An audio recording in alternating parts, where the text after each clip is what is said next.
It's 12. We can start now.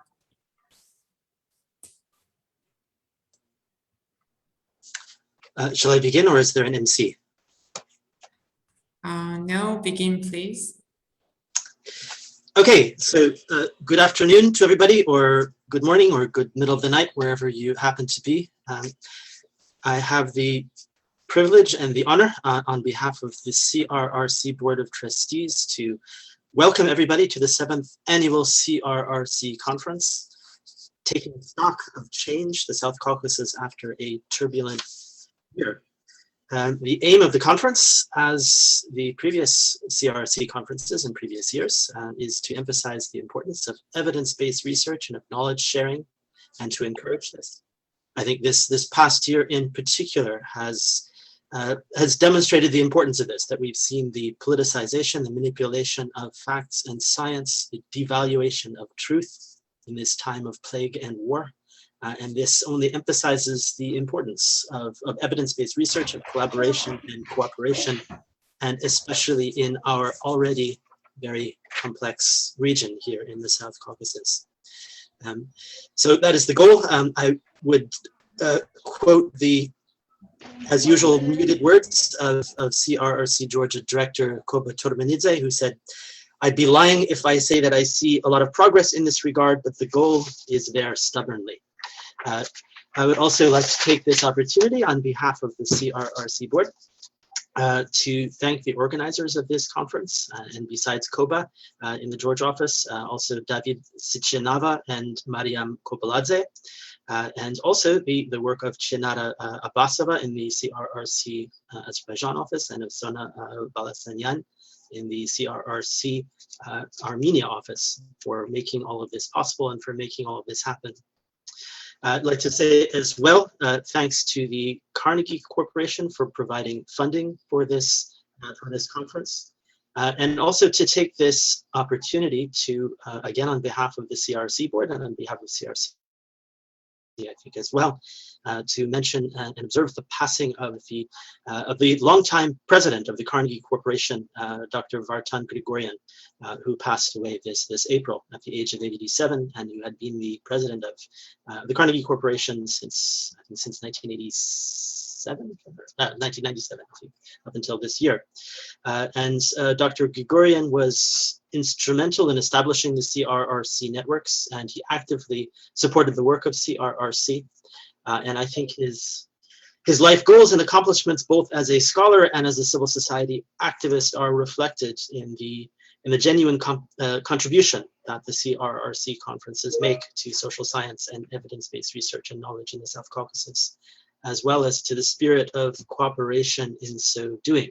and a kind of cooperation that has always been difficult in the South Caucasus, and it's even more so the case in light of recent events. I should also say that CRRC remains committed to these conferences moving forward in the future, and I would say on behalf of the board and on behalf of myself that I think the conferences really reflect a genuine contribution that the CRRC networks make in this region. I think it would be very easy for CRRC sort of to become a think tank, even a commercial research company, and to lose touch with the goal of encouraging science and social science and research as a common good. Yet CRRC remains firmly committed to this idea, and I think it's one thing that makes CRRC stand out among research institutions and gives it a particularly important role here in the Caucasus. So with that, I will conclude my admittedly brief opening words and welcome everybody once more. And I guess on behalf of the board, declare the conference open.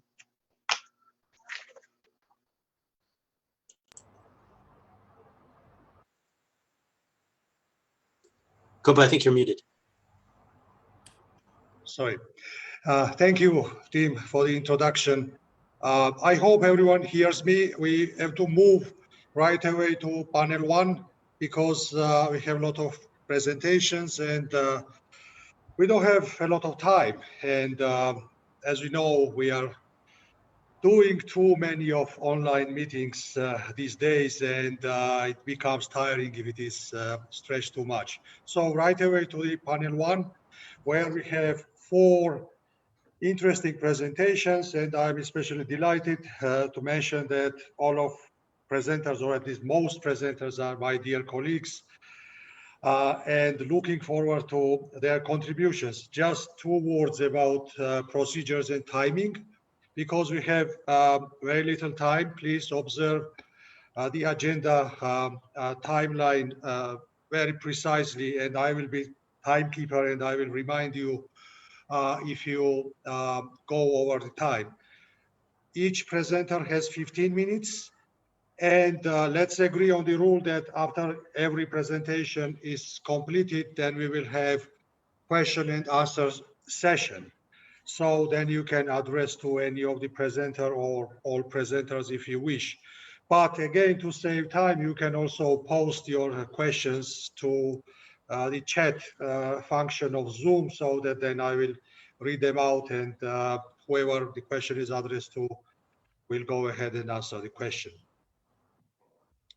So without further ado, let's start from the first presentation, which will be presented by our colleagues from Armenia, Mariam, Yevdokimova, Lilit, Yezekyan, and Heghine Manasyan. Greetings, Heghine. The presentation is about women entrepreneurship in Armenia, and looking forward to the presentation. And this will be followed by 3 more presentations, as I mentioned, and then we go to question and answer session. Please go ahead.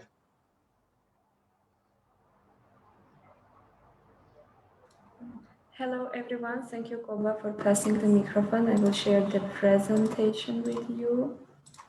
Can you see the presentation now?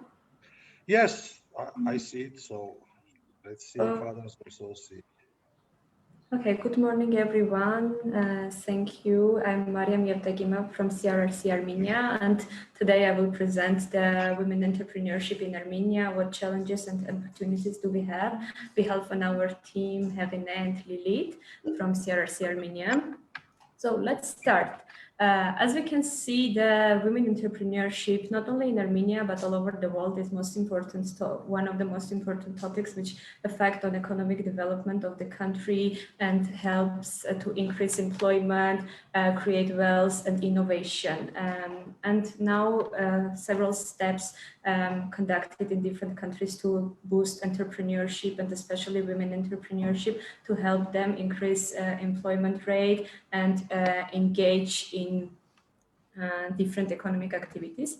We conducted a research on women entrepreneurship together with EB Consulting on behalf of IFC World Bank, and the study consists of 3 phases: desk research, qualitative study, and quantitative survey. The desk research, during the desk research, we collect databases and literature about women entrepreneurship and methods to research women entrepreneurship, because it's very important not only to understand what is the stage of women entrepreneurship in the country and all over the world, but also understand what method is used, which is important now.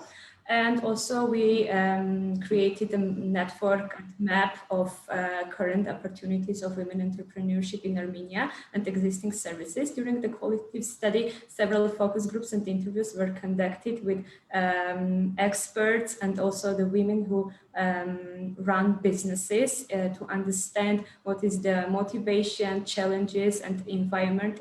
Is it differ from the entrepreneurship and businesses run by men? And the last stage was a quantitative survey conducted by CRRC-Armenia, which is also aimed to understand the obstacles, challenges, and motivation of women entrepreneurship, and to understand significant differences between men and women and their perception of running business.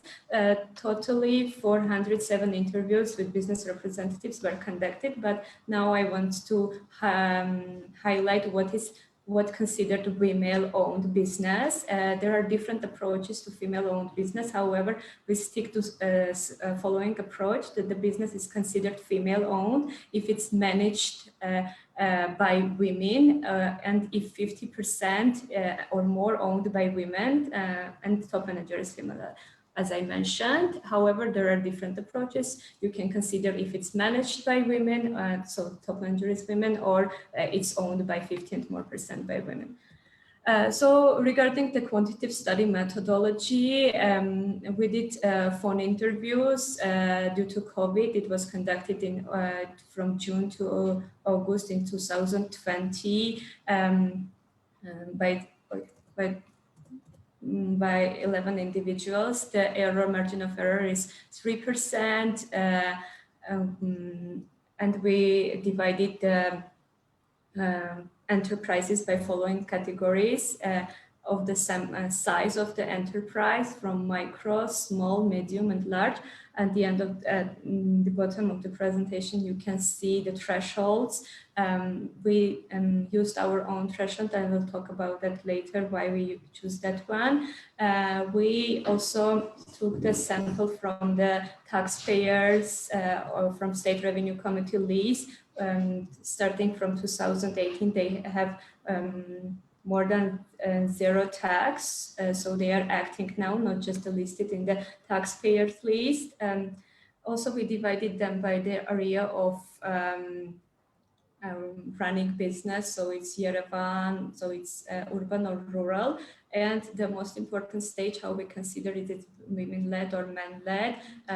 If in the name of the business, if it was a private entrepreneurship and the name of the business was women, we considered as a women-led business. And also if in the name of the organization was a women name, so it also considered as a women managed business. However, during the research, all phases of the research, we had different challenges, which I want to mention because it was for us as a learning experience, which also can be used in other women entrepreneurship studies. So in research design phase, the most important, as I mentioned, is the definition of women-led companies, because there is no analyzed several approaches and used our one. Identification of women-led companies, as I mentioned, we used 2-step approach for private entrepreneurs and other type of enterprises. However, in the register list, there is no other information. So this step of identification should be more precise in order to have definitely sure that it's women-led companies, and identification of business side threshold. The Armenia uses for social and small and medium enterprises the threshold of business side by OECD. However, we understand that the women-led companies mostly operate in micro sector, so a lot of companies should fall in that micro sector. So we decided to down threshold in order, which is also comparable with IFC. However, it is more appropriate for this research. During the fieldwork phase, the length of the questionnaire was one of the challenge for CATI interviews, as it's too long, and the level of trust and readiness to answer on several questions about the business sales, about their revenue. So we used CATI due to COVID. However, this kind of researches, we understood that it preferably conduct via face-to-face interviews. In the analysis phase, one of the most challenge was the weighting problems, which we encountered during the due to differences between sample frame and the actual data that we collected, because there were discrepancies between the actual size or actual women-led companies or their area of operations compared to the sample frame. These all challenges and points should be considered for future women and for future researches in women entrepreneurship. We think not only in Armenia, but in the region as well. So I will share the results of our study. The average age of the men was 43 and 45 for the women. Half of the respondents were from Yerevan and other from other cities and rural communities. Most of the respondents had higher education or professional education in WEDs, and most of the respondents were married, especially 72% of women and 85% of men were married. Regarding the child, the average number of child is 1. However, men considered have less child. Women considered have less child rather than women who has a business. Regarding the profile of business, it's important now to understand that the men who run a business have more limited liability companies compared to women. So women mostly, the businesses of women mostly dominate in private entrepreneurship. Regarding the years, we can see from here, from the chart, that average year age of the business led by men considered to be older compared to women, and also women-led businesses engaged more in micro and small size of the businesses compared to men, as I mentioned before, and mostly of women-led businesses dominate in trade sector compared to men businesses. So from here we can have kind of profile of women-owned businesses to get micro and small, younger, registered as individual enterprise and operate in trade sector. And from the graph here, you can see that this is a tendency to open a business by women started from 2008. There are only several cases that women had business before 2008. And you can see that the business opened by women increasing by years. So we see the good tendency, and it's most important, very important to research and help them to increase more rapidly. So regarding the motives of entrepreneurship, the main reason for starting or joining the business is earning money. And the second important reason is unable to find other work and another source of income. But as you can see from the chart, there is no big differences between male and female in terms of reasons for starting or joining the business.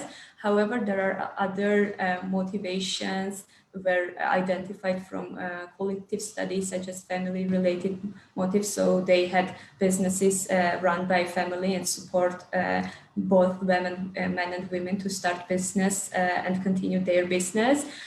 Change of the specialization was another reason were identified from qualitative studies. One of the reasons was the difficulties to finding a job in their specialization, and changed to another one, capture market opportunities, and another one was passion for certain spheres. In terms of women entrepreneurship, even though we saw from the chart that women start to open their own business and manage their own business, however, there are situations with societal stereotypes and cultural norms. Even if improved in Armenia, there are some issues that affect of women entrepreneurship in Armenia, particularly the widespread perception that girls should study social sciences and humanities and boys study natural and technical sciences, which also can affect of entrepreneurship, starting business in terms of lack of knowledge in financial management, etc. And there is a false perception also that women engaged in business, but mostly men, their husband or brother or other family member helps them to open a business or run the business. There is an extra pressure on women entrepreneurs from man-dominated teams, especially due to their experience in the field. Fewer opportunities in IT sector for women, even though there is improving. However, the dominant position is for men, and so in terms of business running as well in IT sectors, there are several stereotypes in family and especially across in the region that is pattern for different marches, similar patterns for different marches in Armenia. However, we asked our respondents about their perception and attitudes, what specific barriers are women encountered when they want to engage in business. And interestingly, there are no noticeable difference between male and female respondents due to barrier. And the most important barrier was housekeeping and childcare responsibilities. However, in terms of absence of initial capital, there is a huge difference between male and female perceptions. Half of the female respondents mentioned that absence of initial capital is a specific barrier in terms of attitudes to women engaged in business. And another main obstacle and barrier was the current customs and traditions, which I told you before what kind of customs still widespread in the country. So regarding challenges and issues, not only in Armenia, but in the region and other countries as well, women entrepreneurs face same challenges on the different levels. So we divided them in 3 levels: macro level, micro level, and individual level.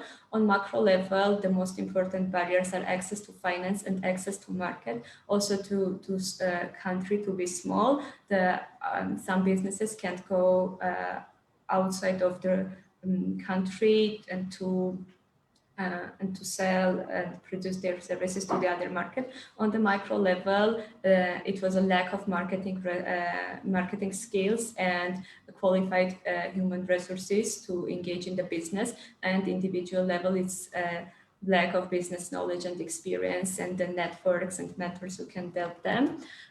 So this is the main obstacles mentioned by respondents, which in their opinion is obstacle to business environment and current operation of the business.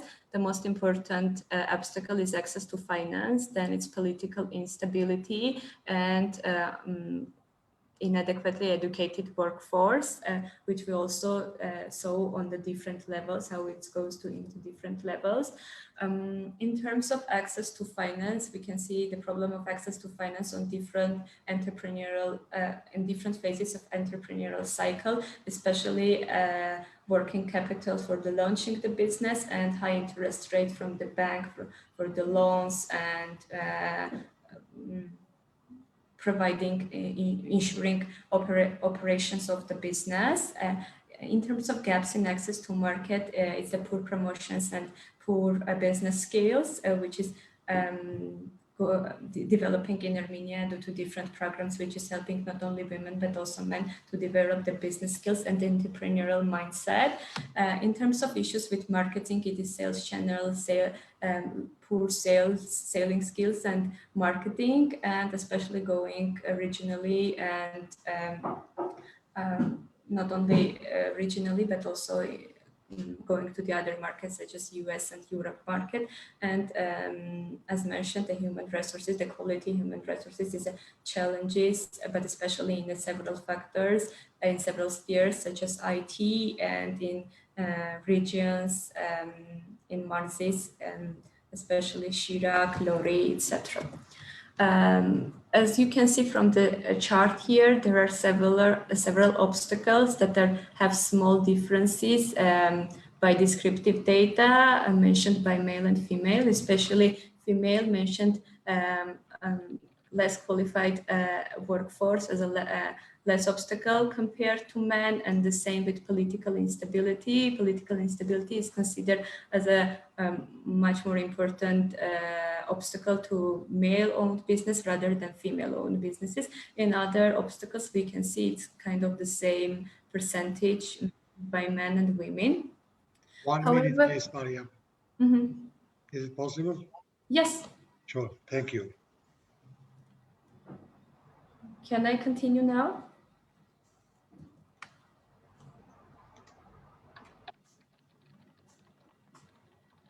Yes, please go ahead. So we have decided, so we have decided to understand what kind of obstacles affect on entrepreneurship in Armenia, and is it differs by gender, and go deep into data analysis. And we developed a model, we use generalized linear model with binomial distribution and specifically probit regression to predict if owner's gender and other factors affect on obstacles to entrepreneurship in Armenia, or is it the common for everyone, and we do not have like specific factors which affect on entrepreneurship. As you can see, we use dependent obstacle as a dependent variable, and it is dummy variable, and size of the business, owner, gender, and operating sector as an independent variable. We try to use several combination of independent variables, such as the type of the settlement, number of years in business, number of children, marital status, and even motivation to open the business. However, different combination didn't show very significant results. So, and also in terms of number of observation in each group, we have decided to stick to this 3-1, and also we used univariate models to understand the significance level of each independent variable, each predictor on dependent variable. However, we didn't find also any difference between significance level between univariate and multivariate regression models. In order to go deeper and to identify and prove our results that we do not have specific variables which affect on obstacles to women entrepreneurship in Armenia, we used Blauvelt test to determine combined effect of independent variables. However, as you can see, zero hypothesis was not rejected, and coefficients are not different from zero, so we can mention that there is no significant effect on obstacles to women entrepreneurship by these following indicators. And also we used the Heghine information criterion, which was run on the residuals to understand if we add or remove any other variables, if it's changed the level of significance and effect on obstacle. However, the Heghine criterion was not changed, so we can mention that independent variable, there is no effect on independent variables, and level of significance of dependent variable is low. As you can see from this chart, the number of observation in each group is too small, which is we think that is one of the problems why we couldn't identify the significance level. It's one of the challenge to our study. Also, go deeper, we try to visualize the clusters if the different indicators affect on the women entrepreneurship in terms of clusters, and so we visualize it. You can see the main 4 obstacles here: access to finance, and divided by size of the business and sector, and also highlighted in the gender. And as you can see from the graph, in terms of access to finance, there is no cluster that is highlighted and you can describe it. The same is in terms of practices of the competitors in the informal sector. Same is for the inadequately educated workforce and political instability. We also tried to add...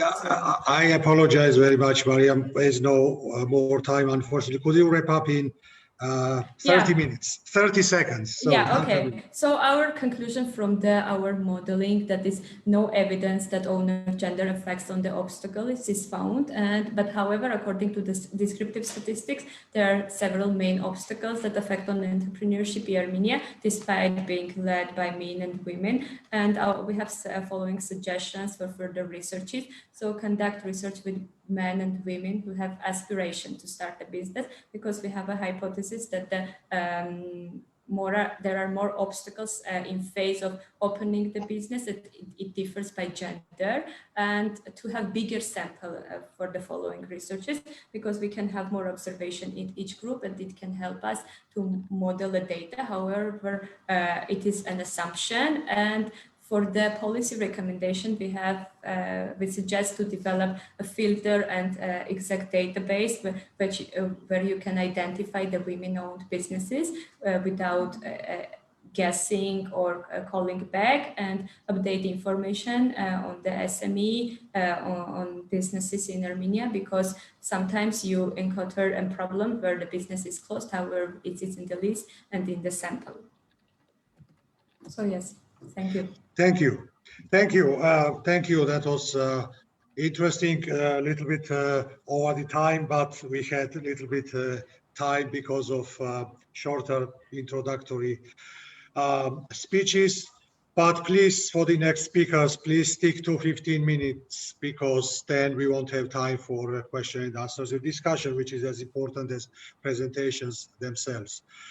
So our next presenters, Ella Karagulyan, Sara Balasanyan, and Saruki Simonian will talk about methodological challenges related to COVID-19, and looking forward to this presentation, because we all experience challenges and we all had to adapt to situation that we could not even think about, let's say 2 years ago. So please share your insights and your findings, what challenges you had and how overcome. Please go ahead.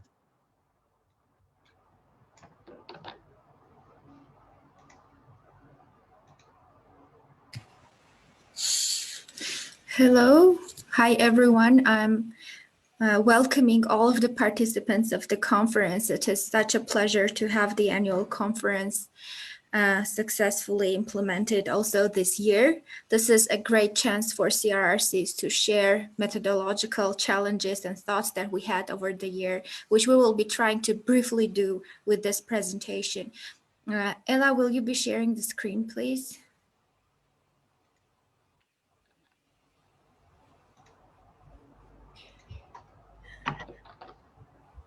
Thank you. So our presentation is about methodological challenges in fieldwork in Armenia that we encountered over the previous year. And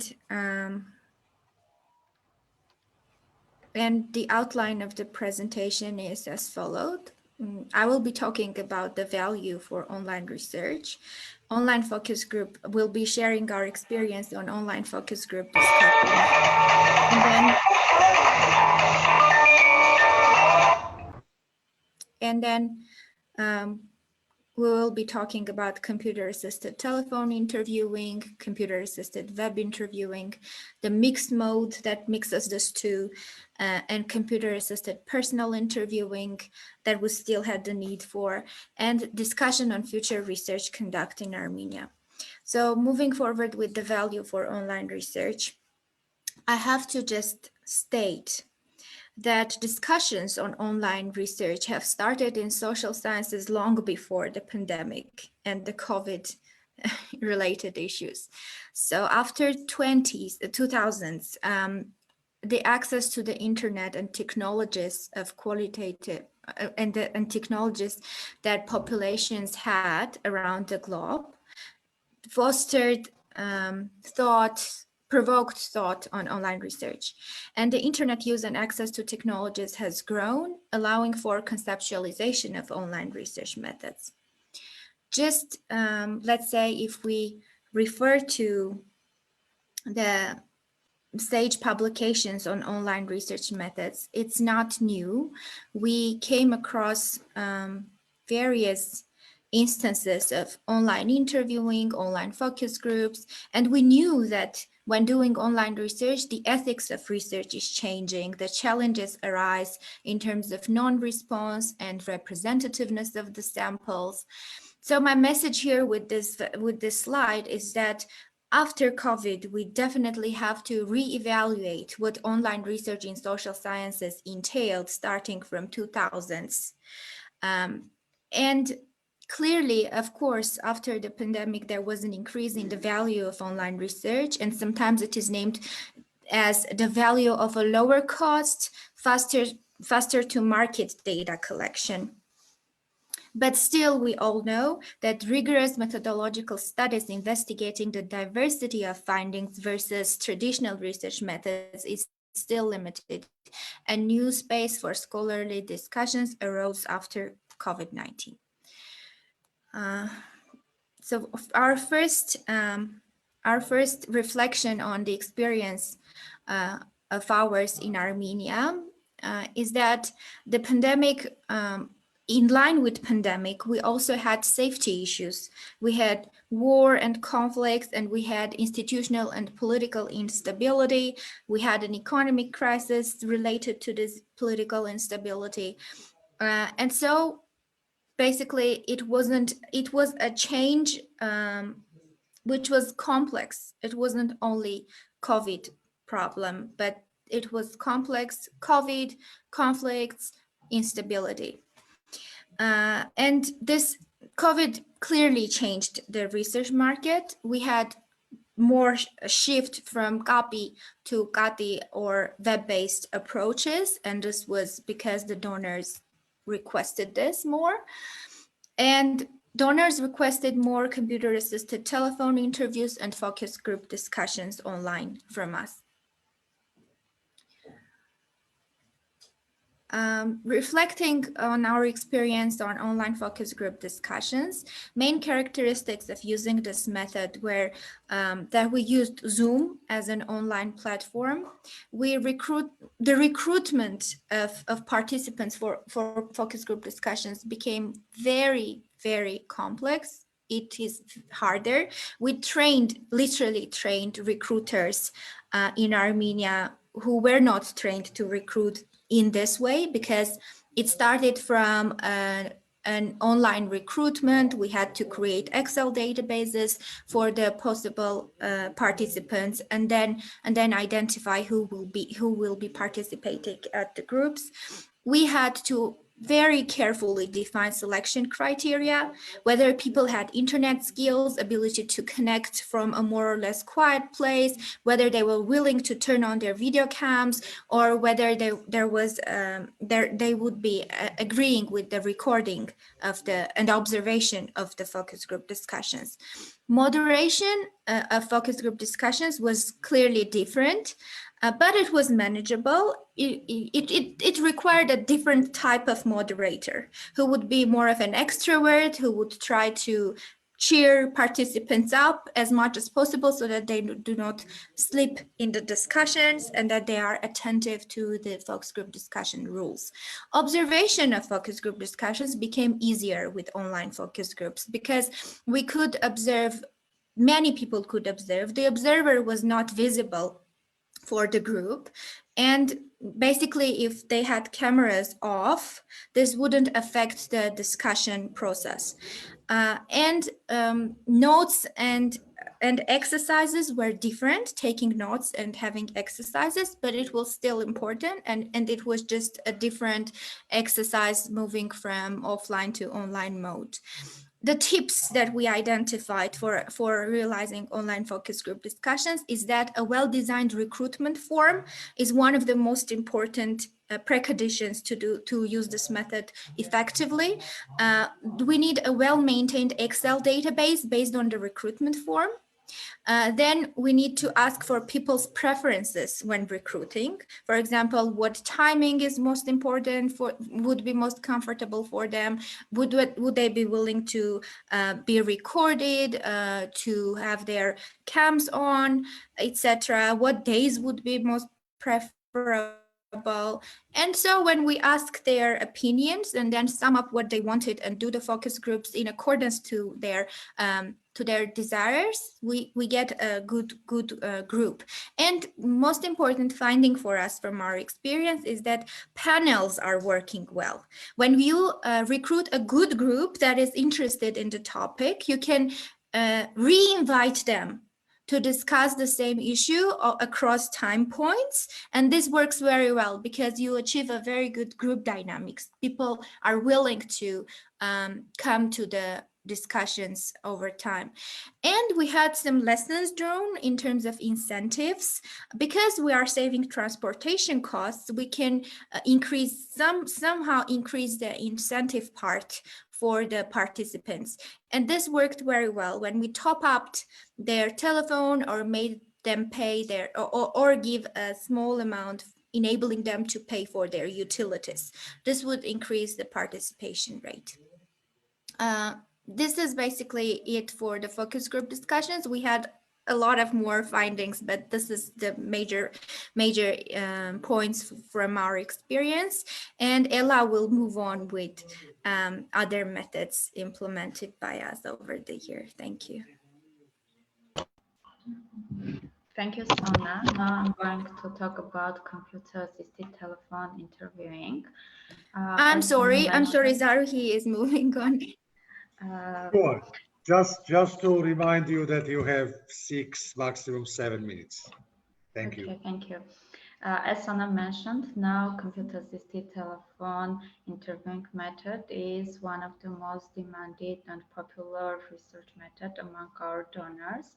And here we have some characteristics. First of all, it is quick and efficient. And here I want to highlight that our fieldwork is decentralized and interviewers are free and they can work from any comfortable place for them.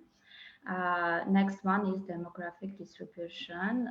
We used to have more younger respondents and more unemployed respondents in our data set. Oversampling challenges, applying random digit dialing method. It's hard to find respondents from small regions for Mini, especially from Syunik, Tavush, and Vayot. And here we have some disadvantages of CATI method. First of all, low level of trust because respondents don't see interviewers, and that's why in many cases they prefer not to answer to some questions, especially questions about income or political preferences and etc. And that's why in our data sets now we have many refuse to answer and don't know answers. Applying to this method, we can't have long questionnaire and we use limited type of questions. For example, 10-point scales don't work well. And we noticed that applying to this method, we are having more interrupted interviews in comparison with face-to-face interviewing method. But here is one advantage. It is a high level of response rate. So it's not right to say that response rate is high, but it is higher compared to face-to-face interviewing method. And we have some tips for researchers who work with this method. First of all, you should shorten the survey instrument to 15 minutes. Then you should ensure that you have high quality translated questionnaire. You should always run a pilot to test your questionnaire. It's recommended to use high quality CATI software. It's recommended not to use many open-ended questions, and in the end, your respondents shouldn't be surprised by your call, and when they know about your company, your client, or your donor, they prefer to answer to your questions, and that fact increases the level of response rate. And then we will continue.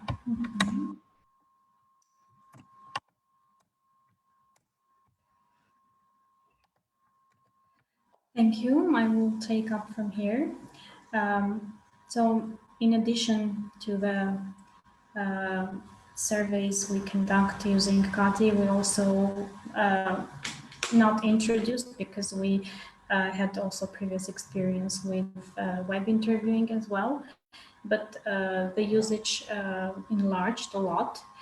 And what we did is we shifted, changed the mode of some surveys that were previously face-to-face to emailing the questionnaire to the specific group. It could be a mailing list of entrepreneurs or also using dissemination through social media.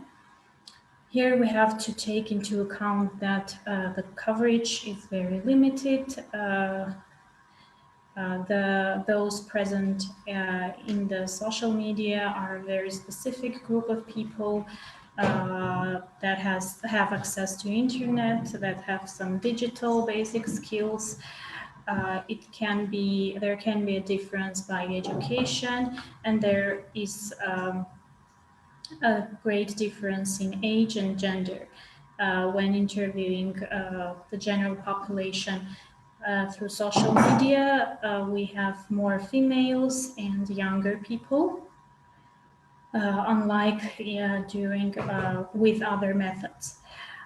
We have to note that the dropout rate in case of Gavi is higher,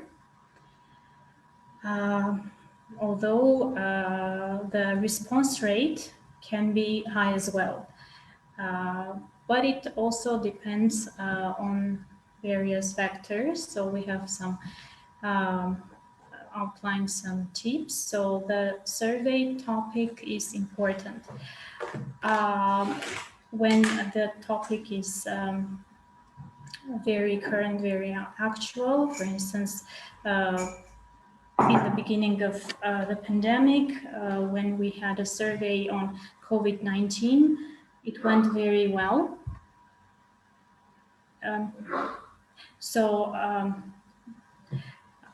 Beg your pardon.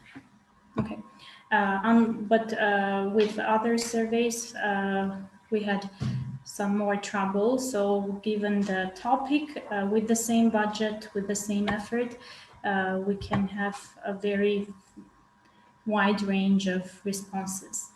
So we should pick a good timing. And during elections, also the prices in the social media sponsored surveys is quite high.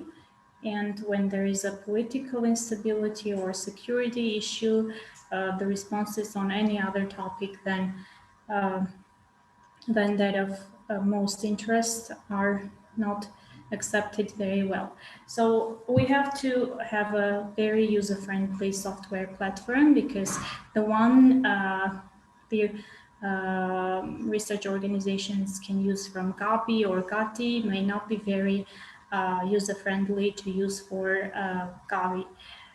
So we have to take that into account. From our experience, seconds, we have seen that when there is a mailing list.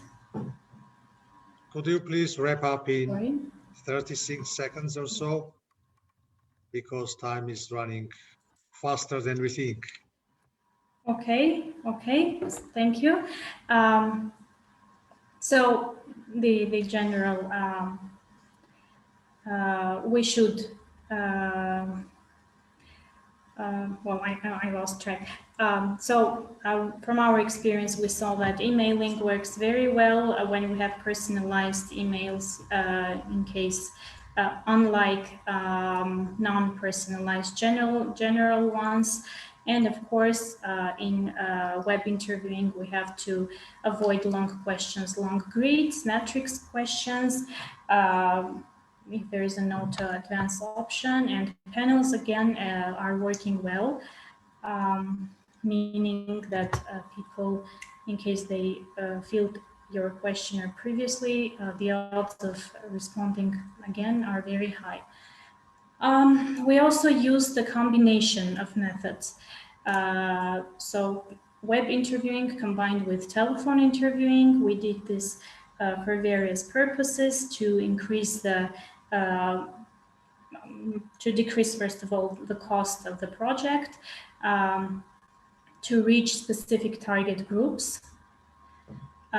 We used SMS services to send the link of the interview to the respondents, or used web interviewing combined with telephone interviewing. Here we have to consider some issues such as the data comparability. However, research on mixed methods shows that the data does not differ much within various methods of collection. We have to note that we can have same sampling frames or different ones, and we have a compatibility issue here as well. In case of our experience showed that SMS services in Armenia do not work well with web interviewing, but can reduce the effort later because they identify working mobile numbers with random digit dialing. So later we have we can spend less time on reaching a valid mobile phone. And of course, reaching hard to access groups can be efficient with a combination of methods as well. Nevertheless, we still need the personalized interviewing for the ones that that have been conducting with to get the national representation. Here we have a completely different demographic distribution compared to other methods. So we have older and more females in the sample. We can administer long and sensitive issues, and this is the case for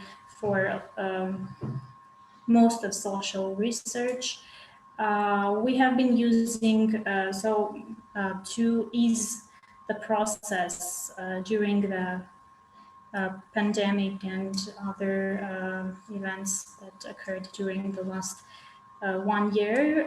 We have been we started to use incentives to ease the process. So during the war, it was donation to funds targeting conflict affected people and areas, or other incentives. We have to consider safety measures. We will do a special training for interviewers, provide with all the necessary. Sorry, we are really over time. Could you please conclude your presentation? I'm gonna then skip this, and we should just move to the last slide. Sorry, Sona? Maybe we'll leave the discussion on future research conduct for the Q&A session. I'm sure there will be reflections on what we did, and we can use the discussion part over Q&A. Maybe just leave it as it is now. Okay, then I will just leave the last 2 slides for the Q&A. Thank you. I understand that 15 minutes is not enough to say a lot, but unfortunately, then we have to move Hopefully we can ahead. Yeah, continue sure. during the Otherwise, Q&A. there won't be time for question and answers. And I wanted to encourage participants once more to save time, just put your questions into the chat function so then I can quickly read them, and then people can answer directly instead of repeating questions and losing time on that. Now, moving to the next presentation, which will be done by my Georgian colleagues, Dustin Gilbert and Elena Ergeshidze. It's about COVID-19 in Georgia, and let's see what changed since COVID-19. Dustin, Elena, please go ahead, and please try to stick to 15 minutes if you can. We'll do our best. We might go to 35, but we'll try and go with 15. Just to help us with our presentation, would it be possible to be co-host so that we could share our screen?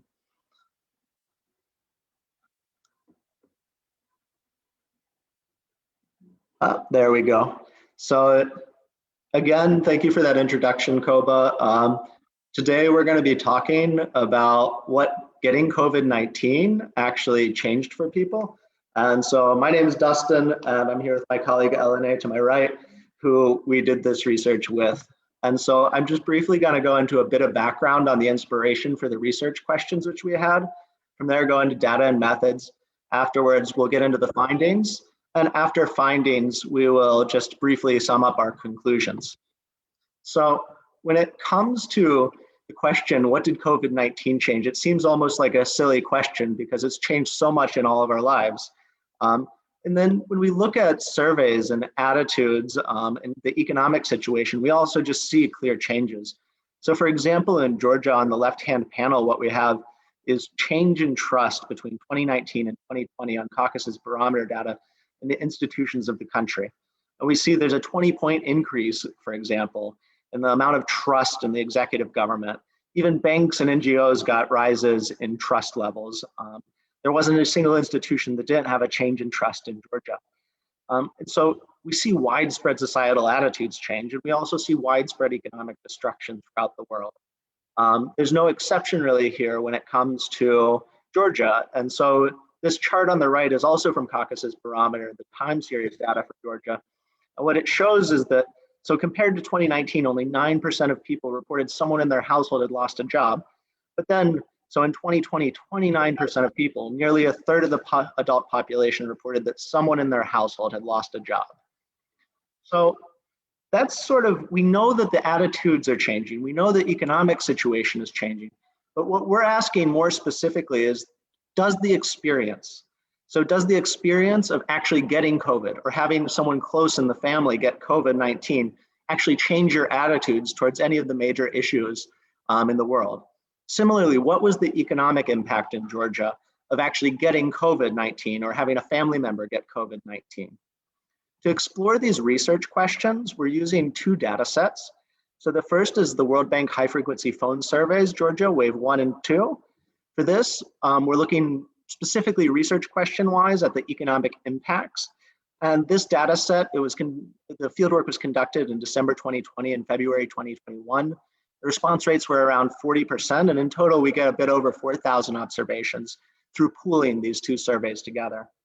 To look at the research question about who specifically got COVID, as well as looking at what changes in societal attitudes we see, we're using Caucasus Barometer 2020, which was conducted in December, had a response rate of around 29% and a sample size of 1,500 people. It's very important to note and keep in mind that questions on who got COVID and whose family got COVID are slightly different. So for Caucasus Barometer, the question was only asked to people who had been tested. And so if people hadn't been tested, but maybe they had gotten COVID or they suspected they had gotten COVID, we don't get them in the data. In contrast with the World Bank data, we actually just asked this question to all respondents. And through asking the question to all respondents, we get a larger sample of people who had COVID or think that they got COVID. To address our research questions for the first one, who's more or less likely to get COVID, we're just using a simple regression. We're controlling for respondent age, sex, settlement type, education level, number of children in the household, number of adults in the household, pre-pandemic employment situation and pre-pandemic income for the World Bank data, and all of the same variables except for those last two, and we're doing CB data. And we also add in their ethnicity, basically a durable goods index and IDP status. And that's how we're looking at which of these groups are potentially more or less likely to get COVID-19 or to have gotten COVID-19. When we go to the research questions on impact, we're using a quasi-experimental approach called genetic matching.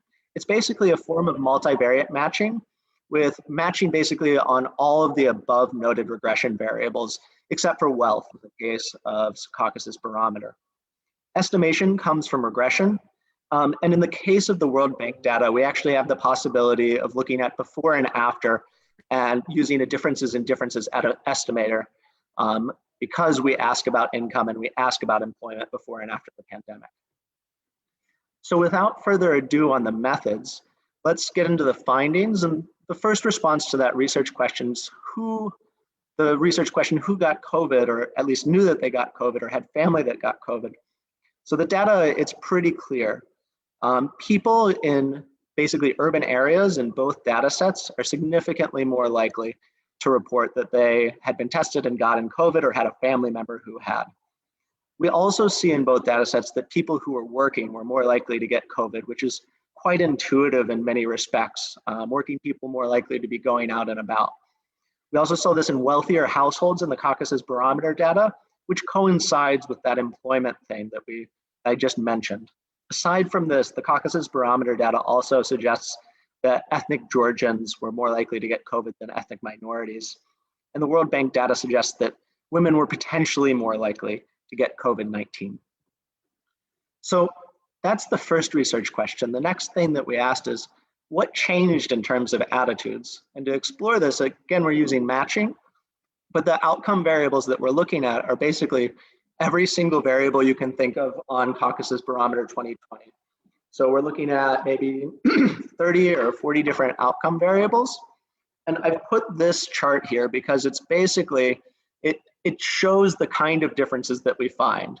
So this question is, in 1 year's time, will your household be better off, financially the same off, or worse off? And getting COVID, it decreased the probability that you would respond better off by about half. So a 7 percentage point decline from this matching estimate. But that decline's pretty small, and we see pretty similar responses between groups on all of the other responses. And this is basically what we found in terms of what changed in terms of attitudes. So there's tiny differences that are statistically significant, but they're still relatively small in the grand scheme of things. So just for example, self-assessed health scores are 1/5 of a point higher on a 5-point scale. Assessment of the country's handling of the pandemic is 1/3 of a scale point higher on a 5-point scale among those that got COVID or had similar, or had family members that got COVID. Trust in the healthcare system, 1/5 of a point higher. Trust in NGOs and police, 1/6 of a point higher. Support for membership in NATO and the EU is also about that range. So 7 percentage points more likely to support membership in NATO and 8 percentage points more likely to support membership in the EU if you or your family member got COVID-19. With this, I would note that we sort of just looked at everything to see what the sort of scope and size of changes were. And overall, what we found is relatively minimal changes, but some changes definitely in attitudes and more than we would expect to occur by chance. At the same time, lots of things didn't change, and a bit more things didn't change than actually did change. So for example, how much COVID affected someone's daily life, it wasn't significantly different for people who did or had a close family member who got COVID and didn't. The political direction of the country, trust in all of the institutions, which I didn't list on that previous slide or discuss in the previous slide, those didn't change significantly. People's preference for democracy, the political party which they support, and whether someone in their family started a new job or lost a job also didn't change. So overall, what we see with attitudinal impact of getting COVID is that there are changes present, but most of them are pretty small. They're in the realm of 0.2 scale points on a 5-point scale. The attitudes, though, that do change, they're primarily around interpreting the reality related to the pandemic, which sort of makes sense. I mean, if you've gotten COVID, you've had a different experience, the pandemic, very, very much so. And so it makes sense that attitudes around these issues would change, though other attitudes do change to an certain extent. One key limitation that I want to just note before doing this is we may not have the best estimates, and there may be a few more changes that we couldn't pick up just because of the small sample size stemming from the matching method and the question and how it was asked on Caucasus Barometer. So with that, I'm going to hand over the floor to my colleague Elena to discuss the economic impacts of getting COVID-19. Thank you, Dustin. So in the last part of our presentation, we will discuss economic impacts, and we will address our third research question, which is what are effects of getting COVID-19 on economic circumstances. So for this part, we only used World Bank survey, which measured variables pre-pandemic and current situation. So overall, we did not find any significant effect of getting COVID-19 on income and employment. But here we have some variations of how getting and not getting COVID affected different people, and specifically different age groups. And the next slide shows this. Here we have predicted probabilities of losing a job, and we can see that younger people who tested positive or had someone in the family diagnosed with COVID-19 were around 50 percentage points, had around 50 percentage points chances to lose a job compared to people in the same age group who did not get COVID, and they were somewhere, they had chances 35%. So totally opposite pattern we have in the older age group. Here we can see that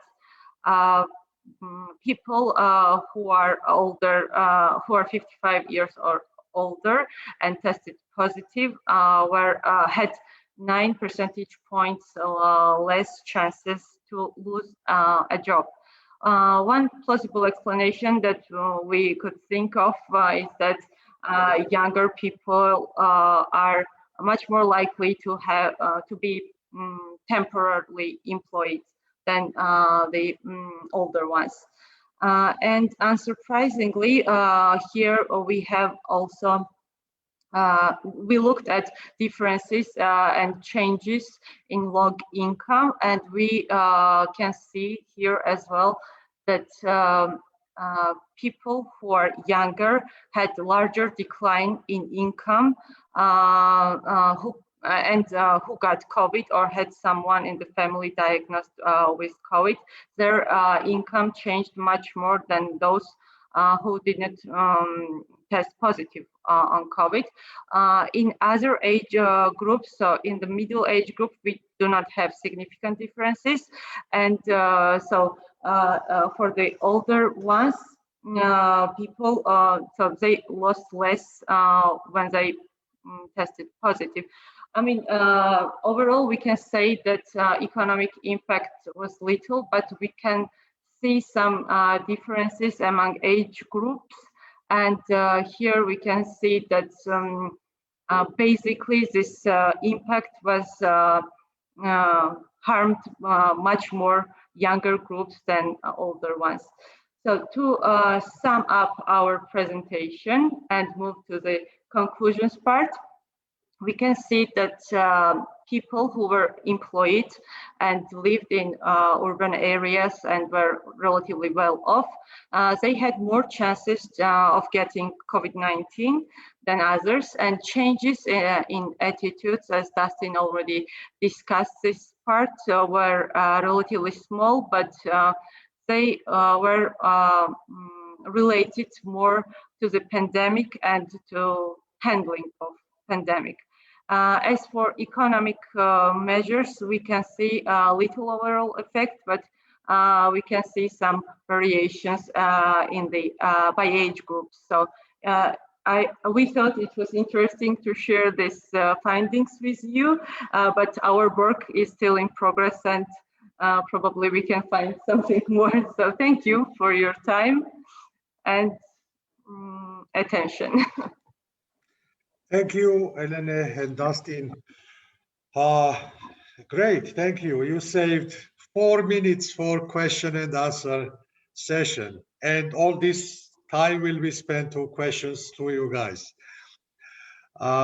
Thanks. Now, last but not least, our colleague from Polonia now, Tina Surabishvili. Tina used to be CRRC's research director for a long time, and many things we do well is because of her hard work for several years now. She's joining as a representative of University of Polonia.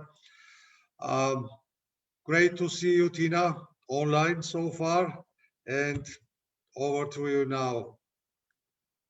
I don't see her. Hi, everybody. Hi. Thank you very much. Thanks a lot. And I really am very glad to be here, even in this online modality and in these strange times that we never asked for and we could never envision and imagine. And actually, I think that I would like to thank the previous presenters, and I feel a lot of common with the second presentations we had this morning, which was started by Sona, and which I guess this focus group aspect is something I will follow on about and continue with my experience of conducting intergenerational, not focus groups, but intergenerational interviews for my research project, which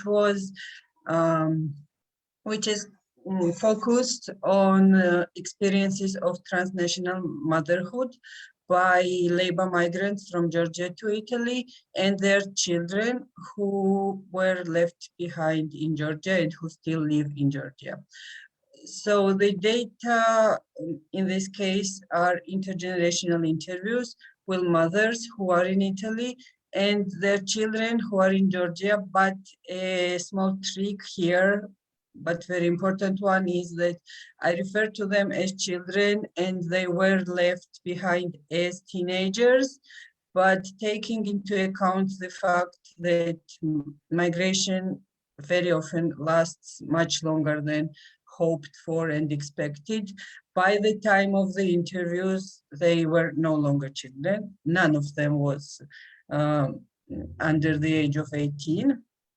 And some of them, like the children of the mothers who left like 15, 16 years ago, are pretty much adults and have their children, their own children. So I do refer to them as children because they are the mother's children, but they are not the young children at all. So when speaking about interviewing migrants, of course, there are widely acknowledged challenges, and in most of the contexts, it's quite impossible to draw representative samples, and thus qualitative interviewing is much more, let's say, popular, used, and realistic in this context. But what has to be considered during the data analysis is that, like in any kind of interviewing, we have to be aware of the limitations of verbal data, which may change based on a number of reasons, including how the informant feels at the very moment of the interview. And of course, recruitment issues are very important, but I should confess I am not going to discuss a lot about recruitment, simply because I would like to discuss more about the interviewing per se. So before starting these interviews, the plan was that I would use snowball sampling, but it was very important that the first contact would be made with mothers, and children would be contacted only in case of the case if mother was okay with it, in case of the mother's consent. And the children would be contacted only after the interview with the mother is completed. Of course, mother's consent did not mean that the children had to be interviewed, like their second consent would be obtained anyway, of course, but like in case of children, double consent was envisioned, while in case of mothers, they will only speak about themselves. And due to like logistics issues, it was only planned to interview migrants working in Emilia-Romagna and Toscana regions, because obviously I was planning to actually meet them, to travel. And for example, we have a very large migrant community in Puglia, but it was virtually impossible to plan interviews there. While they are provenance in Georgia, where their families lived in Georgia, it was not taken into consideration and was not controlled for. It was, of course, envisioned that first contact would be made online or by phone, and the project would be explained, the interview would be agreed upon, and so on and so on. But the interviews per se were obviously planned to be face-to-face, like normal interviews. And ideally, they would take place either in their current location, if their families would be okay with it, or somewhere nearby, like in the city, in the, I don't know, in a quiet place in the city. When possible, post-interviews were also planned because, as I said, limitations of verbal data and so on, they usually are very well overcome when you get a chance to go back to the informant and talk again. After the phase of the interviews with mothers, a trip to Georgia was planned in order to interview children, again in their houses or close to their houses. And as I said, in this case, the children, the geographical aspect was not controlled for. And as I said, in case of children, double consent was to be obtained. So first their mothers and then they themselves. So online communication with informants was, of course, part of the plan, but it was believed to be, it was expected to be purely of technical nature, just in order to say hello, to meet, to have this first contact, and to basically to agree upon the interview and to agree upon the time, how we meet, where we meet, and so on, nothing more. While the interviews per se were to be conducted normally, face-to-face, humanly, and also because the issues discussed were believed to be quite sensitive. It's not very easy for the migrants to discuss their migration experience, and especially the aspects of separation from their children. These are very sensitive issues, and you definitely get some tears during the interviews, and actually also a number of refusals only because they find the issue very difficult for them. Then we had what we had. Then we had pandemic, and all the plans had to be changed. And I personally, I admit I was always extremely against any online qualitative interviewing. It didn't even exist for me. So for me, it was a very difficult barrier to overcome, and it took me more time than probably necessary to start even considering, but there was nothing else to do. So all the interviews I conducted, they were conducted online, except a few ones that were conducted by phone because the informants either did not use Messenger, but it was actually only one case, or because the connection, the informants had connection issues and the video calls simply did not work, and for some reason it was easier to call by phone. But it was like two other cases total 3 cases of this. Otherwise, we use Facebook Messenger. In most cases, it were video calls, but in a couple of other cases, it were audio calls based on the choice of the informant, of course. And we did have some extra communication since I was, they were okay if I followed their Facebook feeds and so on, so I could get some more information and more sense about them, what they were posting about, what they were commenting about, and that kind of thing.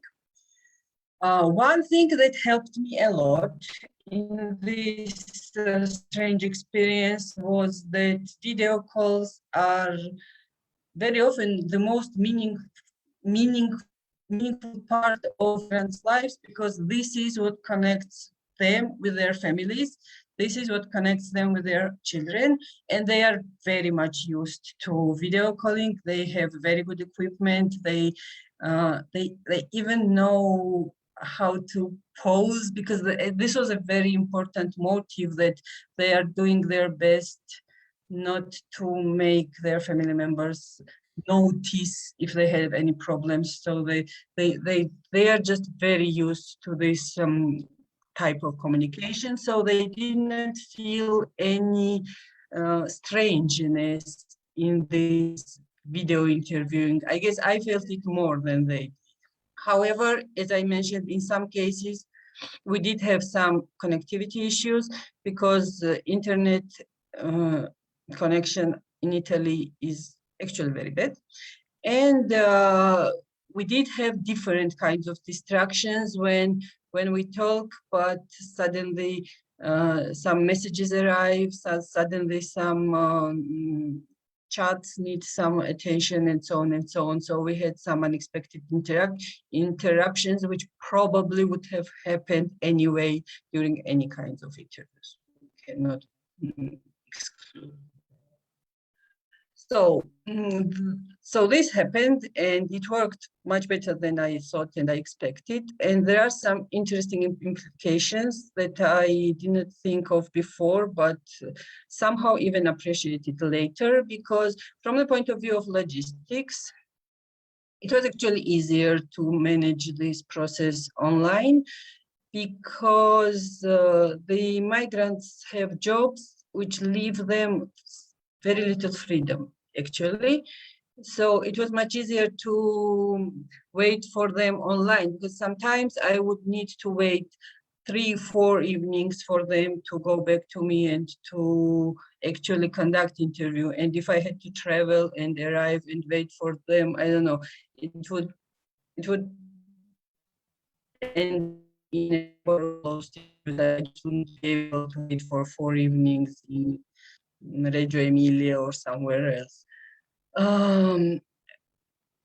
So this helped in this case. Then geographically, it enriched my coverage, because instead of focusing on those who work in Emilia-Romagna and Toscana only, I was able to interview also migrants working in Apulia, Lazio, Liguria, Lombardia, in the regions which I would never even consider going to. From the point of view of ethical issues, I don't think there were some radical changes. And going back to Sona's comment, of course, it's very, very important to consider, but I think how you handle these issues in the face-to-face interviews, online mode does not really change this. You have to probably explain a bit more. You have to be probably more patient, but otherwise it's the same attitude than in case of face-to-face interviews. And finally, from the point of view of quality, which was very, very important. Here, I don't know. Frankly, I am not sure yet. I'm still thinking. Online mode definitely had its impact, but I can't say at this point whether it definitely did not improve, but I don't know whether it resulted in worse interviews or not, probably even not, I don't know. But one thing is that having access to the news feeds helped me because I could have a much better sense of what kind of people am I going to talk to, and I obviously would look at these news feeds before interviews, but also after. But one interesting experiment I did, which was not formal, but anyway, after the country reopened, I managed to have personal meetings with 4 of the informants I interviewed here in Italy. We met, we talked, with some of them we spent like afternoons together. It depended on their time. I was completely available for these meetings. And of course, the personal interaction left very different impressions compared to the online interviews. Again, this could have happened in other situations and in other circumstances as well. But I don't know, I still have to reflect better on this, and I plan more post-interview meetings with other informants as well. So at this point, and I promise it's the last slide, at this point, I think what can help in enhancing online qualitative interviewing would be obviously trying to learn as much as possible beforehand about the informants. And in this case, in my experience, at least, these Facebook news feeds were very helpful. Also, obviously, people choose carefully what to post, what to not post, and it's a whole different story. Then a very important thing was this pre-interview, which was not recorded. This is very important to note. It was not recorded, it was not formal, but it could last really long, and it was basically whatever was needed to obtain informed consent, both in case of mothers and in case of children. It didn't actually differ. It has to be video because you have to be able to see them, and if it's not possible because of some technical reasons, it's a very bad thing. As detailed information as possible should be provided, and then they always have a lot of questions, which are very often repeated from one person to another, which is logical, of course. In some cases, they would ask me to send the discussion guide to them because they were worried about the kinds of questions I would ask them. So whenever they asked, I did send them this guide. Also, I also told them that the guide is on the generic, something tentative, and we will follow her own experience no matter what the guy says. Then the interview, trying to make it as normal as possible. And the post-interview aspects were also very important and very often, which was very valuable for me, they were often initiated by the informants. They would remember something else, they would get in touch later that evening, the next day, or a week later, could happen as well.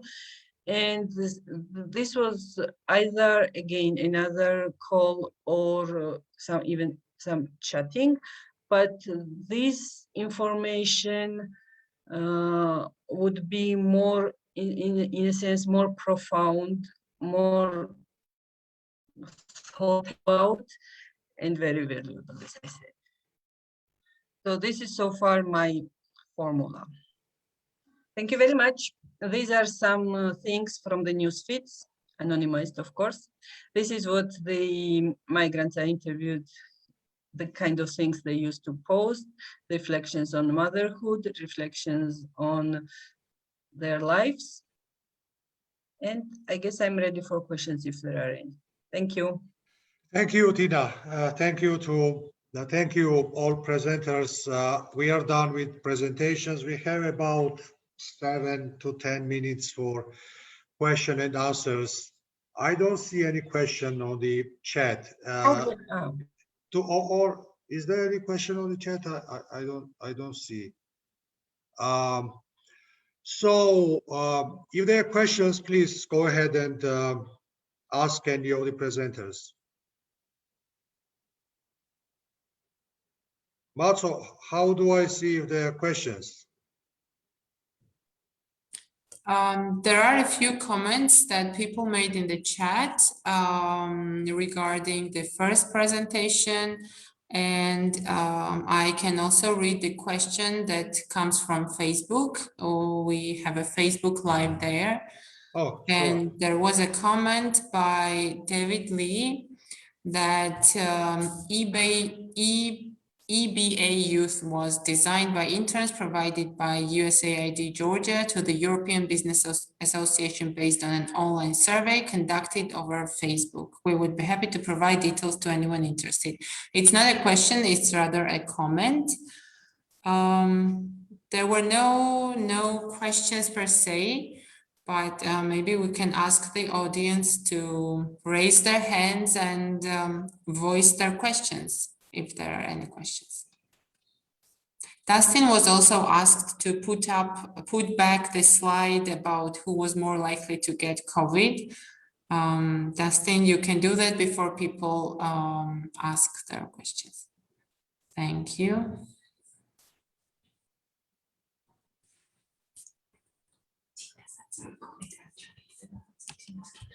So here's that slide.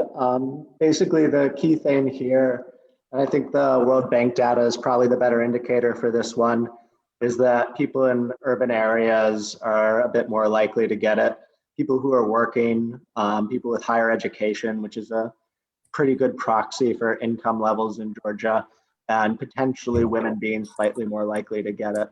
On the CB data, we had a pretty similar picture. The one difference was ethnic Georgians being a bit higher, as with people with durable goods, more durable goods in their household, basically wealthier households. Thank you, Dustin. There was one question for Tinatin Zurabishvili on Facebook, asking whether the results of this study would be discussed or whether the analysis has been concluded yet. No, analysis is not concluded yet because I just started it like a month ago. And right now I'm on the very, very initial stages. But eventually, of course, probably next year, I will be ready to present those. But by the end of the year, I will have a more or less solid draft of the dissertation, where the most part of the analysis will be already done. Otherwise, of course, the rest during this remaining months of this year, I will try to come up with more presentations, or I'm planning a couple of articles, but I don't have anything yet as of yet. But I do have very interesting interviews, so I hope that I will come up with something interesting. Thank you. Thank you. There is one question to Dustin from our presenter from the second panel. Do you have any analysis done regarding why women got COVID more than men? So, I mean, in terms of why, we don't really get that with this data, right? So, and yeah, there's no real good reason that we have that showing up in the data.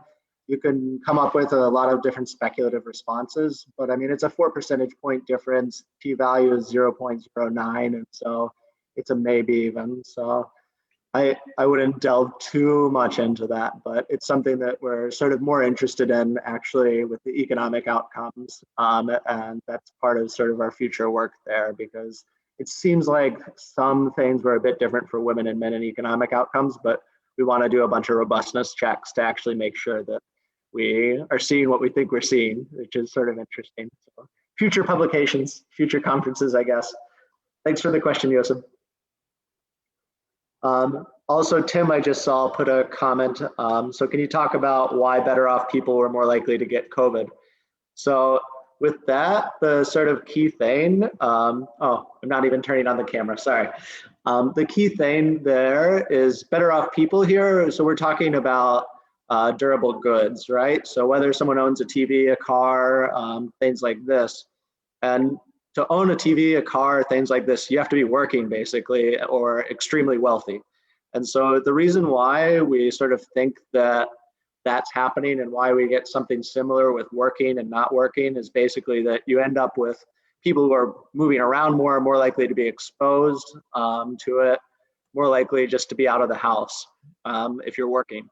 And so that's my sort of hypothesis, and our hypothesis, I guess, on why wealth is related and employment status are related to why people in those higher middle class, upper middle class spots were more likely to get COVID.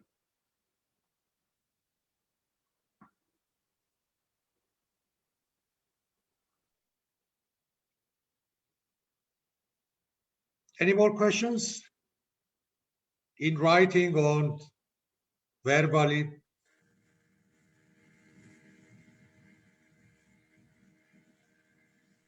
Recording in progress.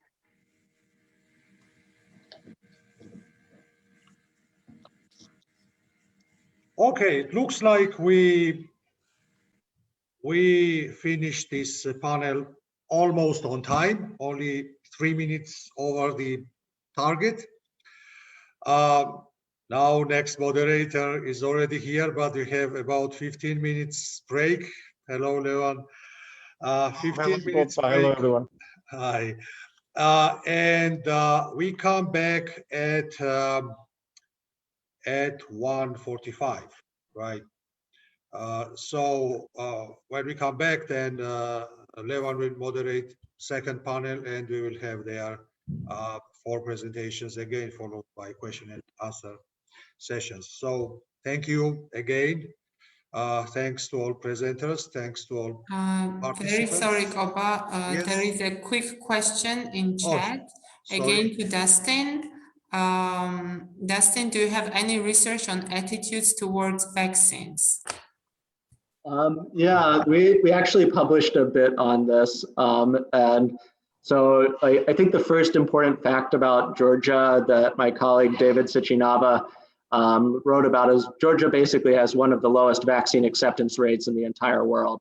And that number we haven't measured recently, but we compared it to nationally representative samples of about 50 other countries, finding among the lowest rates. And this was even before vaccine started. Aside from this, though, the other thing about vaccine acceptance and attitudes towards vaccines in Georgia is that there's a lot of misinformation.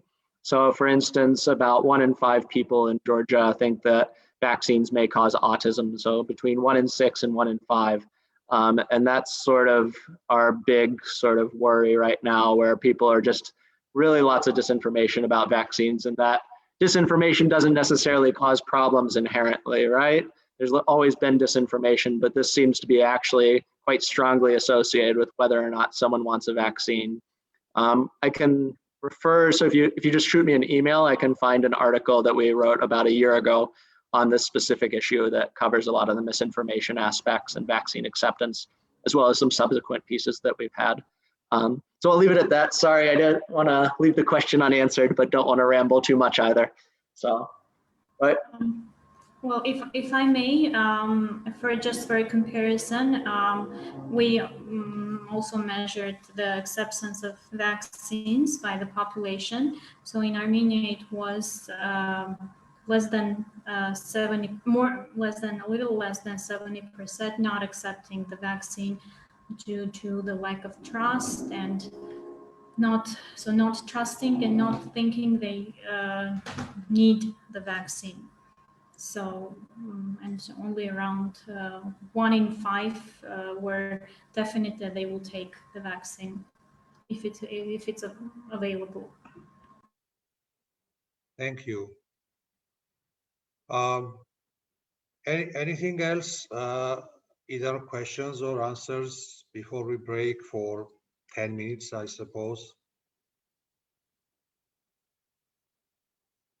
Okay, then we are back in 10 minutes with panel 2. Thank you. Thank you. Thank you.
I think we can slowly start the second panel, which is moderated by Levan Skiridze.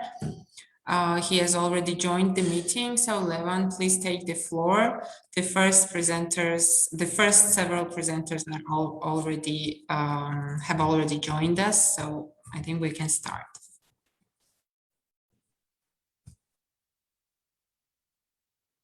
Excellent.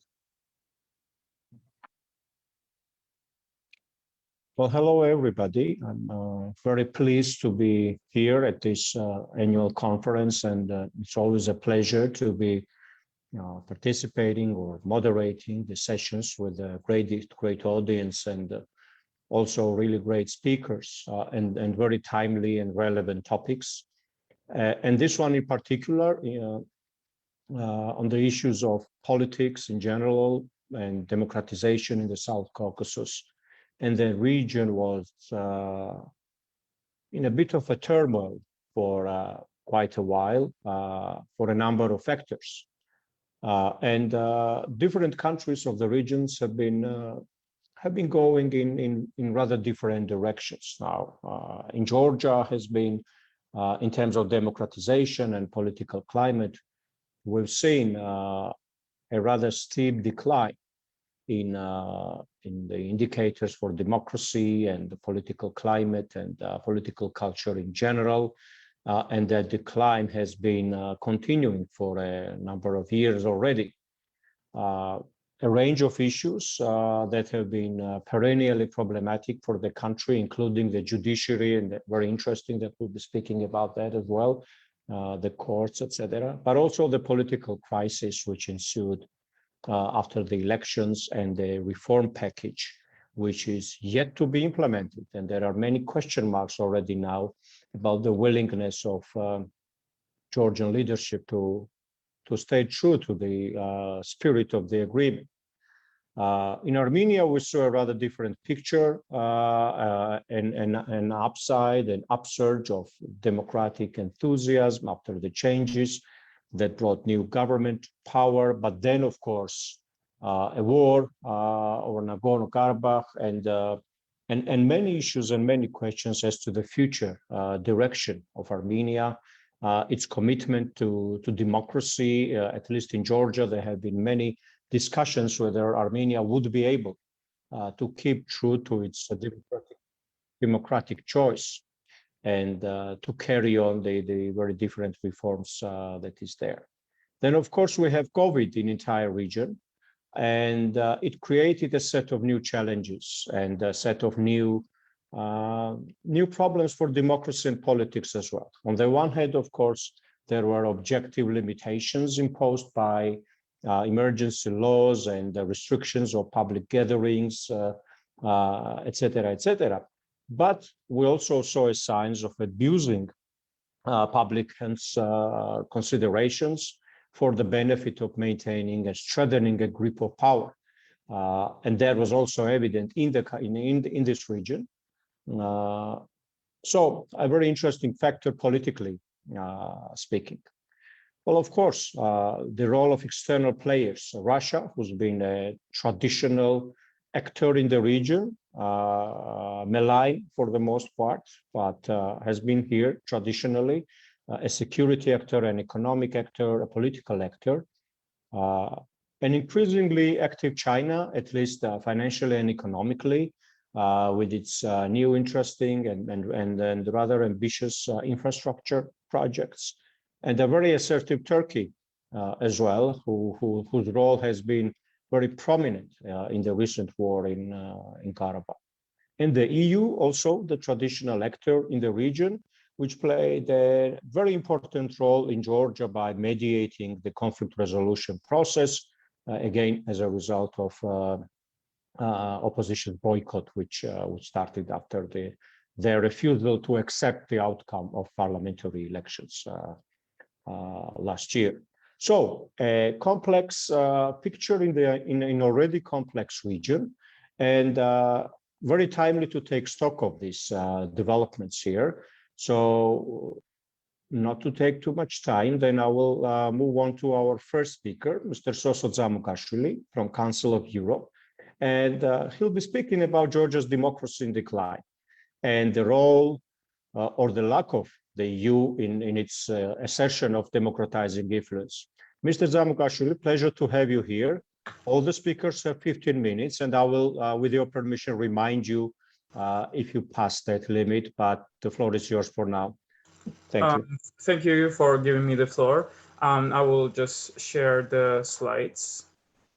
Please confirm if you can see the slides. You can see.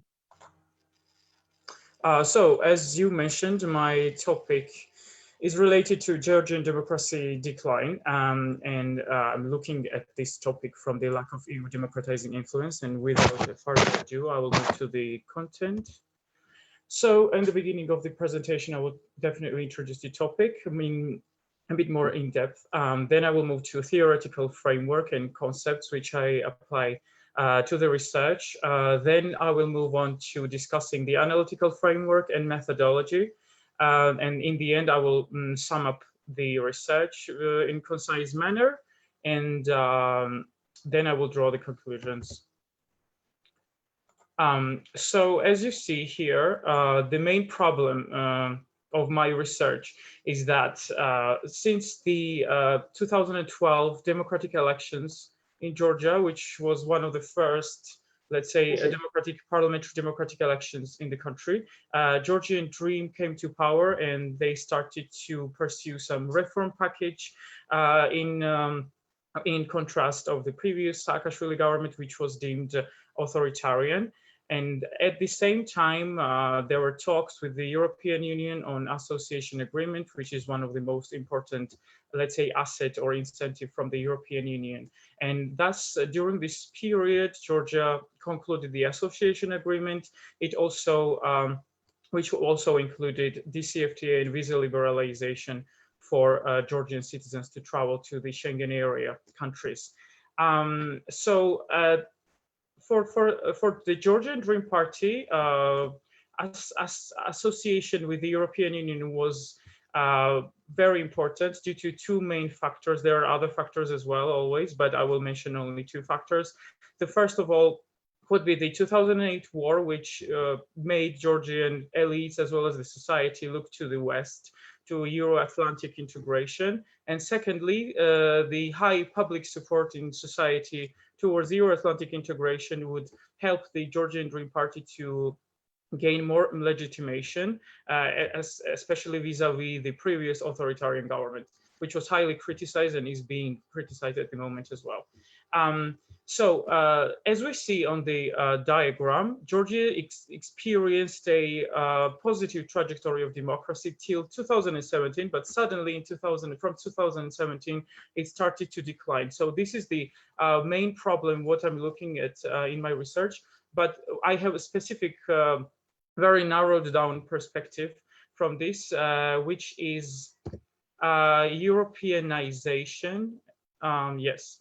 So the first of all, why I'm looking at this topic, the first of all, because of the research problem, there is a huge lack of studies regarding this topic. And whatever we have is usually semi-academic and under-theorized, and it's mainly opinion and papers and which are based on authors' assumptions. And also some literature, which mainly pertains to the previous years, comparing the Shevardnadze government to Saakashvili government, they assume that Georgia is somehow democratized, and these studies also are comparative studies. They compare Georgia to other post-Soviet countries, and in this, let's say, in this premise, Georgia somehow shines out because it has more democratic quality than other post-Soviet countries. Therefore, the aim of this research is to fill the gap in the literature and find the interconnection between EU democratizing impact and the quality of democracy in Georgia. So what I'm looking at in my research is explaining how the European Union democratizing impact in the region affected the quality of democracy in Georgia, the trajectory, and most importantly, I want to see why the quality of democracy declined after 2017, where the country was experiencing quite positive changes. So the question, as you see here, is how has the EU influenced the degree of democracy during the incumbency of Georgian Dream? So the theoretical framework is rationalist neo-institutionalism, which is actually quite popular nowadays in terms of analyzing regionalism in Europe. So according to this, to introduce it briefly, according to this framework, actors are goal-oriented.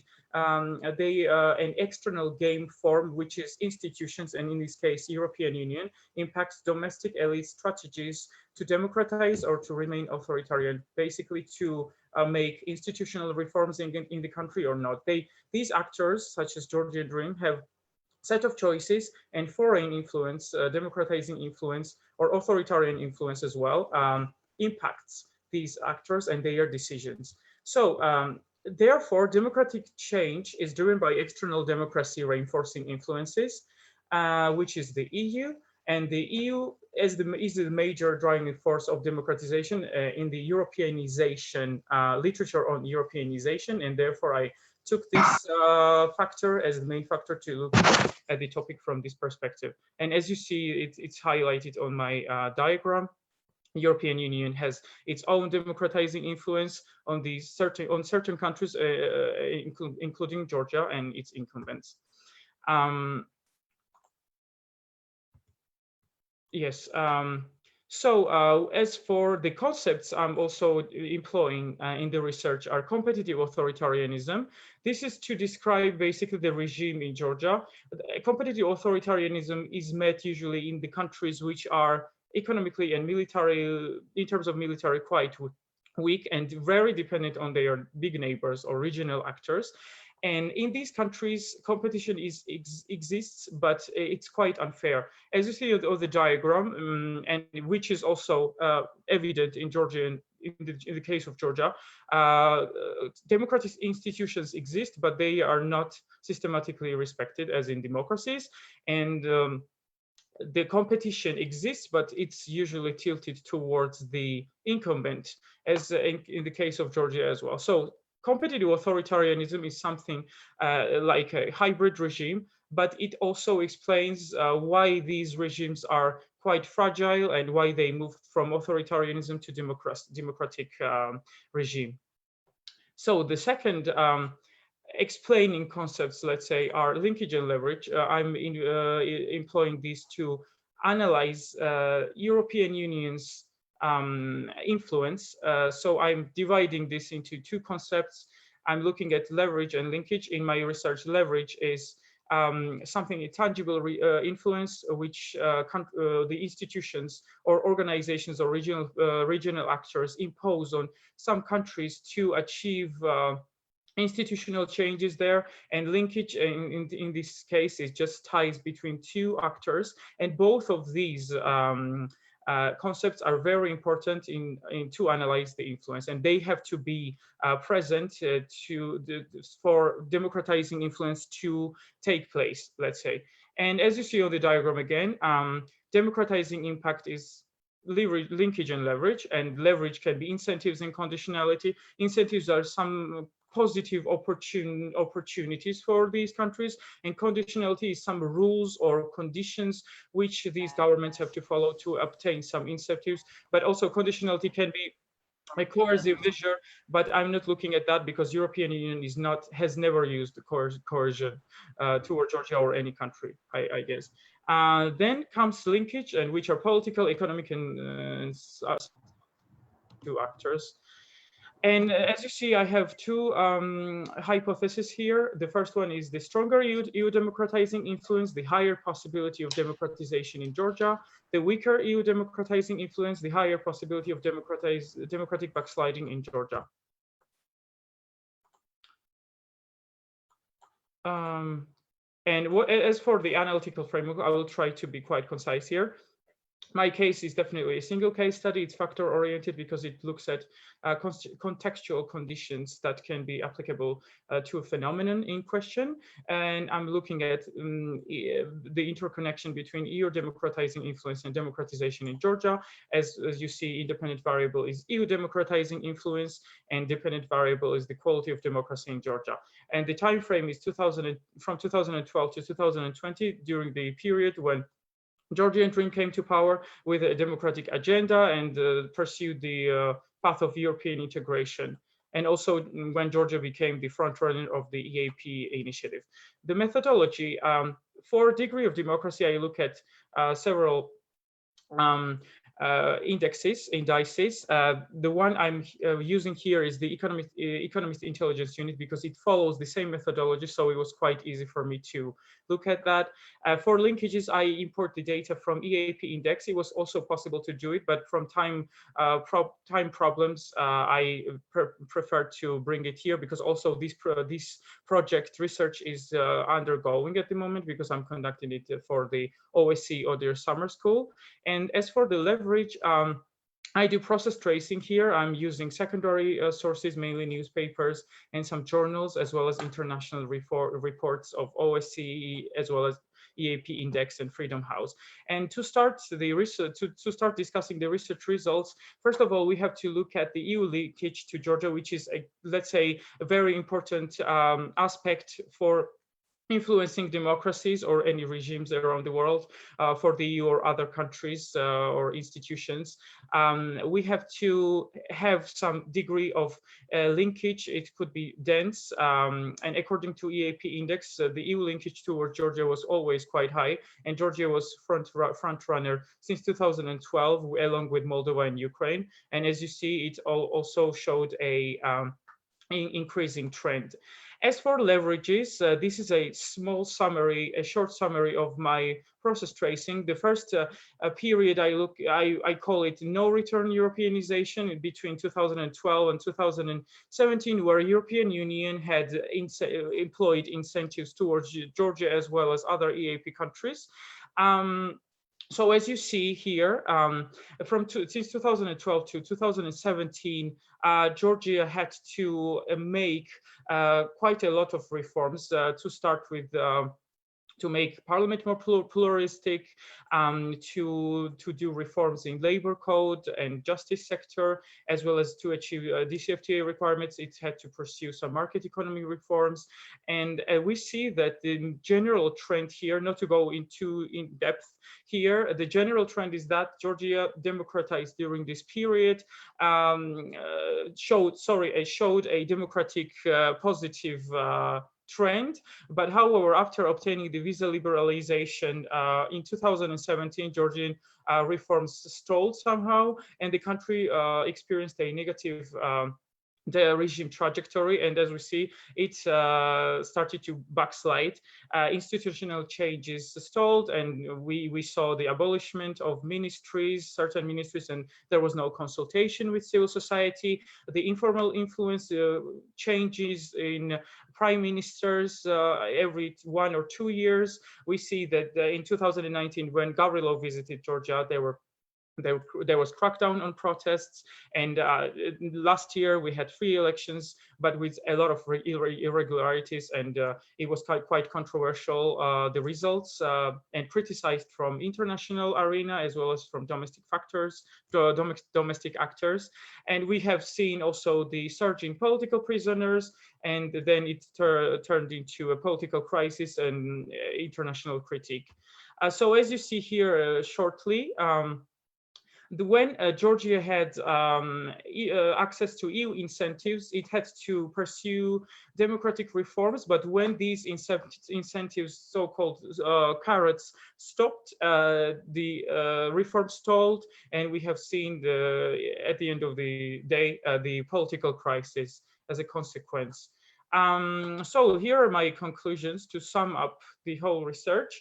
The democratic backsliding in Georgia could be looked at from the Europeanization perspective, definitely, and we can mention, considering the fact that Georgian government has been always competitive authoritarian, and it always needed the external support to democratize. The lack of EU incentives could have led to the stalling of the reforms as well as the democratic backsliding. And if you look at the first period, 2012 and 2017, the increase of democratic quality was driven definitely by EU incentives, for obtaining of which Georgian government had to follow reformatic agenda.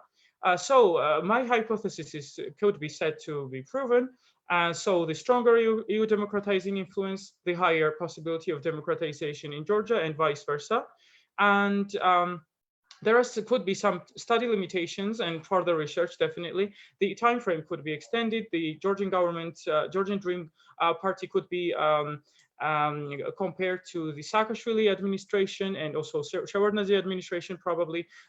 Also, we could include other regime influences from other external factors, such as Russia, which could be authoritarian influence, Iran, China, Turkey, etc. And we can also look at the US influence, which is quite an important factor in the region. And also, thirdly, the design, which is a single case study in my case, could be made to medium end studies or large end studies. Comparisons could be drawn between Armenia and Georgia, especially considering the fact that Armenia managed to follow the democratic course, even though European Union has not provided so many incentives such as visa liberalization as well as DCFTA. And we can look at other countries as well, such as Belarus, and see how Russia influences, and as well as in comparison with the European Union, etc., etc. And I'm also planning to make some recommendations for the research, but it's undergoing. And if you wish to see the future research, I'm pleased to. I kindly wish I could send it to you, of course. Thank you very much for your attention. Thank you. So also thank you very much for respecting the time limits. Excellent, very interesting, and clearly external incentives, especially the EU incentives, are very important for Georgian reform process, and it was very illustrative to see charts on Georgia's democratic achievements vis-a-vis the conditionalities for association treaty and DCFTA, and then the downward spiral of Georgia's democratic backsliding. Unfortunately, there seems to be a somewhat weakened internal appetite for democratic reforms as well. And one may look at the polarization and this disenchantment with political parties here as one of the possible explanations for that. So thank you very much for your overview of research. And now we move to our next speaker, who's Alexander Avaliani from the Georgian Institute of Public Affairs. And as a very brief intro, many scholars have for a long time linked political changes with the pandemics, especially if we look at the emergence of democracy.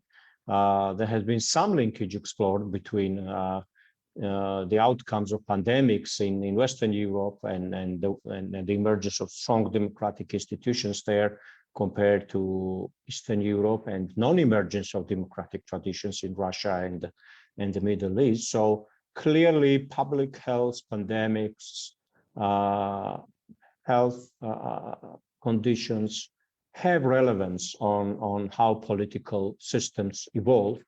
And this is very interesting now to listen to Alexander, who's exploring this very issue, COVID-19 and politics and national international test of the parasite model of democratization. Alexander, you have 15 minutes and the microphone. Please go on. Hello, can you hear me?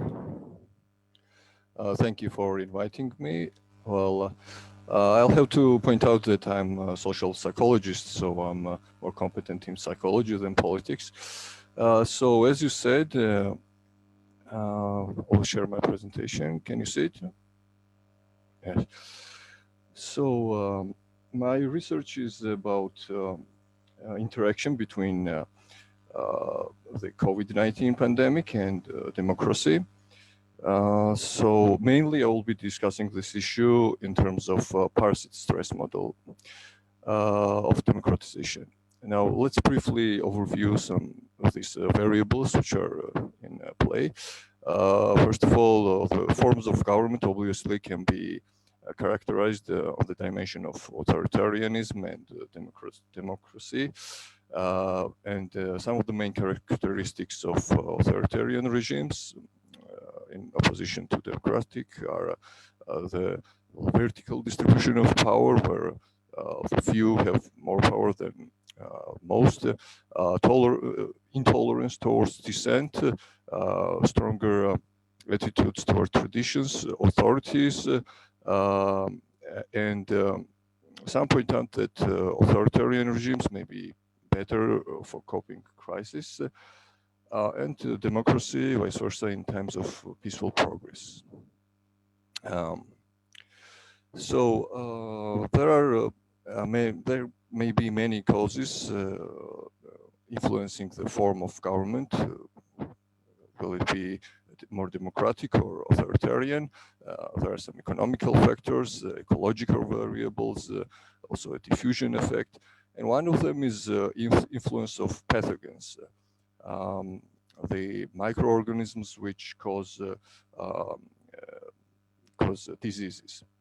So there is a broad theory called Parasite stress theory, which also has the sub-theories, let's say, of values and sociality, which investigates the issue of these microorganisms influencing our values. Now, as evolutionary paradigm has been established, obviously the theories which have some grounding in evolution are very popular, but this theory is not just another just so story, so to say. It has many empirical tests.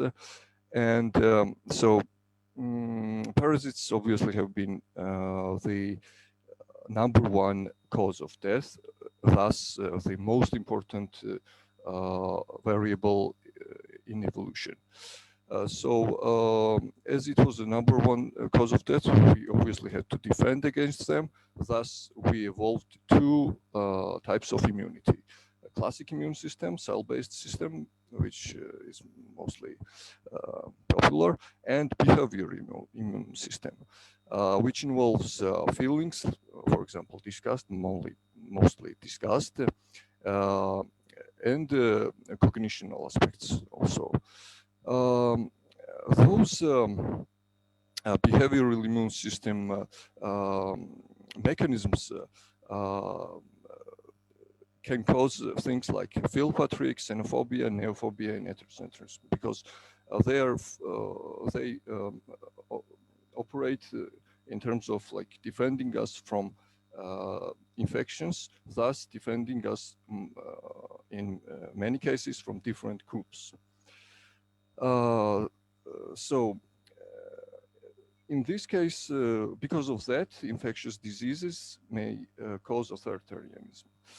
For example, to illustrate some cases, for example, there were early democratic transitions in countries of high altitude. And also sexual liberation happened in the West much earlier, which was because many for example, clean water and vaccination and many things that prevented diseases caused this.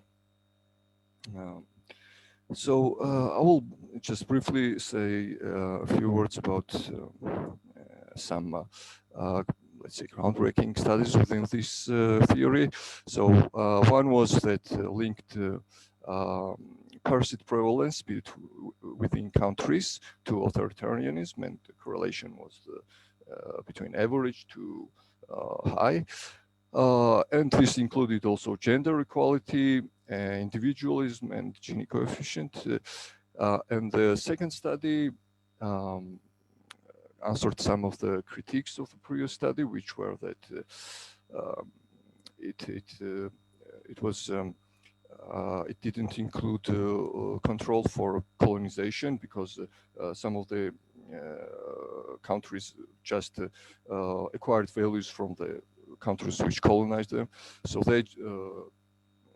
they made a study with just values with an F scale, and this hypothesis held up. They also controlled for some variables, and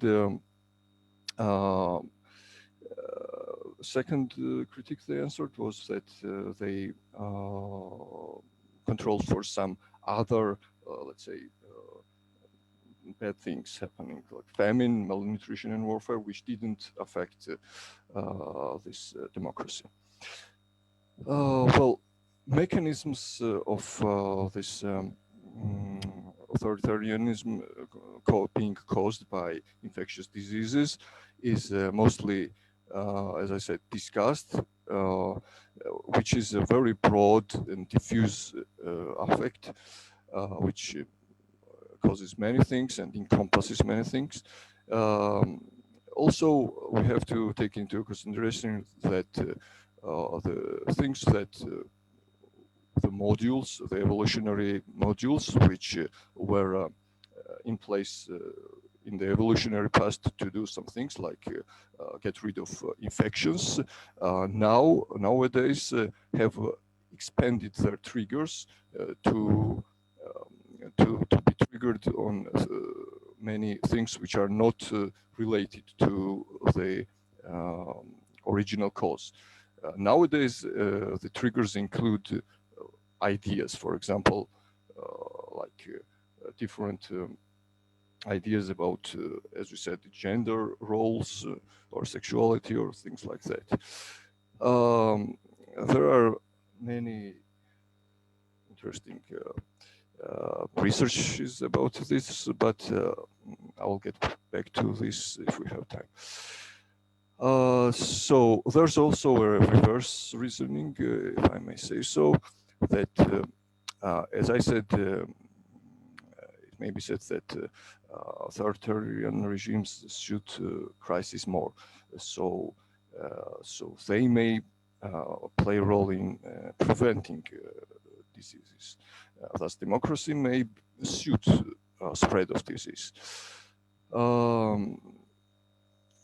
Okay.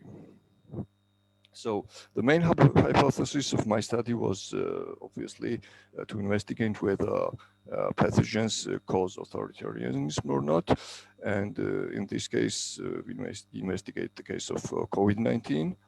And this is a really great opportunity to test this hypothesis, because we have kind of experimental data. And we can investigate the causality a little better than just correlation studies. So I just correlated the values from before and after pandemic. I will also investigate the reverse hypothesis, how democracy, form of regime, influences the spread of disease. And there's also another explanation for this, that in times of crisis, people are just merely inclined to support the status quo, including government, more. So I'll also investigate this, and I have tests on the intranational, also an international level. So methods will be on international Georgian level. CRRC-Georgia's Caucasus Barometer studies with t-test and chi-squared, and I had several second studies. I will not get into details now, as we have limited time. In terms of international Georgian level, I may say that the main hypothesis mostly was not supported, but there were not many values very closely related to democracy. The mostly tightly related variable was this at-dem, which was how much people, let's say, value democracy over alternatives, which did show that people kind of value democracy less after pandemic in Georgia, but other variables did not show the hypothesized, let's say, results.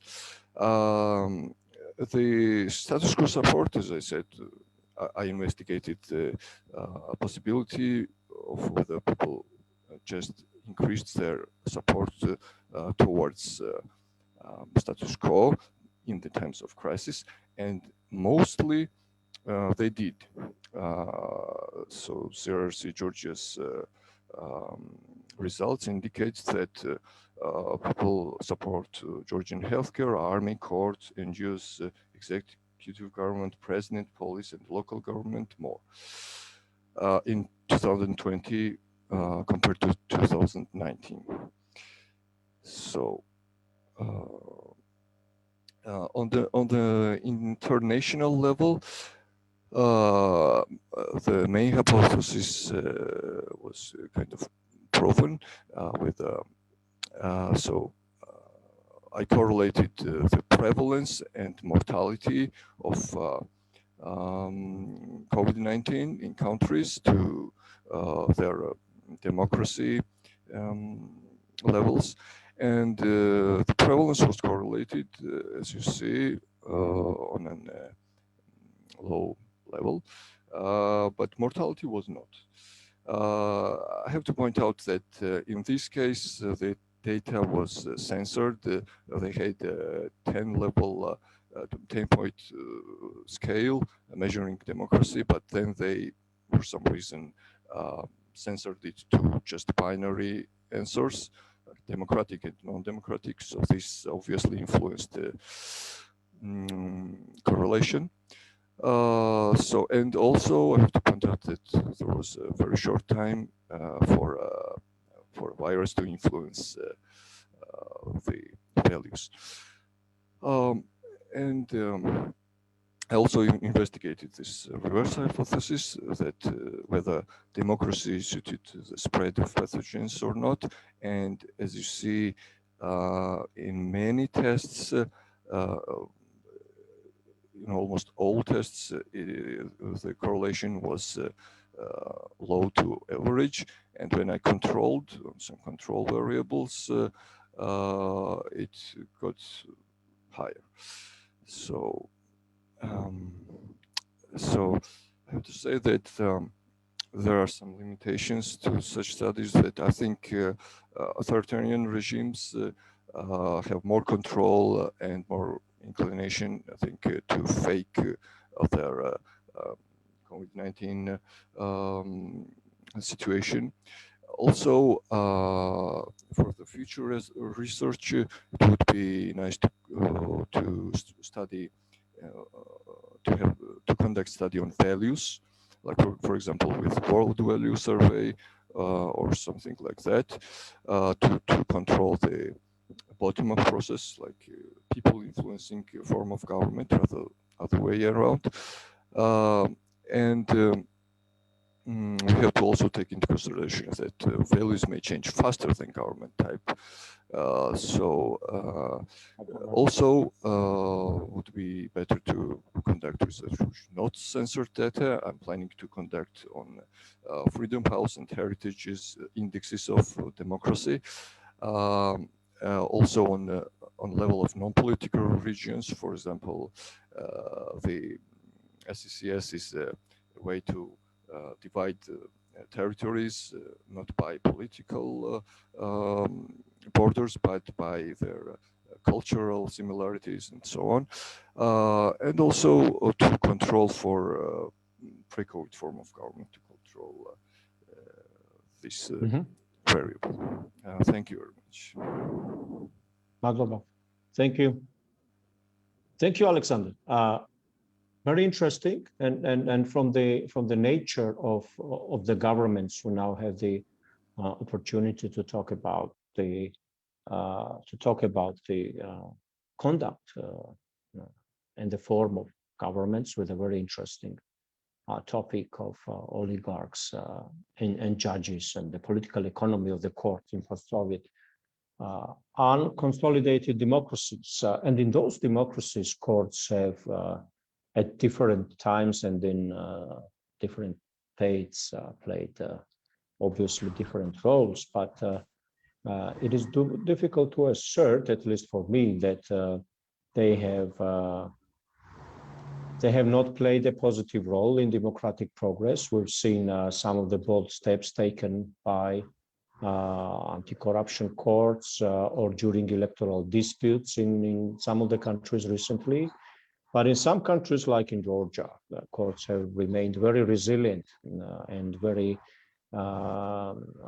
difficult to reform, and ranking very low in terms of public trust to them. So what are the incentives? What are the influences of the courts, and where the political systems are headed in that regard? So that will be the topic of our next conversation with Thomas Barrett from Yerevan Brusov State University. Mr. Barrett, the floor is yours, and you have 15 minutes, and as with the other speaker. Thank you. Thank you very much. I'll just share my screen now.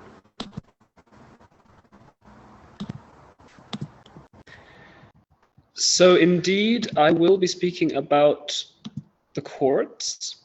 Is my screen visible? Oh. Yes, it is. Yeah. Please make it full screen. Yeah, one moment. It's just a bit loading. So indeed, I'm going to be talking about the courts in the post-Soviet unconsolidated democracies, so focusing on Armenia, Moldova, Georgia, and Ukraine. And what I am trying to do here, because it's very broad, to try and talk about the battles between politics and courts over 4 countries in 15 minutes. But what I want to focus on is some kind of broader structural factors which are sometimes missed in the discussion about reforms. So I want to focus on how courts are connected to political economy. So firstly, I'm going to talk about what the role in general judges have in societies without the rule of law. And then I'm going to situate the different fluctuations in judicial power within these 2 theoretical concepts of dominant power politics and feckless pluralism. And then I'm going to show how these concepts manifest themselves at different points in time in Armenia, Georgia, Moldova, and Ukraine. So firstly, well, this is quite a nice quote from the National Anti-Corruption Bureau of Ukraine. They wiretapped the District Administrative Court of Kiev, and it's very fascinating to listen to these judges very obviously scheming about how to get involved in certain political processes, and they have this great phrase: if they knew what processes we were behind, it would blow their fucking minds. So clearly these judges felt that they played a very powerful role in the economy, in the political economy of their societies. So the thing is that in mainstream theories of judicial empowerment, and by that I mean Western theories, we expect that increased political competition should increase judicial independence. So we would expect that much more competitive political systems, like in these 4 countries, would be therefore breeding grounds for judicial independence much more so than, say, the authoritarian countries of the region. But actually, over the last few years, it's become rather obvious that this is not the case for a number of reasons. First of all, The idea that increased political competition increases independence largely arises from the idea that incumbents have they sort of develop some long-term interest in an independent judiciary, because if they are replaced, they don't want to be persecuted. In unconsolidated democracies, incumbents fear persecution if they lose, often quite rightly, and therefore they use all of the power that they have in order to stay in power, including through influencing the courts. This is partly because they have quite short-term time horizons, but also because there's a bit of a culture of, a lot of a culture of impunity. It's very rare for members of ruling parties to actually be charged with corruption, and more specifically, it's almost unheard of in many of these countries for a politician or an individual to be charged with trying to illegally influence the judiciary. Very, very rarely happens.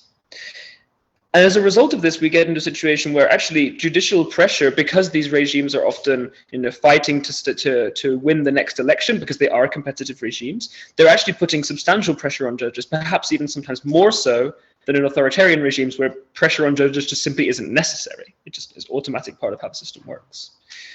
So the question I want to ask is, why do judges sometimes submit to this pressure, but sometimes they do not? And it's important to focus this on also the way that courts work in the post-Soviet region. In most post-Soviet countries, as Manasyan points out, judges are actually quite constitutionally empowered.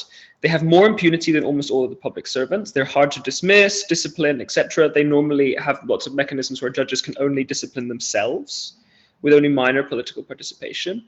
And they also have a lot more constitutional power than in many other countries. They can decide on the outcomes of elections, or on attempts to reform themselves, or even attempts to change the constitution, in particular constitutional courts. And as a result, judges often fear that reforms may threaten their impunity, or that new incumbents will replace them with loyalists. So they do have quite a strong platform which they could use to resist incumbents if they wanted to. Although they are then subject to large amounts of pressure, which we must remember is not only political pressure, but can sometimes be the threat of violence, for example. And also it's important to remember that judges are often embedded in certain patronage networks, which influences their decision-making. So I want to sort of try and put this idea of judicial resistance, but also political pressure, into a political economy framework. And what I want to argue is that the four undemocratic, unconsolidated democracies of the region kind of oscillate between two states. They flow back and forward between two types of state building. So I would say that in general, there's a great concept from Lucan Way, which calls these unconsolidated democracies pluralist by default. For example, Moldova in the region is the classic case of this. It has had a lot of political competition, many changes, handovers of power. But this is not really because there is, there are the preconditions for building a democratic state. There are not strong democratic institutions. There is not elite agreement on democratic norms, but still we have democracy. And often the reason for this is actually not because democracy exists, not because democratic norms and institutions are strong, but because the state and the elite are so weak. No elite group has been able to dominate these societies, or at certain moments has been unable to dominate them for a long period of time.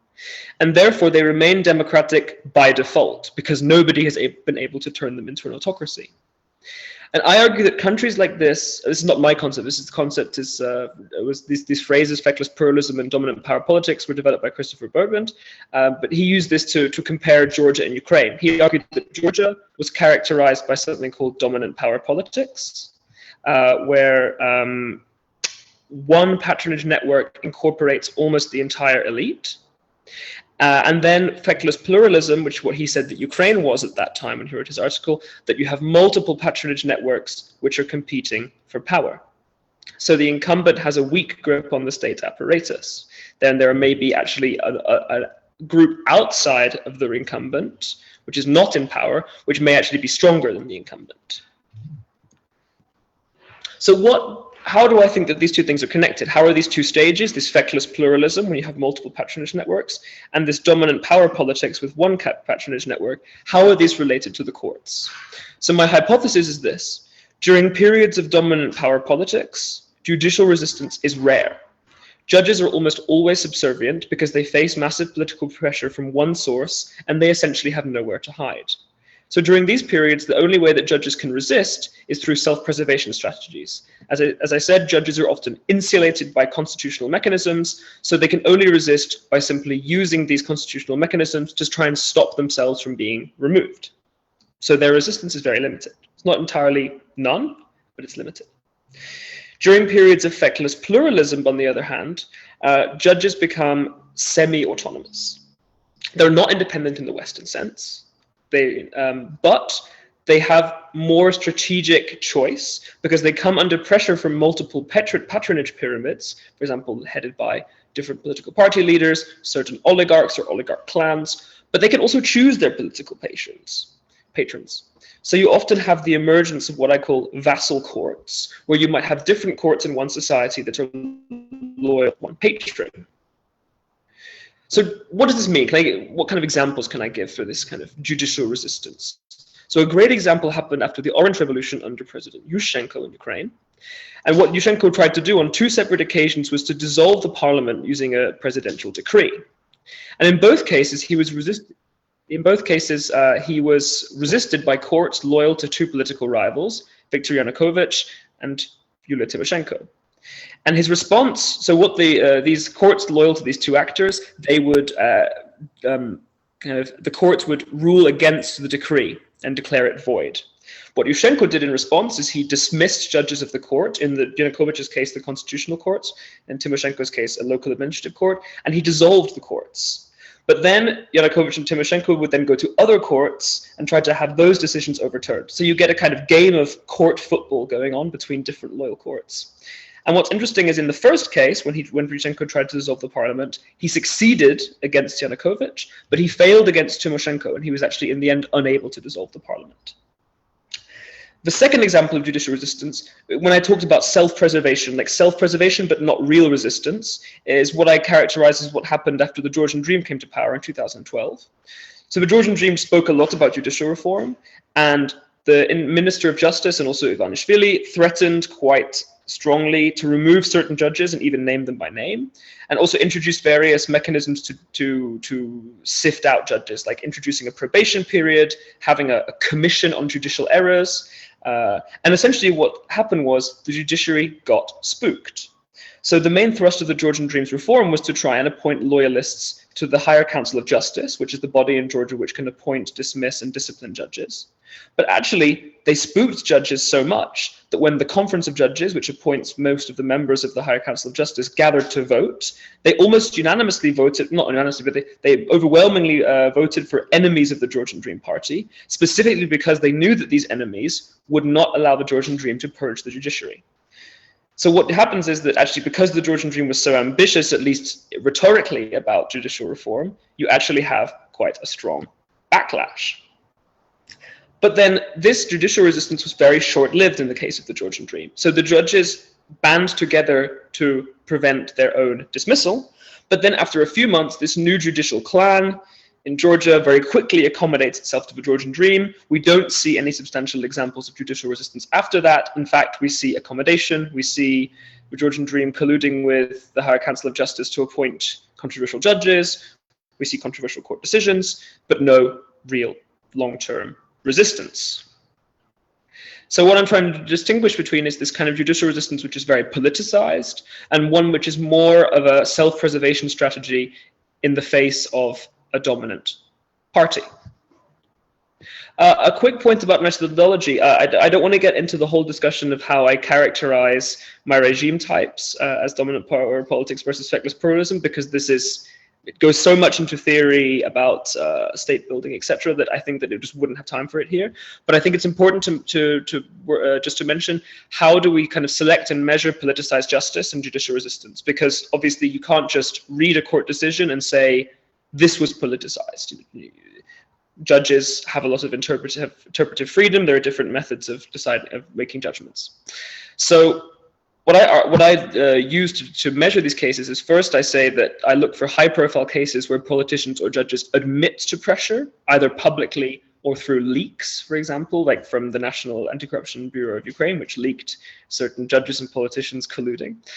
I then look at vassal courts. So these are courts where you can see that they consistently take cases, often not from their jurisdiction, and then consistently rule in favor of one political actor. This is a fairly obvious indicator of politicized justice. And secondly, rather obviously, investigative journalism, where high-quality journalists have revealed cases of judicial influence and revealed certain patronage networks, connections, etc. So if anyone was wondering how, it's rather a thorny measurement and sometimes controversial, but those are my three main sort of indicators. So now what I want to do is I said that this would be a 4-country study, and I know that time is very short, but I just want to give you a kind of overview of how I think this plays out in our countries. So maybe some of you will be more familiar with some countries than others, but I think what I argue is that in Ukraine, you have several periods under Kuchma and Presidents Kuchma and Yanukovych, where you see the consolidation of a kind of, not necessarily a one-party regime, but where all patronage networks are incorporated under the Party of Regions. All of the major oligarchs are incorporated under the Party of Regions. And then when you have these two revolutions, the Orange Revolution in 2004 and the Maidan Revolution in 2014, this patronage networks break down, but they don't reconsolidate. Under Yushchenko, you clearly have 3 patronage networks. And under Poroshenko and Zelensky, you have at least 2, possibly 3. It's kind of hard to tell in Ukraine, at least in the very, when things were going on, it's hard to tell at any particular moment how many of these pyramids are active. Then in Armenia, you essentially had, I can't really categorize what Armenia was like in the early 90s under Levon Petrosyan. I think that it was rather a pluralist regime, but I can't see strong evidence of how the judiciary reacted. But certainly you had a 10-year period of very strong consolidation under the Republican Party, probably the most consolidation you see in our 4 countries, where Armenia is not really having free and fair elections. And the judges almost never resist, although some high court judges actually did admit, and in private, and actually these were revealed in WikiLeaks tapes, that there was substantial pressure from the government. But then since 2018, after the Velvet Revolution under Pashinyan, there has been much higher pluralism in Armenia and consequently high resistance. If any of you have been following the Kocharyan case, we've had another one of these games of political football where certain courts release Kocharyan, the former president who Pashinyan explicitly stated that he wants to see in jail. Other courts then rearrest Kocharyan, some deny him bail, some give him bail, some seize his assets, some unfreeze his assets. So Armenia has clearly lost the ruling party's monopoly on judicial control. In Moldova, they also have a period of consolidation under the Communist Party from 2001 to 2009. And then they have this sort of weird situation where a dominant oligarch emerges, Vlad Plahotniuk, begins to consolidate his power largely by controlling the courts, but then is dramatically defeated. And now it's unclear what state Moldova is in, whether judges are resistant or not. And in Georgia, Georgia's the outlier in my case. What I argue is that in Georgia, you don't actually see much cases of, you don't really see a sustained period of feckless pluralism where judges are resisting. I find the Shevardnadze era hard to categorize. We could argue over that another time. But I argue that under Saakashvili, there is high consolidation and low resistance. But also under the Georgian Dream, there's as I said before, the Georgian Dream, okay, when there's a handover of power from the United National Movement to the Georgian Dream, there is a brief initial period of resistance when judges are scared for their security because the Georgian Dream is actively stating that it wants to purge them. So the judges resist to preserve themselves, but then actually very quickly accommodate to the regime. And what I argue is that because that Georgia has not seen this kind of since the Rose Resolution, they've not really had these dramatic electoral breakdowns. The move from the United National Movement to the Georgian Dream was rather seamless. The Georgian Dream inherited a very centralized government apparatus created by Saakashvili. That as a result of that, you don't really see this kind of judicial resistance that you get in other countries which have experienced a rather dramatic breakdown of their power vertical. So that's my very, very rapid attempt to cover 4 countries in a few minutes. What can we conclude from this? That during power politics, judges have no alternative source of patronage, so they're submissive to the ruling party. Whereas during feckless pluralism, judges act as gatekeepers to political power, and they can choose political patrons and decide on sensitive areas. And if I had more time, I would talk about Moldova, which is a particularly interesting case because you have an oligarch outside of the ruling party who's able to take control of the courts from the outside and defeat the incumbent president and prime minister. Thank you, Thomas. We can use the Q&A time afterwards, and there are questions coming in via chat room. But thank you. That's very interesting and revealing overview of the courts, and especially this ranking of resistance and this historical timeline of that is very, very useful, at least from the presentation. So look forward to maybe learning more about it afterwards. Now let's move to geopolitics now. So I'll go to the next speaker to save time and be able to finish more or less according to the timetable. So Ayten Aliyeva from the University of Vienna will speak about the power strategies in the South Caucasus of three big actors in the region: European Union, Russia, and China. So Ayten, the floor is yours, and 15 minutes, please. Good afternoon. I try to share my screen. I have some challenges here. Oh, I can't. I'm sorry for, I don't know.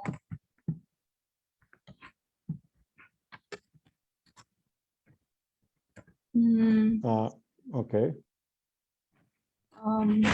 I'm very That's okay. If we don't have the screen, if you could just...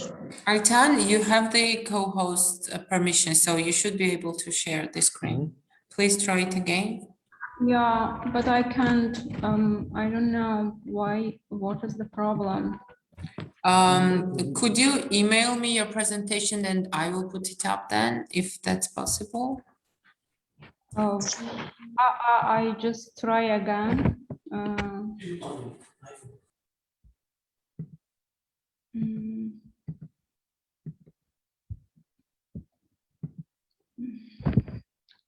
Sorry, I can't. I just email you. I'm very sorry. It's okay. You can email me and I will put it up, and you can start without the first few slides, maybe. Okay.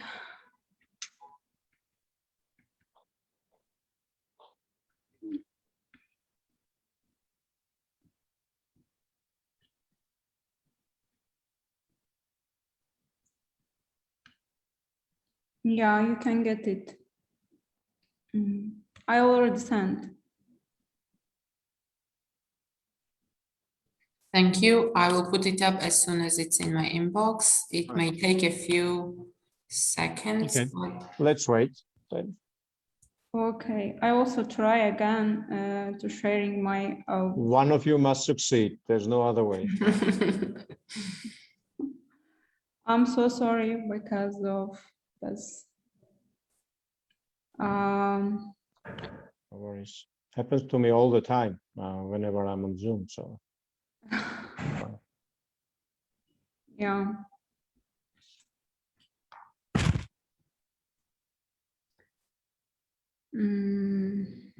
I'm very sorry, Ayten. I haven't received your email.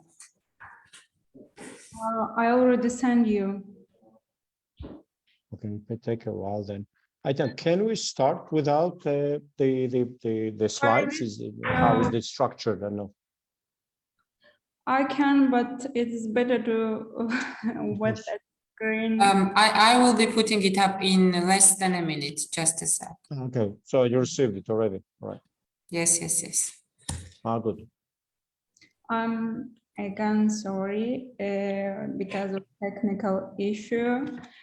So actually, it is very hard for me after this detailed presentations. So we can go on now. We will see the screen. All right, cool. Yeah, thank you very much, Mariam. Okay. You need to help me.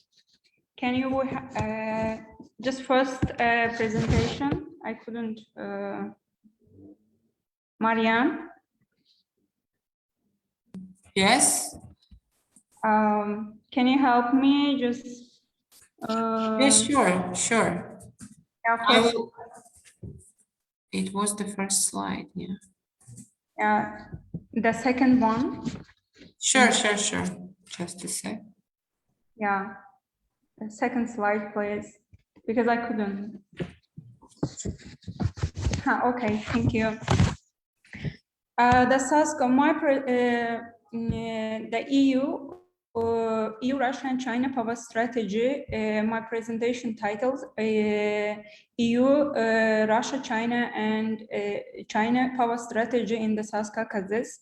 I would like to mention that I am very beginning of the my PhD project. I am still in the research design process, now, South Caucasus region has historically been a region of political and civilizational fault zone between European Union, Russia, Turkey, and Iran. The three countries and surrounding region of the South Caucasus has constituted one of the most diverse and challenging region in the world. The South Caucasus region has captured international attention due to a dispute between the EU and Russia, unsolved conflicts, and the role of energy corridor to the Europe. As part of Belt and Road Initiative, we can perceive a new global power, China's attempt to the strategically participate in the South Caucasus. Next slide, please.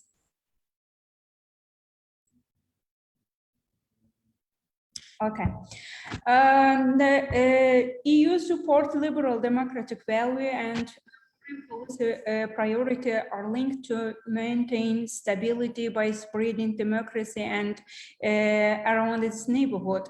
Russian foreign policy has changed significantly since the collapse of Soviet Union, especially since Vladimir Putin's presidency. The main concept of President Putin's foreign policy became Euro-Asianism, which aims to reinstate the country of the former Soviet Union within the framework of economic union. China aimed to develop trade, investment, and financial cooperation and people-to-people exchange along the New Silk Road. The Belt and Road Initiative is China's economic diplomacy project and aim to developing a network of economic corridors through the Eurasian continent. Next slide, please. Okay, thank you.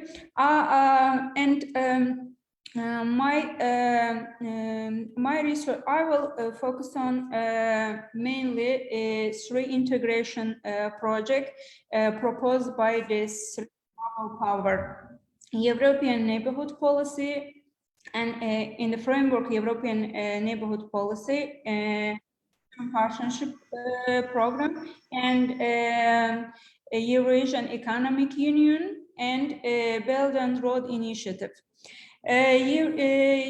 Eastern Partnership Program is a part of European neighborhood policy, which seeks to build stability, prosperity, and good governance in neighboring country in Eastern Europe.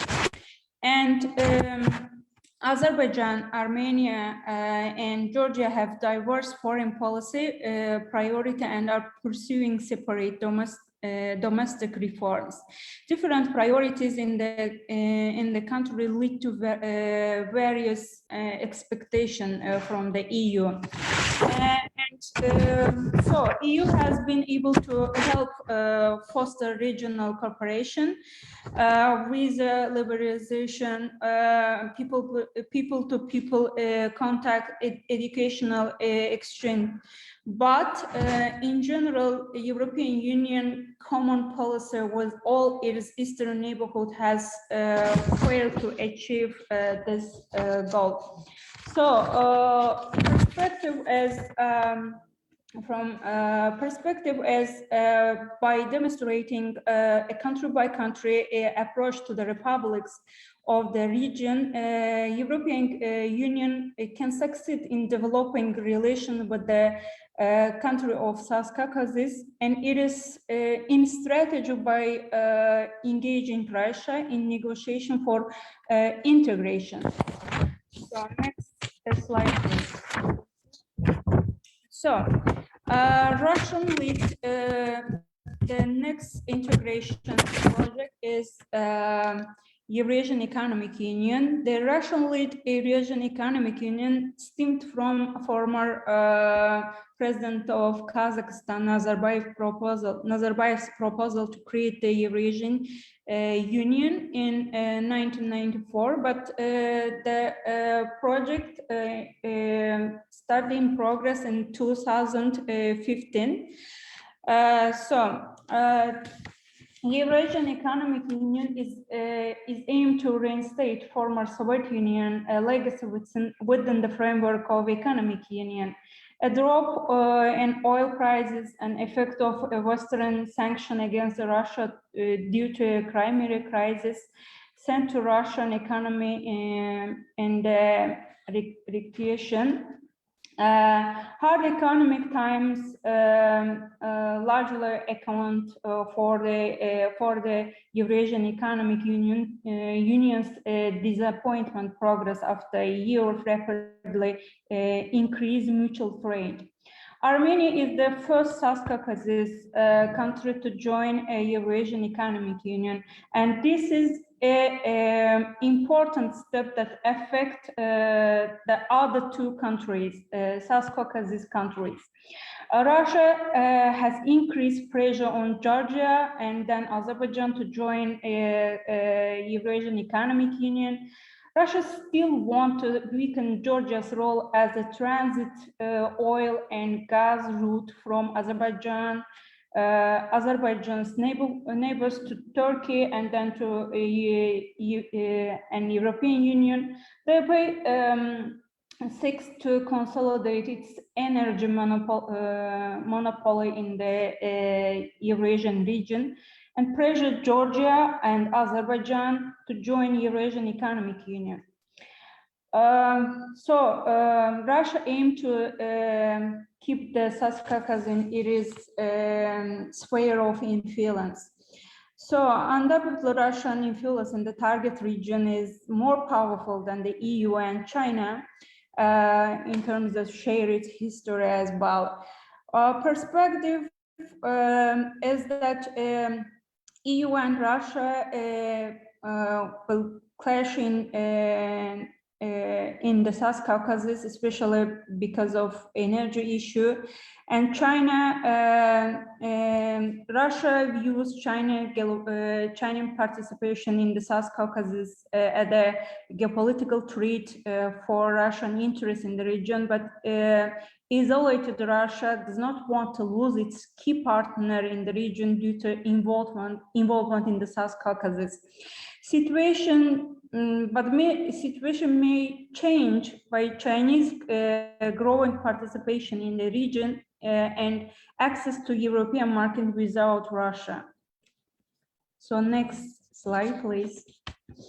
Okay, China Belt and Road Initiative is the most ambitious project of the century, and more than 66 countries from different continents are now part of initiative, and more than 130 countries have expressed support for initiative.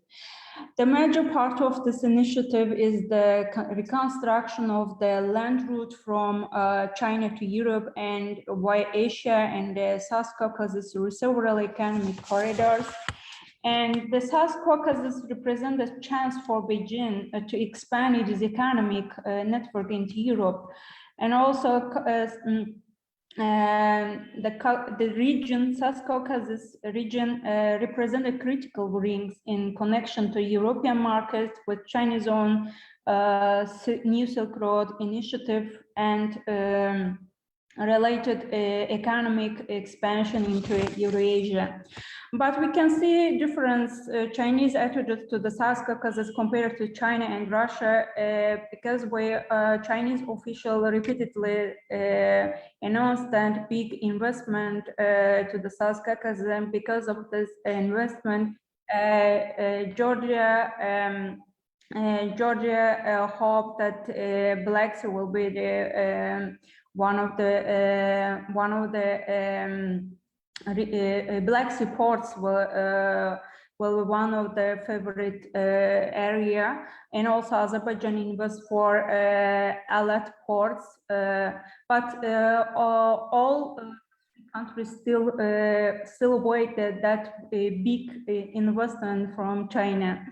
So perspective is a continuation of strategic partnership within the EU and Russia. China will continue a strategic partnership because they are strategic partner, and will continue its partnership with EU and China, and focus on business and trade in South Caucasus. Next slide, please. So my research aim, my project is aimed to analyze the influence and strategic interests of EU, Russia, and China in South Caucasus, and moreover compare the European Neighborhood Policy, Eastern Partnership Program in the framework Neighborhood Policy, and Eurasian Economic Union Belt and Road Initiative, which adopted integration projects, and will examine of desire of South Caucasus country to the participate in these projects. So next please. Okay. My research question is, what kind of power strategy of the EU, Russia, China demonstrate in the region? So, and their strategy will lead to confrontation or cooperation in the region. And second question, what kind of integration model, what kind of integration project will be favorable for among the for future of region or among the South Caucasus country? The choice of three republic of South Caucasus. Next, please. So I add a short information about the theory that I planning to use. But this is very initial version. So I'm planning to use complex interdependence policy. So because of so I think that the European Union, Russia, and China are strategic partner, and the interdependence on a several dimensions between the global powers drive them to cooperate in the region. So for the second one, and Russia pursue an offensive approach as a hard power player, while the European Union and China defensive approach as a soft power player. China prefer bilateral cooperation based on trade and investment. And so for answering the second question, my hypothesis is the three South Caucasus South Caucasus country will interested in stressing bilateral relation with China and continuous successful integration model. The EU will be favorable among the South Caucasus countries. So next slide, please. Okay. So about the methodology, also that is very initial version. I'm planning to use a qualitative method of data analysis that will provide a broad understanding of the issue and answer important research questions that draw a proper conclusion. The qualitative data analysis based on primary and secondary sources, where some part of material will collect through the online sources, and for the moreover different kind of feasible literature sources, books, scholarly articles, and various researches will be used in the in my project. So through using comparative case study, the strategy of politics. I'm sorry to interrupt, but if we can try and wrap up in 1 or 2 minutes, because we're already running out of time. Thank you. Okay, so so comparative case study, interest of European Union, Russia, and China will reveal the way of behavior, their strategy by identifying similarity and difference in the action in South Caucasus. And so for focus group interview will conduct with the expert from a research institution acting in South Caucasus region or about South Caucasus. So through comparison and suggestion with a variety of opinion and increase the reliability of research. Furthermore, in this research project, so I plan also historical review will, for gathering background information and understanding historical impact of those power in the region. Next slide, please. And we're out of time. I guess that's enough for the moment. And if you again, I would like to mention that I am very beginning of my still I have 3 years and I have to plan and design my research. Thank you for opportunity for presenting my research idea, because I am calling it idea because it is still idea. So thank you very much for your help, Mariam. Thank you. Thank you, Aita. Thank you. Thank you. I wish you all the best in your doctoral studies now. Well, ideas matter a lot, and they are the things that really shape our society. So good luck in your studies. Well, we're out of time, but there is one question, if I'm not mistaken, in the chat room, and that goes to Josep. There was a question about, I guess you read it, why only GD? Because many of the incentives and reforms began in the previous government. So, so if you could respond to that, and then we wrap up.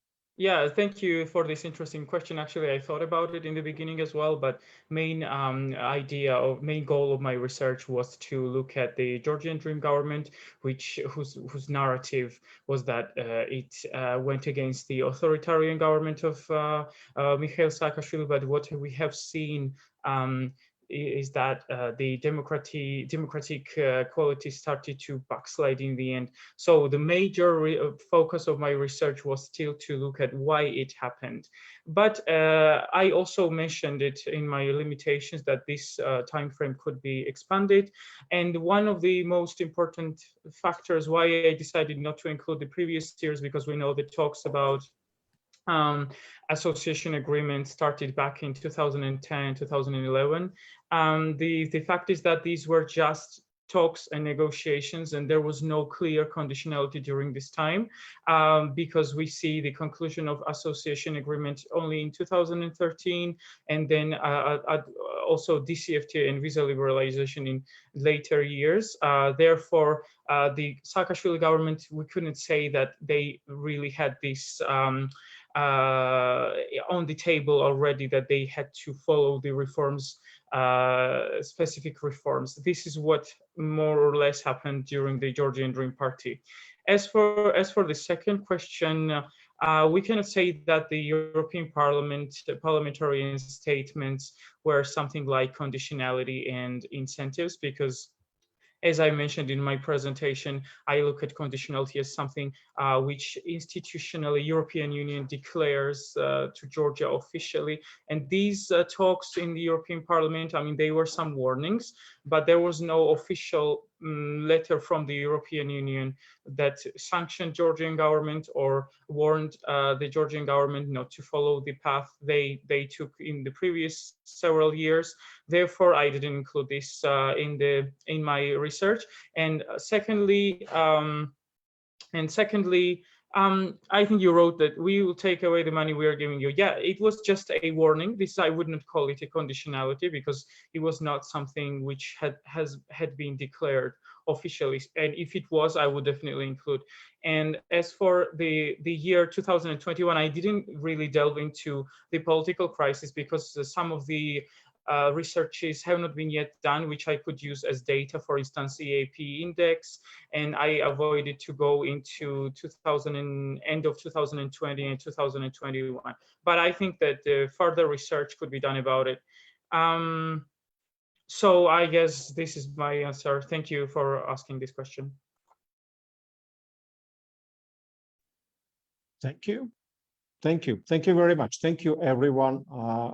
It was a great discussion, very revealing insights from the studies that you are all undertaking or have already undertaken. Again, thanks to CRRC for keeping up this great tradition of organizing these relevant discussions. I wish all the best and strong health to all the speakers and organizers and the participants and listeners. Good luck to all of you. It was great talking to you. Bye-bye. Thank you. Thank you and goodbye. Thank you very much to the second panel participants, the panelists, the moderator. I would like to announce the break now, if there are no more questions for this panel. And we'll be back very soon, actually, at 3:30 with the first keynote speech for today, Big Data for Urban Mobility in Yerevan, How Taxi and Public Transport Can Inform Urban Planning by Dr. Georg Yezekyan. So please stay in the meeting, and please stay, those who are watching our live stream on Facebook, please get back to your screens in about 20 minutes. So we'll resume the conference at 3:30. Thank you very much.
Welcome back again. My name is Yevdokimova, and it's a pleasure to introduce our keynote speaker, our first keynote speaker for today, Dr. Yezekyan. Dr. Yezekyan is an urban scientist interested in studying cities with the mathematical apparatus of data science, machine learning, and complex systems, as well as understanding their relevance and impact on cities from an anthropological, historical, and sociological perspective. Dr. Yezekyan holds a doctoral degree in data science and is currently a postdoctoral researcher at the Knowledge Discovery and Data Mining Lab, KDD Lab, a research group focusing on modeling urban mobility and socioeconomic dynamics at the Italian National Research Council. Dr. Yezekyan, it's a pleasure to welcome you at our conference, and please feel free to share your screen, and the floor is yours. Thank you very much, David, and hello, everybody. I'll just a second share my screen. Okay.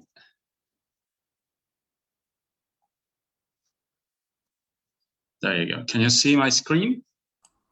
Yes, we can see your screen. Okay, so good afternoon, everyone. As David introduced me, I'm an urban scientist interested in modeling urban mobility and understanding its relationship with urban socioeconomics, understanding how cities work, how the various kinds of processes taking place in cities influence its growth, its development, and what can be done to improve city planning, urban planning.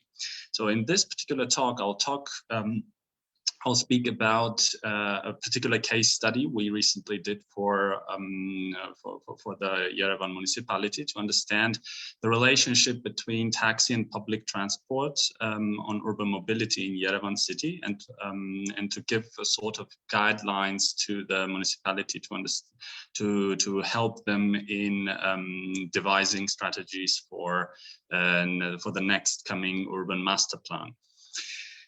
So before I move on to the specific case study, I would like to give you a brief overview or give you a framework, a methodological framework of what urban data science is, what is it about, what tool set it provides, and how it can be used to solve different kinds of urban problems. So urban data science, roughly defined, can be said to be a set of data-driven approaches to describe and model urban phenomena, and it intersects or has a very tight relationship with various disciplines and areas of study, such as urban economics. For example, how and why do firms and residents in a city choose home and work locations? Urban spatial structure, trying to understand the spatial layout of cities. If you go on Google Maps and look at a city from above, why does it look like the way it does? What historical, economic, and political reasons are there to shape the physical structure of cities? Spatial networks, understanding the underlying street network, again, its historical and economic development, and mobility flow networks, which I'll talk about in a bit. Urban mobility, understanding basically how people, cars, goods move in a city and how easy it is for them to move, actually. Urban accessibility. How accessible are urban amenities for residents? Because a good city is a city in which urban amenities are very accessible to the residents. And this is a very important topic and a hot topic in contemporary urban planning. Urban spatial optimization, how to find optimal locations in a city. Let's say you want to open a new business. Where do you do it? How can you know if it's an optimal location? Maybe you need to shift the location of your business to have a better client turnover.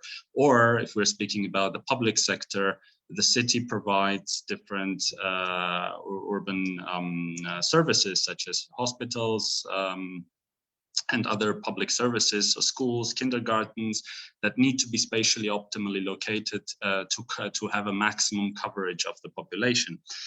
Smart city applications using data science and mathematical modeling for specific smart city solutions, which I'll also give you an example about, and spatial visualization to how to meaningfully represent urban data for decision making. What is urban mobility and why is it important? So if you look here, for example, this is a visualization and animation of urban mobility demand. So basically how people move in a city in different locations during the day. So it's 24 hours very quickly running in Rome. This is a kind of a spatial layout of Rome, Italy. We can define urban mobility as the ease of reaching valuable destinations within a certain time budget. So let's say every morning during a weekday, people are going to work, right? And a good city is a city in which most of the population spends as little as time as possible to reach the work destinations. And one of the measures typically used by the United Nations and other organizations, including specific urban municipalities, to actually measure urban mobility is the proportion of the population that reaches work from home within, let's say, 30 minutes or 45 minutes or 1 hour. So if let's say 100% everybody reaches their work within half an hour, that's pretty good. If only half of the population reaches their work within half an hour, that's already giving some room for improvement in the coming strategies and master plans to be developed for the city. And this is very important for urban planning and for understanding how people actually use the city dynamically over time, and its relationship with the city structure. So, for example, is the city monocentric or polycentric? Is there just one central area, as you see here in Rome, or maybe there are some clusters or islands spread around the city? And this is something you need to take into account when planning for the next decades. Another question that deals with urban mobility and urban economics is whether a city's physical central locations coincide with economic centers. So you might take the geometric center of the city and then find out that the economic center is located somewhere else. And then you need to figure out why that is the case, because the geometric center is the most optimal in terms of distances. So people need to cover smaller distances to reach the center, but the economic center is kind of located in a non-central location, such as this is typically the case with industrial cities, where you have like typical Soviet era cities, when you have, for example, a big factory or a few big factories located on the periphery of the city, and during the working hours, that's actually where the hype and where the buzz of the city economic activity is taking place. And finally, do its spatial characteristics change over time? And as you can see here, there is a typical periphery to center movement across the 24 hours of the day. So, but moving to Yerevan, typically when studying urban mobility, there are two approaches you can take. One is to understand the urban street network. So you actually take the network street, you look at its layout, and you try to understand why it has the specific shape and patterns it does, what are the most central streets, and how this affects urban economic activities. But the more interesting approach, and that has a more kind of a dynamic character to it, is understanding urban mobility origin destination networks. So this is basically the same image as on the left, except that here you don't see the streets, but you see the origin to destination flows. So you take 2 points, you connect them, and the thicker the line is, that means the more people are flowing or moving during the day between these two locations. And you see two most central locations in Yerevan city. One is a very popular metro station, and the other one is actually the central square. So when studying street networks, what researchers typically do is they use it as a proxy for understanding, let's say, pedestrian mobility. So you use some mathematical formulas, mathematical methods to extract or identify the most central streets. As you can see here, darker red streets correspond to the most central ones. The cooler colors correspond to less central streets. And the idea, the hypothesis is that the more geometrically central within the network structure the street is, the more it will be attractive for businesses, for example, because more people will go there.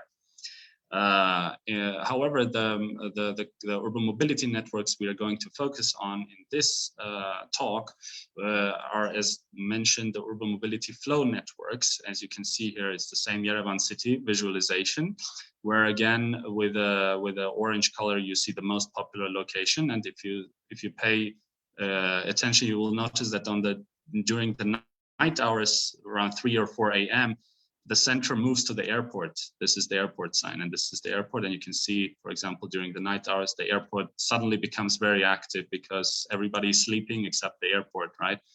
And so you, when studying this kind of network, you focus on such questions as which locations are more connected to which other locations. Is the mobility flow network a star-like, meaning is there one center that is connected to everything else? Or maybe there are clusters of dense sub-networks, or maybe there are some islands around the main center. And again, how does the flow network change over time? And you can see already visually, without any mathematics or without any analysis, that there is a certain temporal pattern taking place. Given this brief methodological overview, without further ado, let's dive into the specific case study I mentioned about the taxi and public transport in Yerevan. So a few words about the data sources, because this is very important. Since the talk is also titled Big Data, we need to understand where this data actually comes from and how you can get it. And so the main data sources used in urban analysis dealing with mobility and public transport is first municipality public data. So many cities have data portals where they upload different kinds of publicly available data that the municipality itself collects. Then there are mobile phone operators that provide geographically aggregated call detail records. So this is basically whenever you send an SMS or whenever you call, your phone can send a signal to the closest station. And the log data, this is every time you use internet. This is much more frequent, like something like every 15 or 30 seconds, your phone basically sends, if it's connected to the internet, sends a signal to the closest station. And then you can aggregate them and count where most people are. So this is a kind of a more real-time picture of population densities, because the traditional methods from urban geography, where you use proxies for urban populations, are not exact. And this is big data offers a kind of a new way, new approach to reliably compute, reliably estimate population densities during the day, or even during the week, during the month, during the year in the city, and plan the city accordingly. Because wherever you have more people, you need more public amenities, you need more public services, and so the city planners have to take this into account. Another good source typically is taxi ride-sharing data. And as you might know, in many post-Soviet countries, taxis are very cheap as compared to, let's say, the Western countries. And that's why they are a viable alternative actually to public transport. And many people use taxi instead of public transport. And so many ride-sharing taxi providers actually have GPS sensors installed in their cars, and so they can track the vehicles. And this is a valuable data source because it gives you the opportunity to have an overview of mobility in the city on a very granular level, on a GPS point level.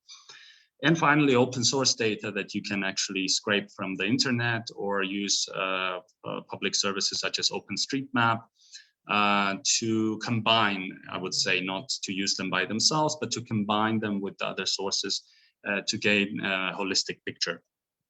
So to start with, we basically take a map of the bus stops, of the public bus stops in Yerevan. And so you see here a typical picture you would see in any other city. So roughly equally distanced, bus stations, but this map in and of itself doesn't tell us anything meaningful, because it's just a map of where the bus stations are, right? So what a more meaningful approach would be to weight them by population, because some bus stops, for example, this bus stop over here, this bus stop is kind of remotely placed, and it might serve daily something like 100 people, right? Whereas if you take a more central bus station, it might serve daily 5,000 people. So there is this, you need to take population into account, how many people it actually serves, in order to understand whether it's enough or is it not enough. You need more, you need less,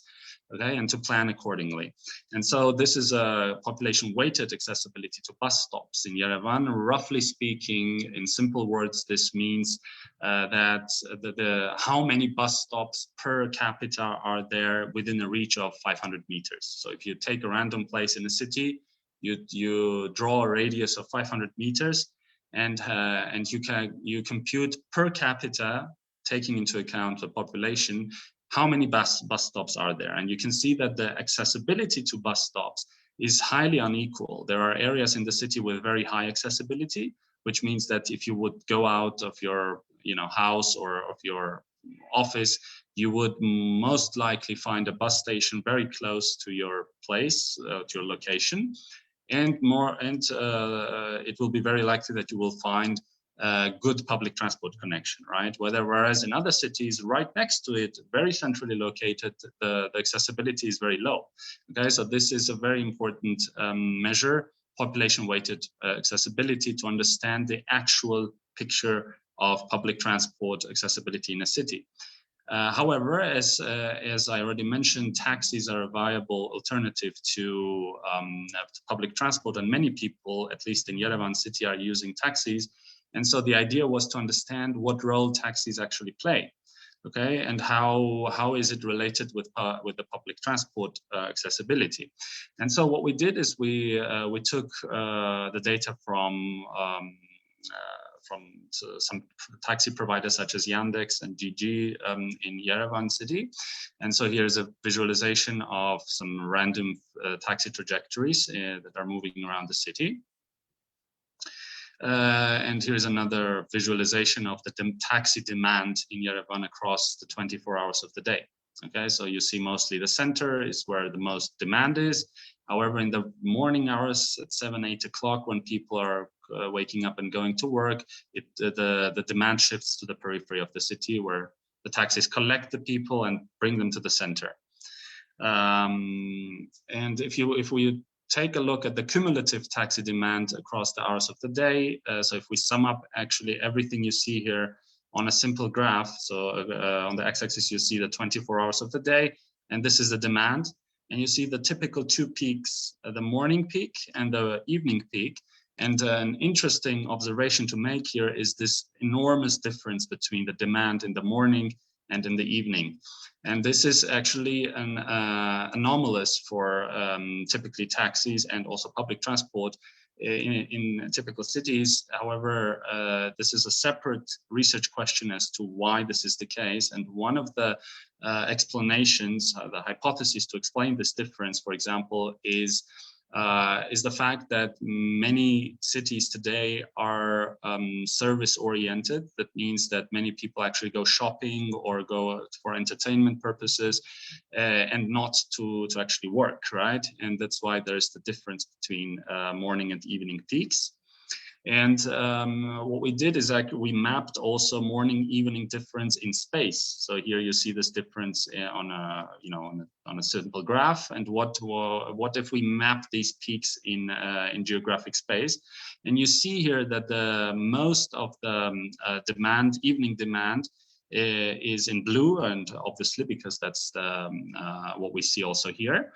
But there are some locations, for example here, and I'll explain where this is in Yerevan, where actually the demand is higher in the morning, not in the evening. And this makes much sense, a lot of sense, because these locations, particularly the one you see over here, right next to the center in Yerevan, is where most public entities are located. This is like governmental institutions such as the municipality, the government itself, embassies. There is an entire street with all covered with embassies of different countries. So this is where people actually work, and that's why you don't see many taxi flows taking place here in the evening, whereas you do in the morning.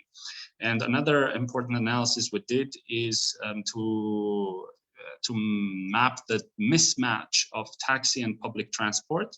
So this map shows you the areas where there is a high taxi demand, but there is a low public transport accessibility, which means that it's a kind of a feedback loop where people are taking taxis because there is no public transport, and they are not taking public transport because there are many taxis. So this is a kind of a egg and the chicken problem, where you need to stop somewhere if you want to have a healthy public infrastructure, public transport coverage. You need to plan accordingly.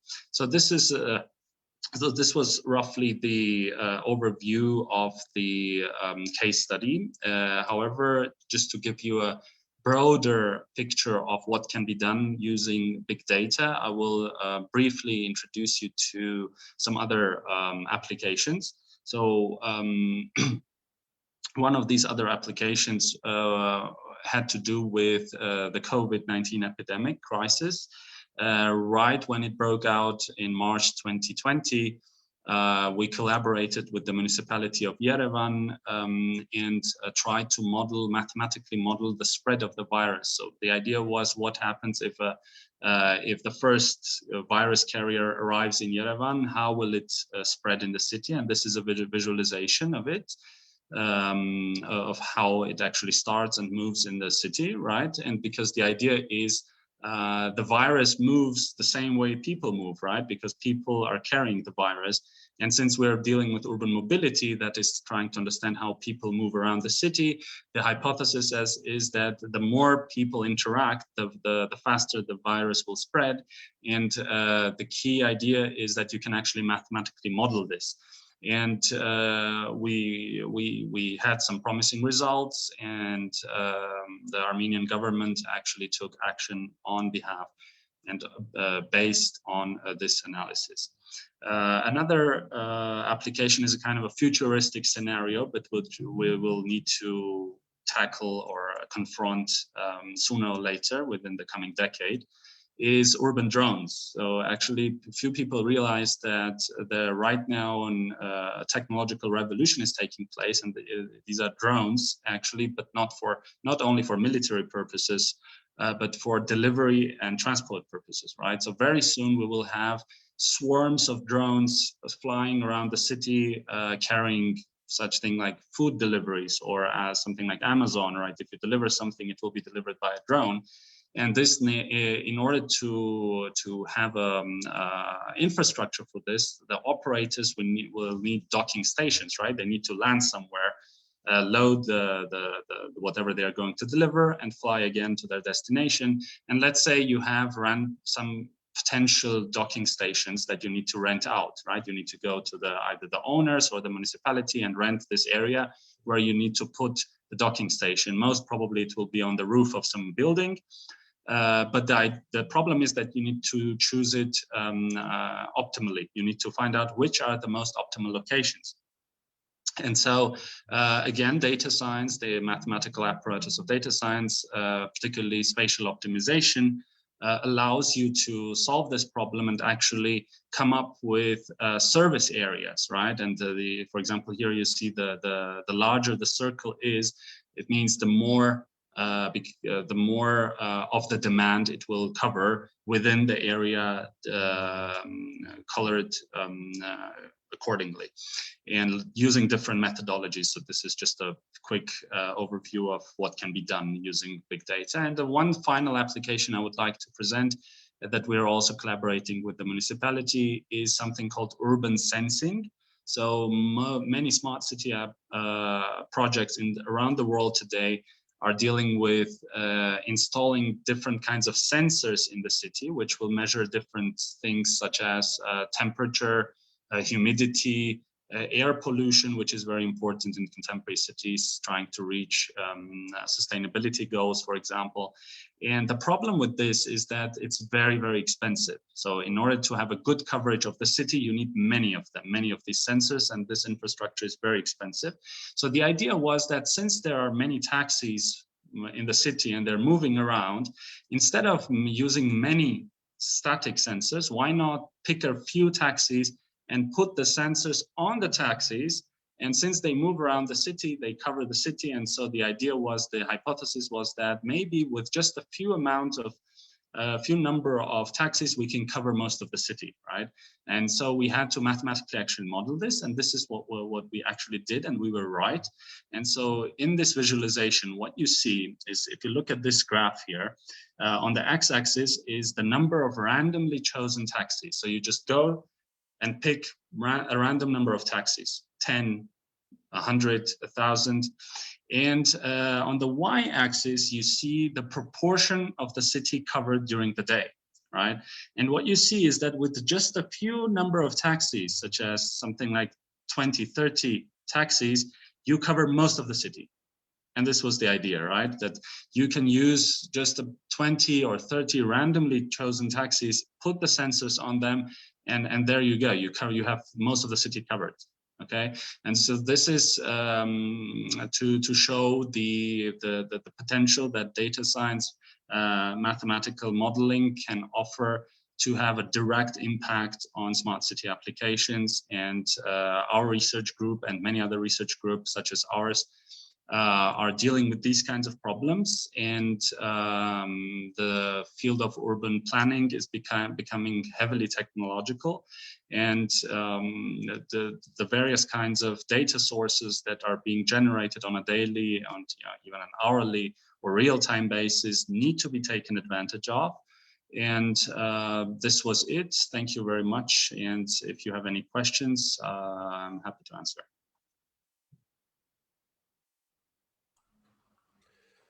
Dr. Yezekyan, thanks so much. This was the very, very fascinating presentation. This might be a little bit different what CRRC offices are doing. So we just do mostly do the survey data collection, but we believe that actually big data is the future, and this is something that we need to kind of adjust to. Yeah, I think your presentation was very relevant especially for our regional conference. I've heard about like many things from the representatives of the Tbilisi City Hall, that there is a data scarcity, and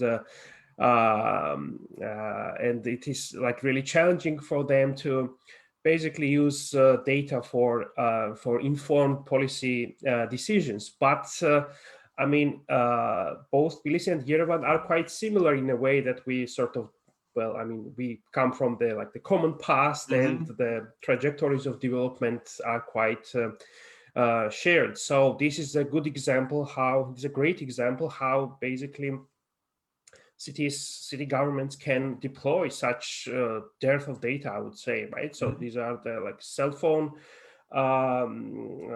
calls, which city government needs to collaborate with cell phone operators, and this is hugely impactful in terms of kind of policy making, right? So basically, you don't you don't have to spend a lot of money on doing large scale household surveys and yeah, and basically do many things. It's here.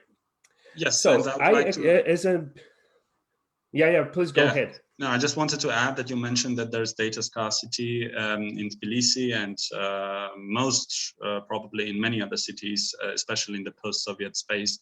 One of the solutions or workarounds from our experience is that typically urban governments, urban municipalities in post-Soviet countries are heavily bureaucratized. And it's very difficult for them to change this, to kind of circumvent these bureaucratic structures to integrate the new methodologies I spoke about. And one of the solutions is to rather than trying to change things from within, instead of doing that, the solution is to partner with research institutions or to establish ad hoc research groups that by spending very small amount of resources will provide enormous results of value to the municipality. So the city itself will never go and collect this data. So you need to kind of come up with this public-private partnerships, and only then you might have some good results. Otherwise, it's very, very difficult. And so this is the kind of if I were to say in a few sentences, the solution, the way to go, this would be my suggestion. Yes, I think that these are, I think this suggestion is something that like many city governments in the kind of in the neighborhood and in this broader space need to take into consideration. Dr. Manasyan, you wanted to add something or ask question to Georg. Please go ahead. Thank you for providing this opportunity to address a question. Georg, your presentation was really impressive. And as David mentioned, we are dealing with the public opinion surveys. What do you think about using the social media to touch base or to identify the public opinion without going to the respondent, without organizing face-to-face or other interviews? Do you see any perspective? And if so, then what should be done to build such a capacity? Mm-hmm. Thank you. So, very good question. There are two parts. I would split the question into two parts. The first is that social media is a very valuable source of data, and it is actually being used for urban applications, both for opinion monitoring, for opinion modeling, but also to map its geographical context. So there are many social media platforms such as Twitter, for example, Foursquare, partially Instagram, that offer geolocated data. So they're tagged with geolocation.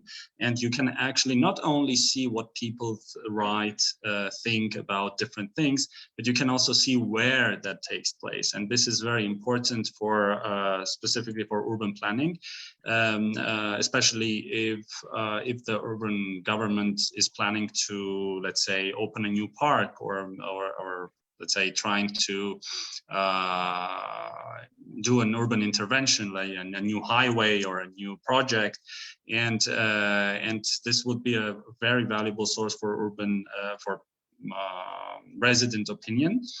And however, the second part of the question is that traditional surveys, they're indispensable. So however much you have all these wonderful technological novelties, the classical approach should not be, get rid of, and instead it should be combined with the new methods, because traditional surveys, apart from being, expensive, time-consuming, they are very consistently structured. And so, unlike actually the big data approach, which is often messy.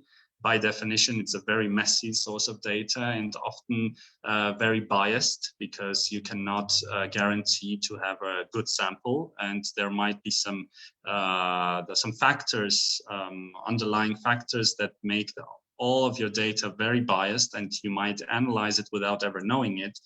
And so domain knowledge is something you need to have in order to analyze this. And traditional surveyors, they are the people who actually have this expertise.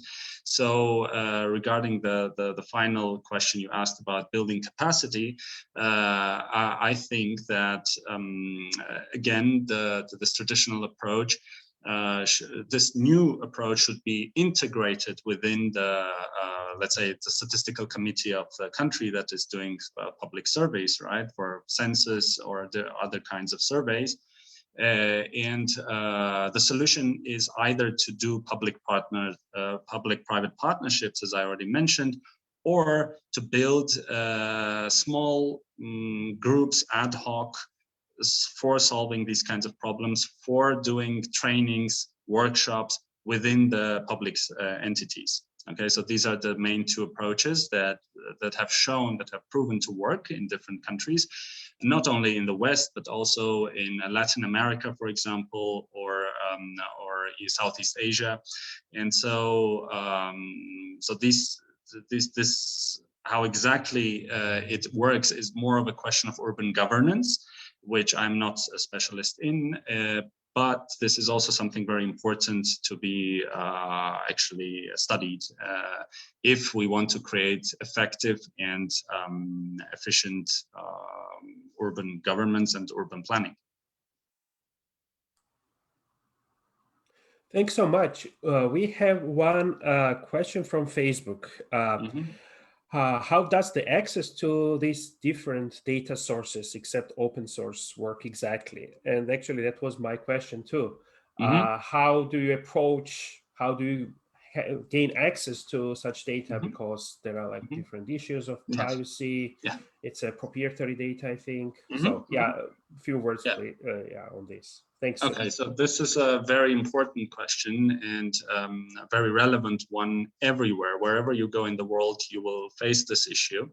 And it's a very challenging question, how to actually organize this. And up to now, there is the short answer would be that there is no specific way. So there is no solution, and everything happens touching informal conversations, and people just realize that this is necessary and they are willing to provide it. However, we are trying also to formalize it, especially if you're a business. So if it's for commercial use, then it's based on contractual, basis. So you actually buy the data, and it can be very expensive. However, what I have shown you is for non-commercial and research purposes, in which case what typically happens is an informal memorandum is being signed between the research institution. For example, I'm based in Italy, but I also work in the American University of Armenia. And so this is the kind of a channel through which we collaborate with the data providers in Armenia, including the taxi data providers, as well as mobile phone operators. Yeah, so this is the kind of either through a research institution, if you want to have it with the least amount of friction, let's say, or if it's for business purposes, then you need to actually go with a proposal to actually buy the data. Of course, there are always privacy issues, and which strongly depends on the regulations in the country. Because if there is no law, for example, there is the GDPR in the European Union that regulates the use of data. Every time you download a smart kind of an application, the terms of conditions, which nobody reads, but you should read them, because this is where you actually grant permission to use your data, for example. And however, this is regulated with the country-specific laws, which in post-Soviet countries are not very much developed, except for probably Russia, as far as I know. Russia is one of the countries that has already developed data regulating practices and laws. So this would be more or less the question, the answer, sorry. Yeah, thanks so much. I will sort of use my privilege as a, well, sort of a moderator, and well, ask like two questions. One is quite well specific methodological question, and another is like general. Okay, first of all, I would ask you about your experience with regard to collaborating with the city government. How would you pitch your ideas with the city government, and how open, or how actually they would deploy your findings as a specific policy intervention? So this here we sort of try to in this conference we try to kind of bridge the practice and the science and the practice, and I think policy practice is very important for us, and it would be great to hear about your personal experience, how you would bridge these two spheres. And I will ask the technical question a little bit later. Sure. So this is also a very good question, because there are differences between. I would like to answer the question by providing comparison between my experience in Europe and in Armenia, and the differences are kind of are more formal and not substantial. In substance, in essence, the problems are everywhere the same, which means that the municipalities, as I already said, they're very inert and very bureaucratized structures. They do not have the kind of the interface in order to go and pitch ideas, in order to go with suggestions. So what typically happens is the first connection is being established informally. So you, as a kind of a head of a research institution, or as an official representative, or even as a citizen, you meet a representative of the municipality, and during an informal talk or informal conversation, you raise the issue that you would like to tackle, and only then they either provide such an interface. And an example of this interface that happened both in Europe and in Armenia actually is that there are specific designated days, and in which you can actually go and present your ideas for different kinds of solutions to different kinds of problems in the city, even about problems that the city itself might not know about, right? So anything starting from waste collection to all the way to zoning regulations, so what you can build actually, right? And so this would be the first thing that happens in both places, but it strongly depends on the city. Some cities are more bureaucratically difficult, others are easier, and then also depends on your connections, informal connections, of course. And however,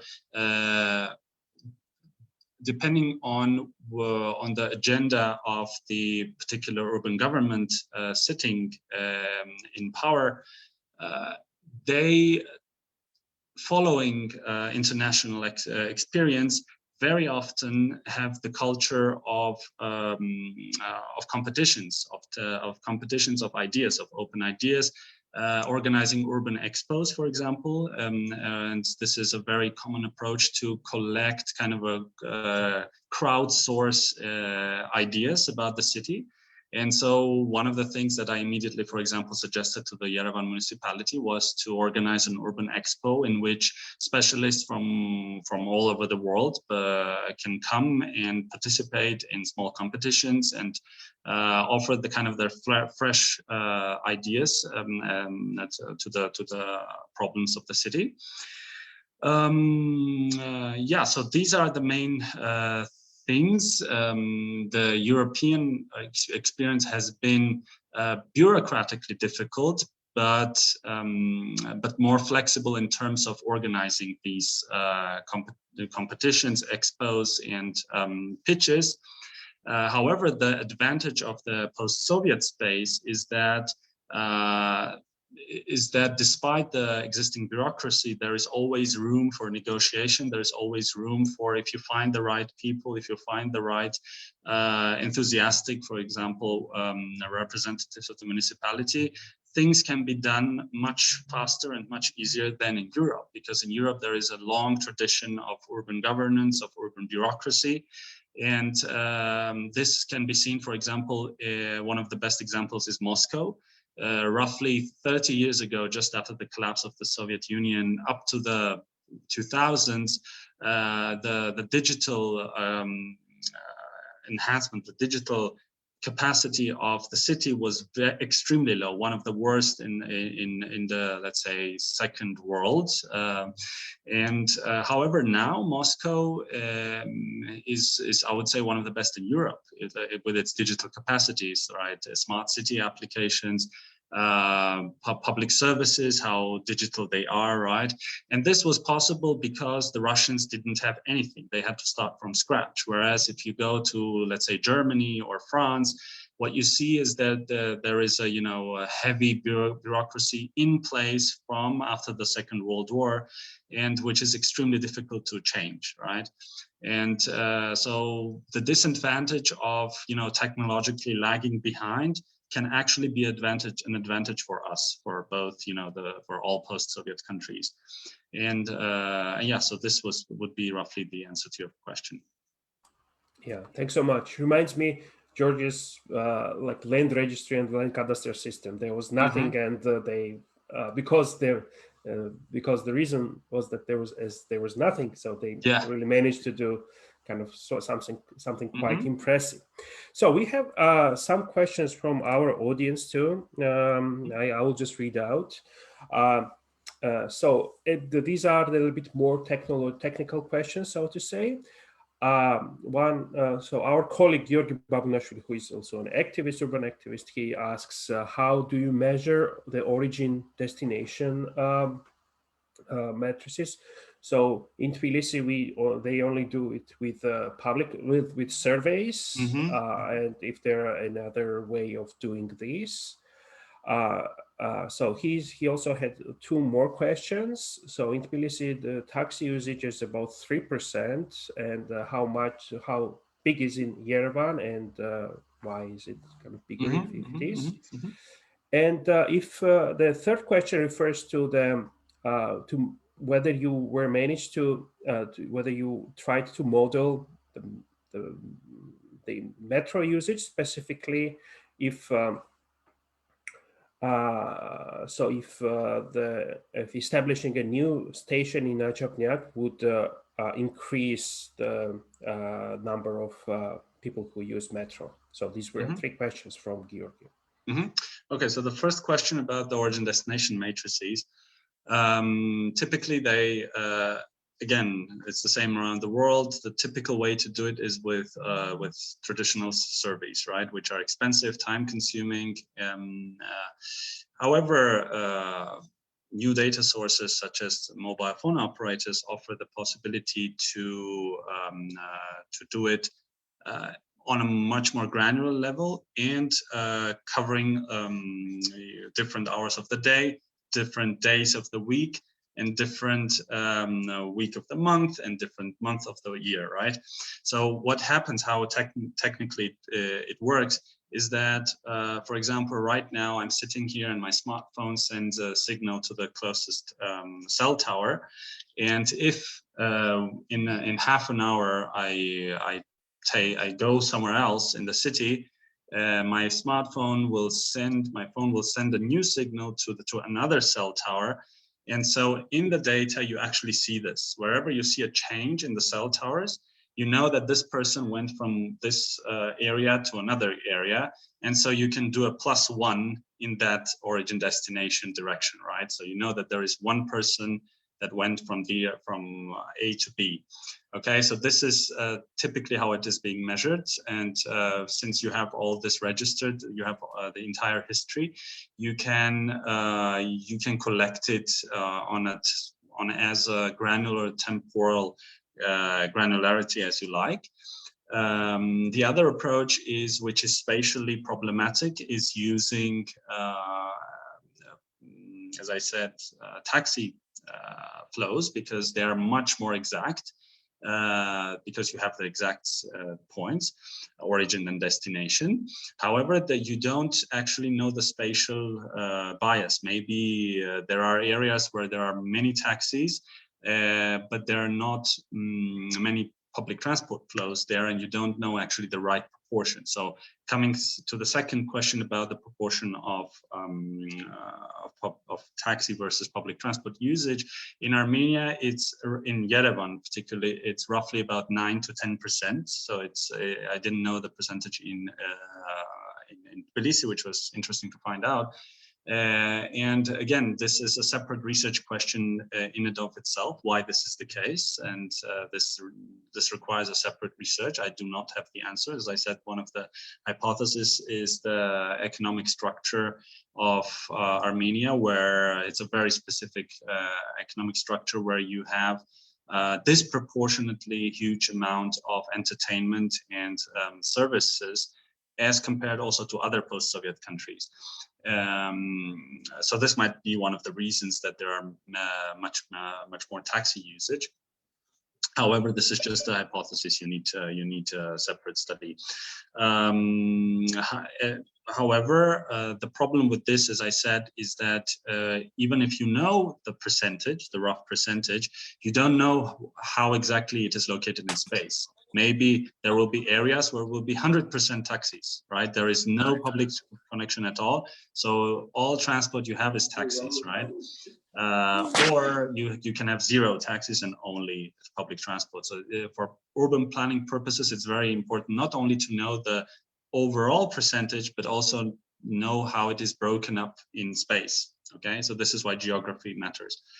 And the last question regarding metro, if I'm not mistaken, this was the third question.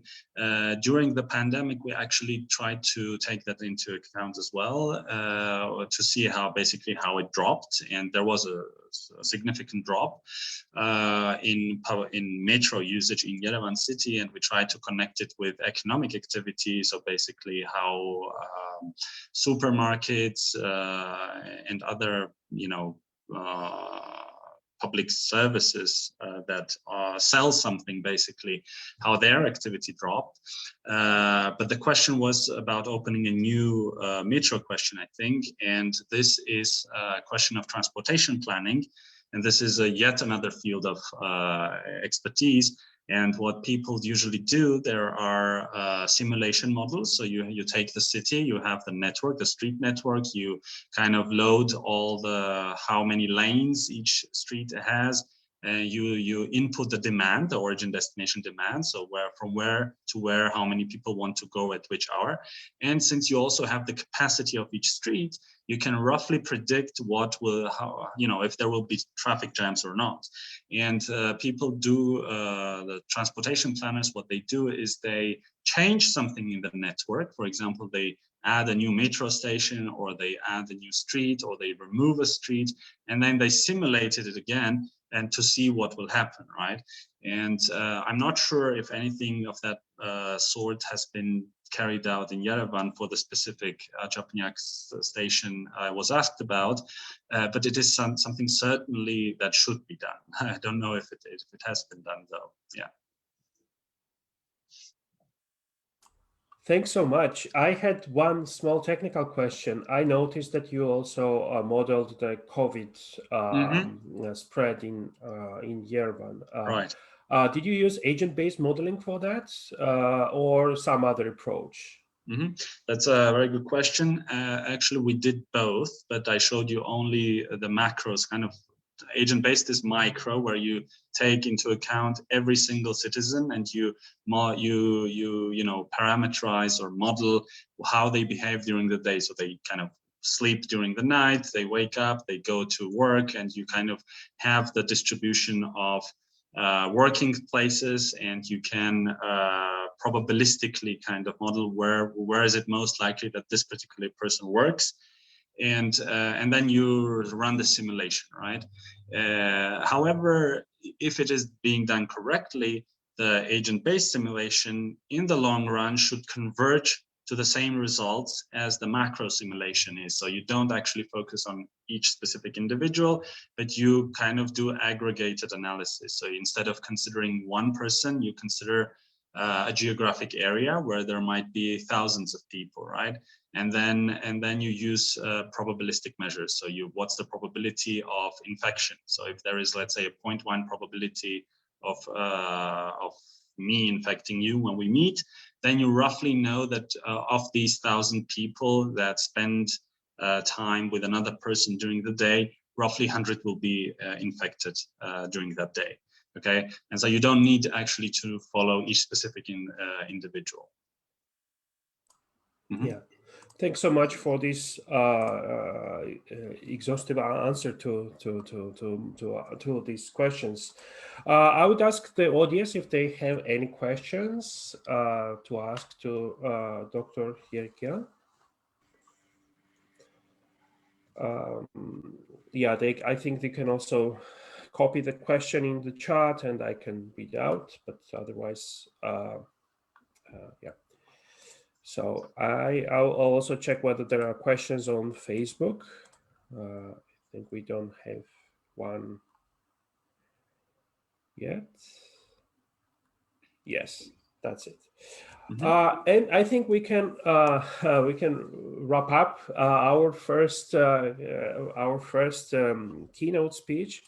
Dr. Yezekyan, thanks so much for agreeing to be our keynote speaker. It was a very fascinating. It was my pleasure. Thank you very much. It was a fascinating presentation, and especially it was very relevant for our region, how we can use these still unexplored or less explored data sources and how they can effectively used in not in like only urban planning but also urban governance, mm-hmm. And like even kind of commercial activities. So I think this is the future that holds, and I would definitely call for kind of other cities as well in the neighborhood to study a little bit better that what can be done and what can be approached. And I think this kind of the big data approach and could have like quite big, mm-hmm. quite interesting implications on people's lives.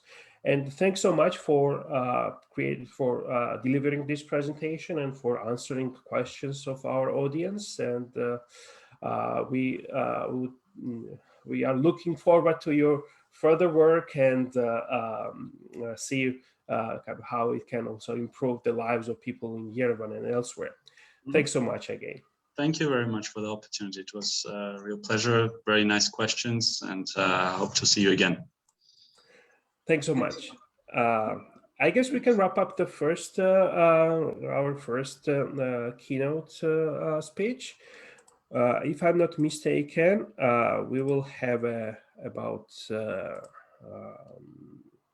45-minute break, and then we will have another keynote speech from Professor Jennifer McCoy from Georgia State University, and she'll be talking about democratic hypocrisy and outgroup threats, explaining citizen support for democratic erosion. And we call all the attendees to stay with us and listen to this very interesting keynote speech.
Testing 1, 2, 3. We can hear you. Oh, I'm not on mute. Okay, great. Yeah, we will start in a minute. Okay. Professor McCoy, welcome to our conference. Hey. Thanks. Good to talk with you on the other side of the globe here. Yes. Yeah, I'll just briefly introduce, before we start, I'll just briefly introduce you, and then there will be, the floor will be yours. So okay. After your presentation, we might take several questions from the audience. Yeah, we'll wrap up maximum in 1 hour. Okay. Again, thanks so much for agreeing to be, to present at our conference. Yeah, sure. How's it been going so far today? Yeah, it was quite interesting. I mean, we had the panel presentations. We also had one invited speaker from Armenia and Italy. He talked about big data and its relevance to policy. So it was quite interesting, and yeah, we also very much looking forward to your presentation. All right, I guess we can start. Welcome back to our conference, and it's a pleasure and it's an honor to introduce our last speaker for today, Dr. Jennifer McCoy. Her presentation, Democratic Hypocrisy and Outgroup Threat, Explaining Citizen Support for Democratic Erosion, will close the first day of 7th Annual CRRC Conference. Dr. McCoy is a professor of political science at Georgia State University and non-resident scholar at the Carnegie Endowment for International Peace. Specializing in international and comparative politics, Dr. McCoy's areas of expertise include democratic resilience, democratic erosion, and partisan polarization. Also, crisis prevention and conflict resolution, democracy promotion, and collective defense of democracy. Her work also refers to election processes and international election observation and Latin American politics. Dr. McCoy has authored or edited 6 books and dozens of articles. Professor Jennifer McCoy is a member of Council on Foreign Relations, the International Women's Forum, and Scholars Strategy Network. Professor McCoy, the floor is yours. We're very honored to welcome you at our conference. Okay, great.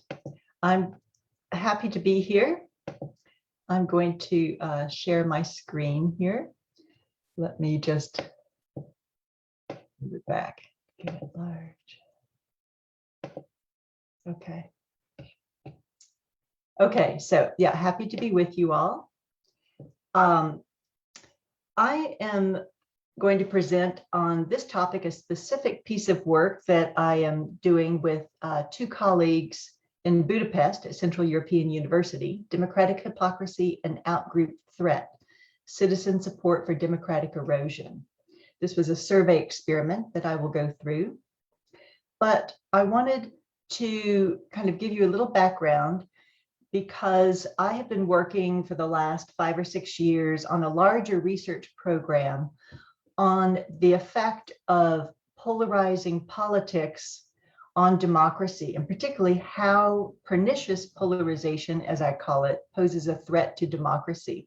So I just wanted to give you a couple of volumes of works here, of collaborative work here, that goes through this theory. And this is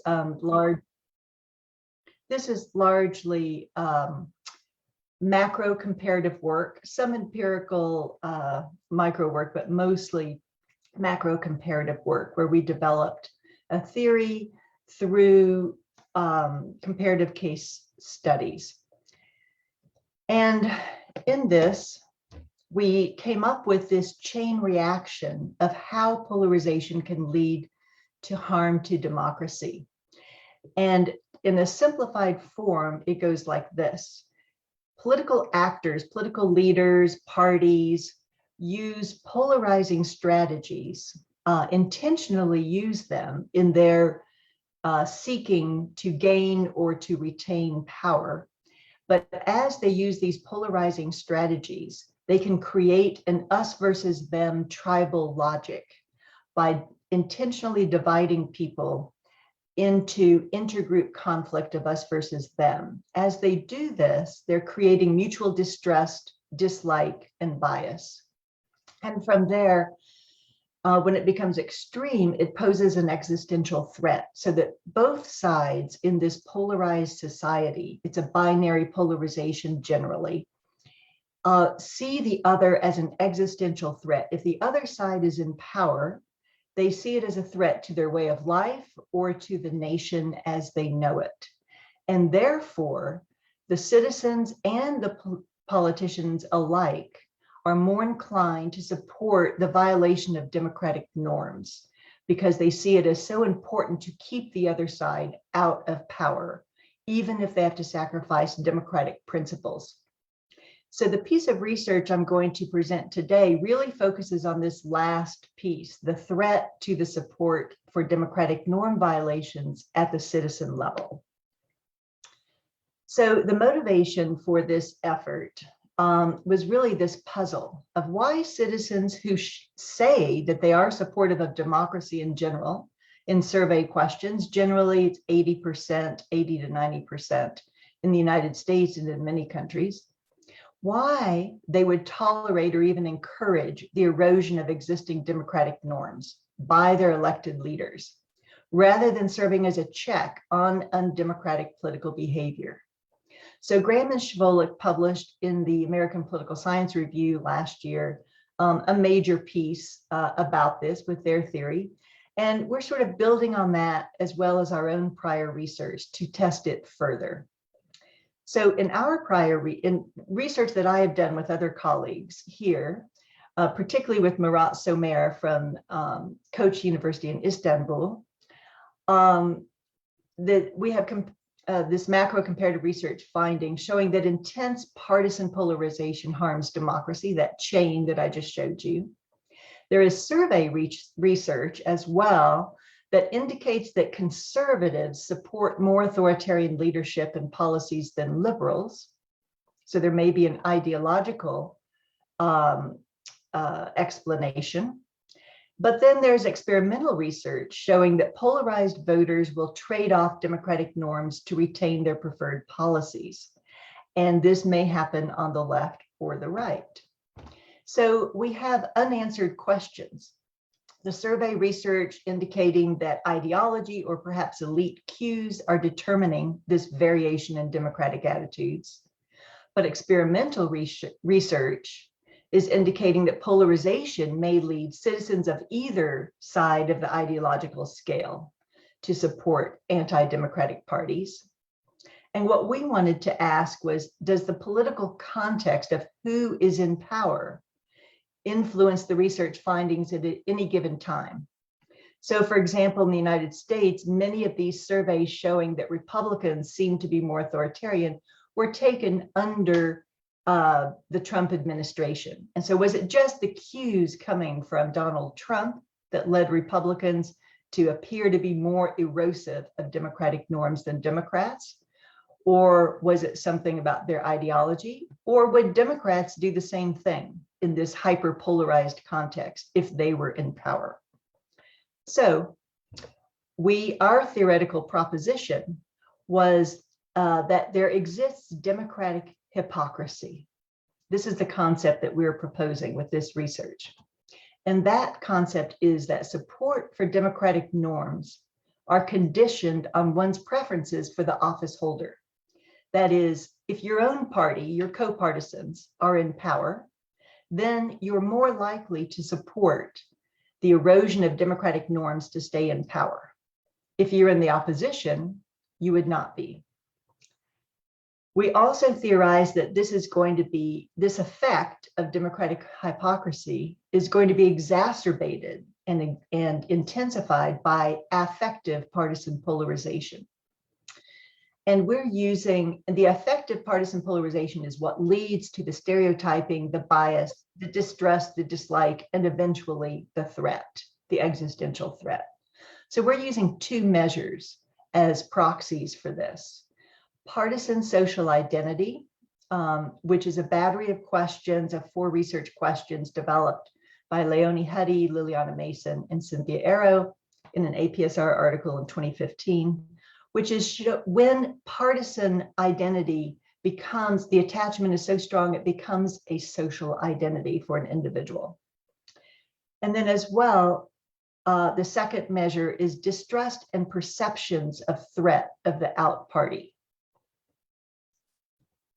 So our research design, in the design, we wanted to manipulate rather than observe the political context of who is in power. So we gave our subjects 2 treatments. We divided in our first study, this is a multi-study effort here. So in the first study, we gave them a basic treatment of a scenario that they would read saying, this is before, this study was done in March of 2020. So it's before the 2020 elections, which occurred in November. And we said, imagine this. After the 2020 elections, it's January of 2021. Democrats have swept the elections and they have won the presidency, both chambers of Congress, and your state governor. The second group, the second treatment, was the reverse. Republicans have now won all of these branches of government. So here's our experimental design in study 1.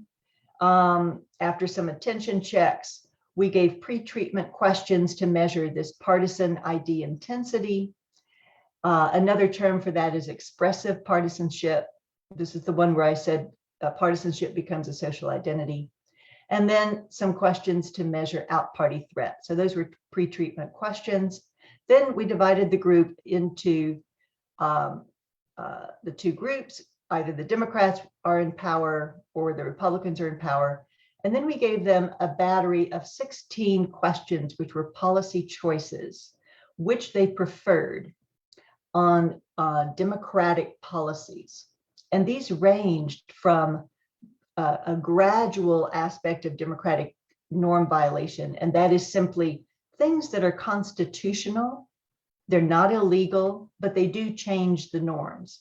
So in the United States, one example of that is, our Constitution does not say how many justices should be on the Supreme Court. We simply have a long-standing norm for 100 years that it's 9.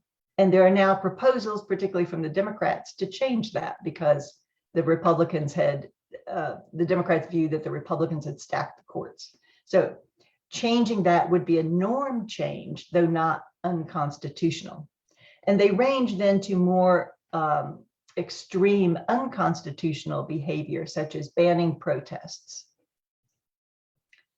So the details of study 1, it's a large, nearly 3,000 people survey conducted by Lucid, so an online survey, March 2020. We excluded peer independence And we wanted to identify Democrats and Republicans to put them in the groups. It's a between subjects design. And this is just a description of what I just said. So the results. Our first hypothesis were that citizens would be more supportive of democratic norm erosion when co-partisans are in power. So if they were in the scenario, the Republicans, if they got the scenario that Republicans are the ones who won the elections, would they be more supportive of democratic norm erosion? Same for Democrats. And that was confirmed. Here are some of the results. So what we saw was that the full sample increases almost 7% when co-partisans are in power. So that is here, 6.7%, the in-party treatment in the full sample. So taking Democrats, Republicans, everybody, yes, democratic hypocrisy increases when their own party's in power. But we also found, dividing it up, looking at Democrats versus Republicans, Republicans increased at least 50% more than Democrats did. And we found that there's an average, we looked at the average percentage choice of the 16 policy choices we gave them. How many did they adopt the eroding, norm eroding policy? And so we found, again, both parties increase when their own party is in power, but Democrats here in about 28% of the policy choices, Republicans about 40%. And that when their own party's in power. When they're out party, you see it's lower. So they both increase here, 4.9 and 8.8% increase, but Republicans, again, more when they're in power. That's just another way of looking at it. Now, our second hypothesis were our moderators, our pre-treatment variables. So one of those was that higher perceptions about group threat and the intensity of partisan identity increased support for democratic norm erosion. So these would be moderating the effect. And it is confirmed for partisan identity intensity for both parties, but the outgroup threat measured as a pre-treatment questions only worked for Republicans, only moderated the effect for Republicans. So here you see how the moderators increased partisan social identity. The marginal effect here increased. This is our average distribution down here of partisan identity. And same out-party threat perceptions did increase the effect, the marginal effect. You can see that the sample is distributed toward the higher end of the threat question, very interestingly, not a normal distribution. So that led us to study 2, because we wanted to say, okay, let's see if we can test, if we can actually manipulate the threat as well, instead of just measuring it, because we weren't really happy with our survey question, measuring threat. So we decided, let's try to manipulate it and see what its effect actually is. So we did a second survey in August of 2020. And this was huge because we had other people contributing. So it turned out to be 7,800, huge survey. This time we did include peer independence as well, since we had so many people. We replicated study 1, but we only replicated with 5 of those 16 democratic policy choices, that is the dependent variable indicators. And again, we gave them the scenario of either the Democrats or Republicans controlling most of the levers of government after the election. So again, this is still before the election, trying to get them to imagine either scenario after the election of who would win. So in this one, we added a second arm to manipulate the outgroup threat perceptions. And we asked the survey respondents, again online, we gave them a little intro. Many Democrats or Republicans say that they feel threatened by the other party. List a few things that make you feel threatened about the other party, whichever is your other party. And then we asked them to think about what are the things that make others that you know who also support your party feel threatened about the other party. So we were trying to manipulate to increase, to prime them to think about their threat perceptions. So this is basically the design. It's a 2x2 plus 1. We had the control. So we had the threat prime, no threat prime, and then the co-partisan winner scenarios.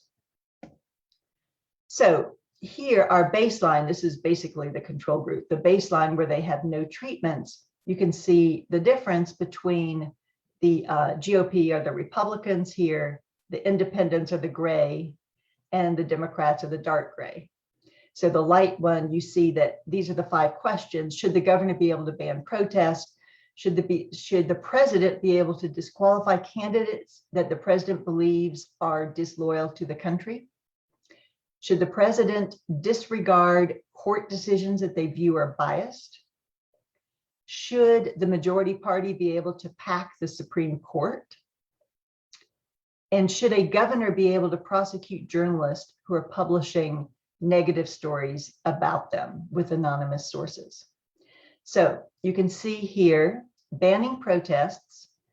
Overall, Republicans were more in favor, nearly 50% of banning of the governor being able to ban protests, which in the United States, with our very strong free speech, constitutional rules, that is pretty egregious kind of norm erosion. Independents, also fairly high, Democrats less so. Should the president disqualify candidates? Again, Democrats much higher. Republicans much higher, Democrats lower. Interestingly, disregarding biased courts, Republicans and Democrats about the same, and it is lower, which is good overall in the population, but about the same. And we think that this could be because Democrats do view that Republicans have been trying to pack the courts at all levels in recent years. Now, packing the Supreme Court, here you see Democrats, the only one where Democrats are higher than Republicans. And again, this is because Democrats view that Republicans illegitimately added 3 Supreme Court justices under Donald Trump. And then prosecuting journalists, again, Republicans higher than Democrats. Okay, so that's our baseline. Now, what are the results of our experiment? The results, the main effects of the co-partisanship and the outgroup threat, we can see here. In table A here on the left-hand box is no threat prime, so basically a control for that. Just looking at the co-partisanship, that is democratic hypocrisy. Do citizens support norm erosion more when their own party is in power? This is the light color, and you see it's about 32%. Then when they are in the out party. And so you see here, there is a difference, and that is a significant difference here between those. So there is democratic hypocrisy here, and that's about 4%. When we add the threat prime, then we see that this democratic hypocrisy increases the difference in these 2 columns. And so the threat prime is exacerbating this effect, making people, when they're in power and they feel a threat from the other party, they're more inclined to support norm erosion, democratic erosion, than when they're in the out party. Sorry. Now, this is also exacerbated. Now we only have the 1 moderator because we've included threat as an actual treatment. So our moderator, again, expressive partisanship, also does still show an increase. So those who are the most attached to their political parties are the most likely to show democratic hypocrisy, that is, support norm erosion when their party is in power. Now, there are some limitations to this. There's some potential non-compliance that we recognize. So we recognize that we cannot eliminate completely the influence of the actual context of the party in power. In other words, even though we're asking people to imagine that either party wins the elections, they may have a very hard time thinking about these policies in a context when Trump is not in power, for example, for Republicans, or they may not believe really that Democrats could really win or that Republicans could have really won. So there may be a potential non-compliance problem that we do think that would probably underestimate our democratic hypocrisy.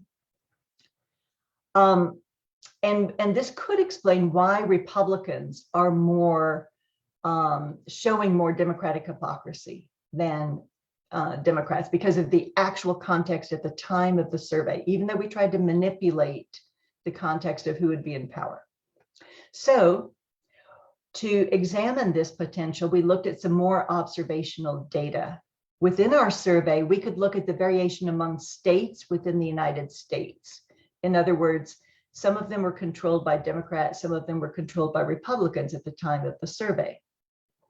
We also found some longitudinal data from the Latin American public opinion polling, which includes the United States, and it goes back over different administrations, back to 2006, so Republican and Democratic administration, so we could compare a question similar to ours. So what we found is that looking at this observational data, again, this is for external validity, really supports our theory. So this one, in the left-hand side here under A, what we see is that at the bottom, which governor's party is in power in your state. So if it's a Republican governor here, it's on the left. If it's a Democrat, it's on the right, this first one. Now the respondents, it says up here at the top. So for Republican respondents in Republican-led states, the light gray here, you see a much higher support for erosion than Republicans who are in Democrat-led states. Okay, so democratic hypocrisy, we see this. For Democrats, similarly, Democratic respondents who live in Republican states, which is this gray one, have lower and higher democratic erosion when their own party's in power, again, confirming our democratic hypocrisy hypothesis theory. Then we looked at those surveys across time, the longitudinal, and we also saw that when the president's party, looking at the bottom of this graph B, is in power, those administrations, so it'd be the George W. Bush and then the Donald Trump, Republicans were much more likely to answer positively to this question. The question is here: is it justifiable for the president to close the Congress in a time of crisis? That's a pretty big democratic norm violation for the United States. And we see this, that Republicans across these administrations were much more likely to say yes to that question in the Republican administrations than the Democrat. Similarly, Democrats in Democratic respondents in Democratic administrations, that would be the Obama administration, two administrations, were more likely to say yes to that question.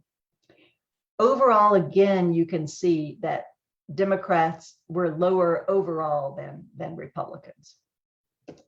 Okay, so the conclusions from this and the next steps are that American democratic resilience is fragile. Public opinion cannot be counted on to stop democratic erosion. And the intense partisan polarization that arises from the increased partisan social identity, these much more partisan people, and those who really feel this outgroup threat appear to be contributing to democratic hypocrisy. So polarization contributes to democratic hypocrisy. This was the first study we know of to manipulate who is in power and to manipulate the threat perceptions of the out party in power. But we want to test it when Democrats are actually in power because of this potential non-compliance problem. So we plan to do that soon in 2021, now that Democrats are control the majority control the president, the House of Representatives, and barely control the Senate in the United States. Now we did do, just very quickly, we're trying this in Hungary as well. And we did a survey in March and April. So the pilot seems to also confirm. We replicated the 16-item democratic erosion survey, modified it for the Hungarian context. And the pilot so far was showing that the co-partisanship definitely shows democratic hypocrisy. We didn't have enough people, we couldn't include the threat experiment. But here is the initial result from the pilot. The in-party for government supporters, for Viktor Orban supporters or Fidesz supporters, when they got the scenario of their party, of Fidesz in power, they were much more norm eroding than when Fidesz, the scenario of when Fidesz was out of power. And the same for the opposition, although again, a little bit less for both, but if they got the scenario that the opposition would be in power after the next election, they were more norm eroding than out. So again, we also tested the expressive partisanship, again, showing those who are the most partisan are more likely to show this democratic hypocrisy. So in sum, it appears that democratic hypocrisy is operating in polarized contexts across countries, across cultures, and in variation that we would, of course, like to test even further. So thank you very much. Here is how to reach me. Here is my website if you want to see further citations to my work. So let me stop sharing and go and come back for any questions or comments. Professor McCoy, thanks so much for this very interesting presentation, and considering that it's basically very recent study, I think it also holds importance. I'm going to ask our audience if they have questions. Please raise your hand, and and then you can unmute and ask question to Professor McCoy.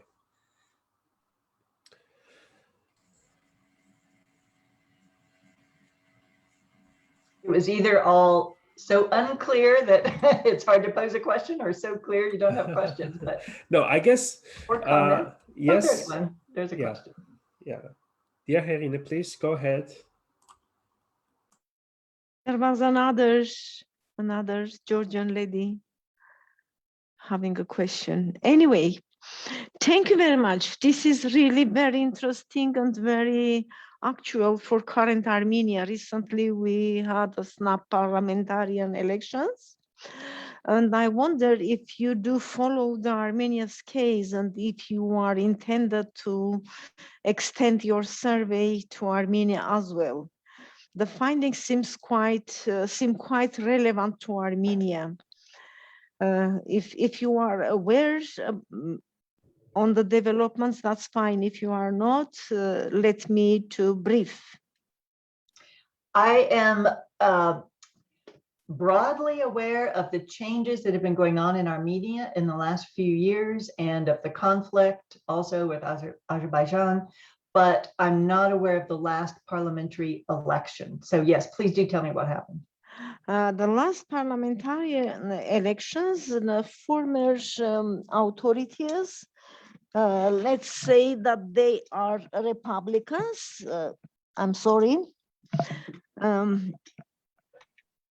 After the Velvet Revolution in May 2018,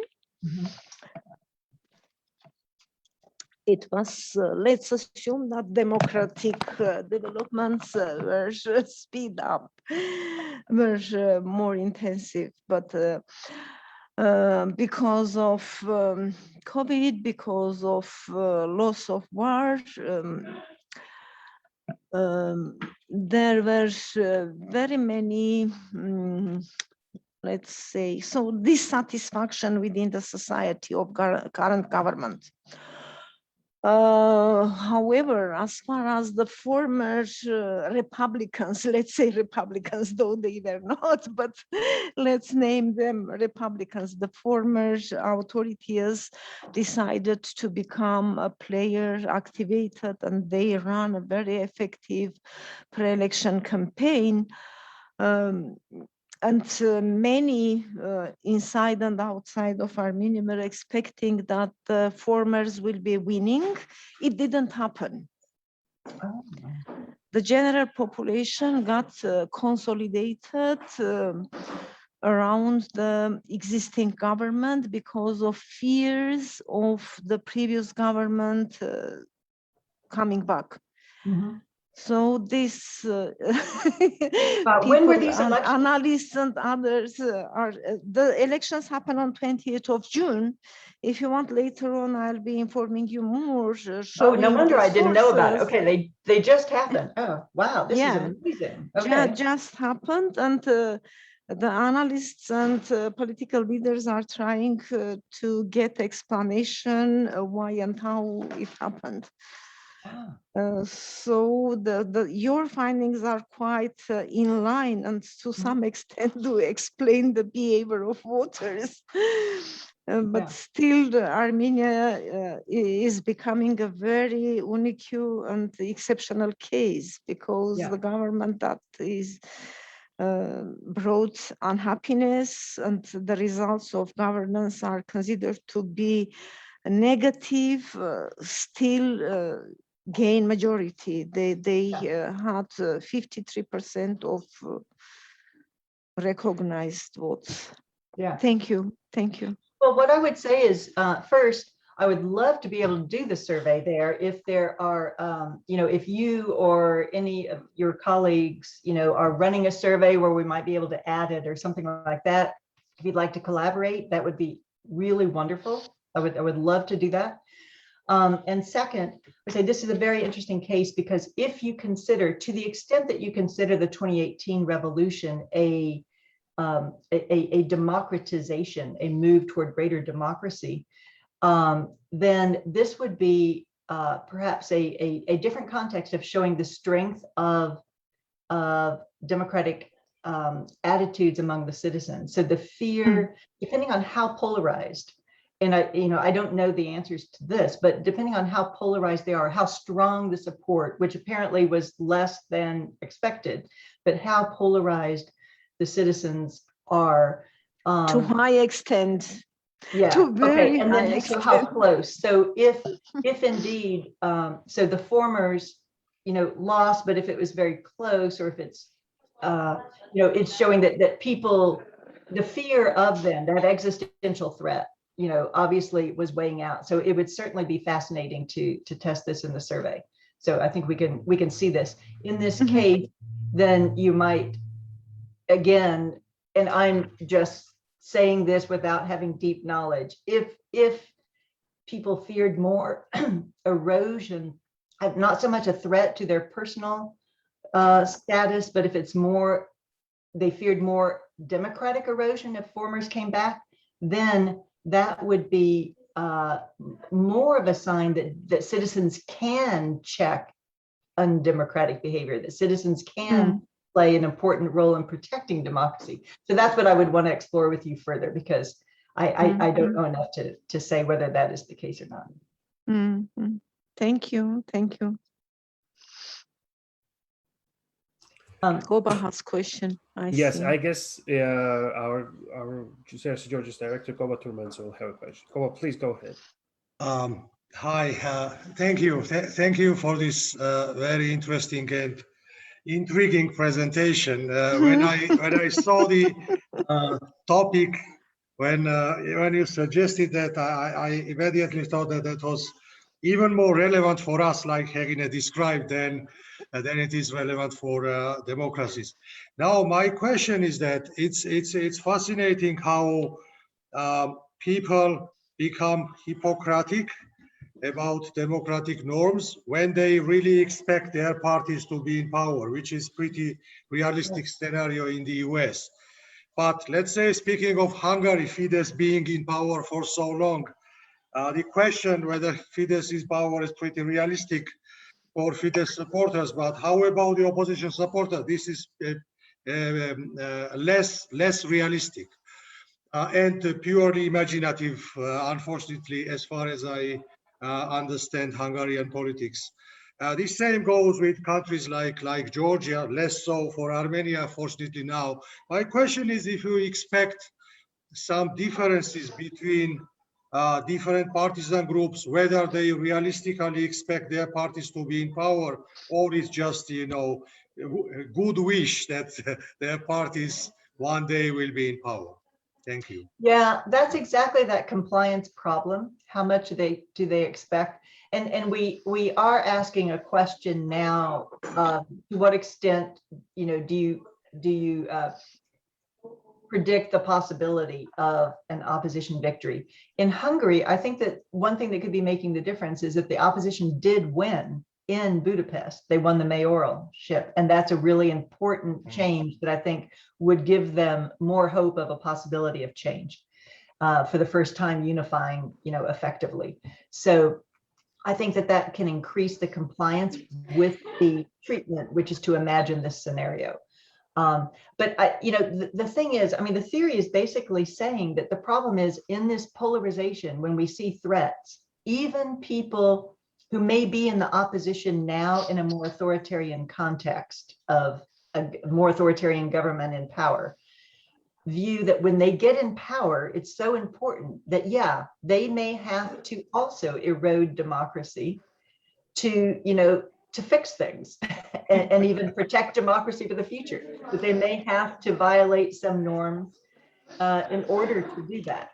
So that's basically, and that's what we're saying, you know, the United States is to a less extreme than the cases you're talking about, but Democrats have been so outraged at what Republicans have been doing that the question is, would they do the same thing or would they follow principles, democratic principles? And so what we see is a little bit, they would do partly the same thing, but not as much as Republicans. So it's this two-step process. So you may see that in Armenia as well, or in Hungary as well. Scary, but very interesting. Yeah. There's a question in the chat. Yes. David, if I can just read it for a second, then I could, yeah, I guess everybody can see it. How much do you think this has emerged in the US context as well as in the broader global context recently as opposed to 50 years ago? Yeah. Is it a phenomenon of our current age, or would you expect the same in observational data for some time? Yeah, this is difficult because we don't have good older observational data. There is the World Values Survey, which goes back some to the 90s. And the problem, you know, like for the United States, our polarization was really starting in the 90s, really starting to take off. And so most of the surveys that we could test in the United States are going to be still within a polarized context, though it is much more polarized now even than that. But I do think that it is, I think it is a phenomenon of our current age in terms of the type of polarization that so many countries are facing now, and which is exacerbated by the fact that when we start with democracies to some, you know, even a flawed democracy, an electoral democracy, we're seeing now, you know, democratic erosion much more gradual, done by the incumbents. And it's not, we're not talking about, you know, collapse of democracy so much. So this is really the context that we're examining this in. And this is the threat to democracy we see today. The threat is from elected governments itself. That's what we're focusing on.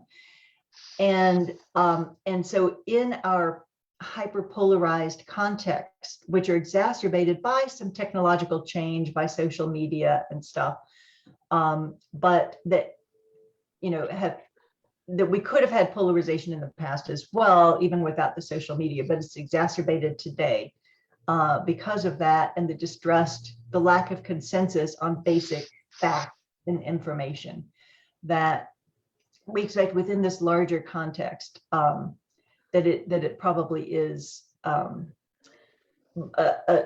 bigger threat today in part because it happens gradually and people are only seeing it gradually and not seeing that it could lead in the end to a democratic collapse. They might change their mind if they could see that this could be part of a slippery slope, but they don't usually see it that way. They just see it as, let's just do this one thing.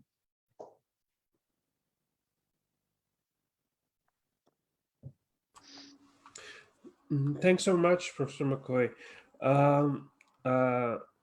I actually had one question about the how we can generalize these findings to a broader context, say not only the democracies to kind of hybrid regimes or kind of more authoritarian leaning countries. I mean, especially let's say hybrid regimes and as well like some authoritarian countries in theory have institutions that should let's kind of have a characteristic of democratic institutions, right? Like courts, like elected, like the parliamentarism, elected leaders, so on and so forth. So how would you? But I mean, it's but the difference is that these institutions are not working in a way that they are supposed to do. So what would be your guess? I mean, my personal feeling is that your findings actually have like a greater relevance to even kind of the greater, not only democracies, but the countries in between, you know? And what would be your guess how it can be like the findings and the results that are learned from your studies can be generalized to other contexts? What would be your guess on that? Yeah, I think definitely that it can apply to hybrid regimes, even electoral authoritarian regimes, if we consider that people have had experience, you know, particularly those who have had some backsliding, you know, who maybe not coming from a closed authoritarian to electoral authoritarian, but the other way around, from an electoral democracy to electoral authoritarian. So if you look at Turkey, if you look at Hungary, then yes, I think it certainly would apply. Milan Shvolik did a similar survey in Turkey and in Venezuela. He first did it in Venezuela, which was definitely, by the time he did it, was definitely hybrid. Now I characterize Venezuela as actual authoritarian, but and so he did his first survey there and found he wasn't measuring democratic hypocrisy. He was simply measuring, would citizens erode democratic norms? You know, he found that leftists in that case, that was supporters of Hugo Chavez, would, because they preferred the policies that Chavez gave. So what we're adding is this idea of threat, and does it work on both sides? And so I do expect it would.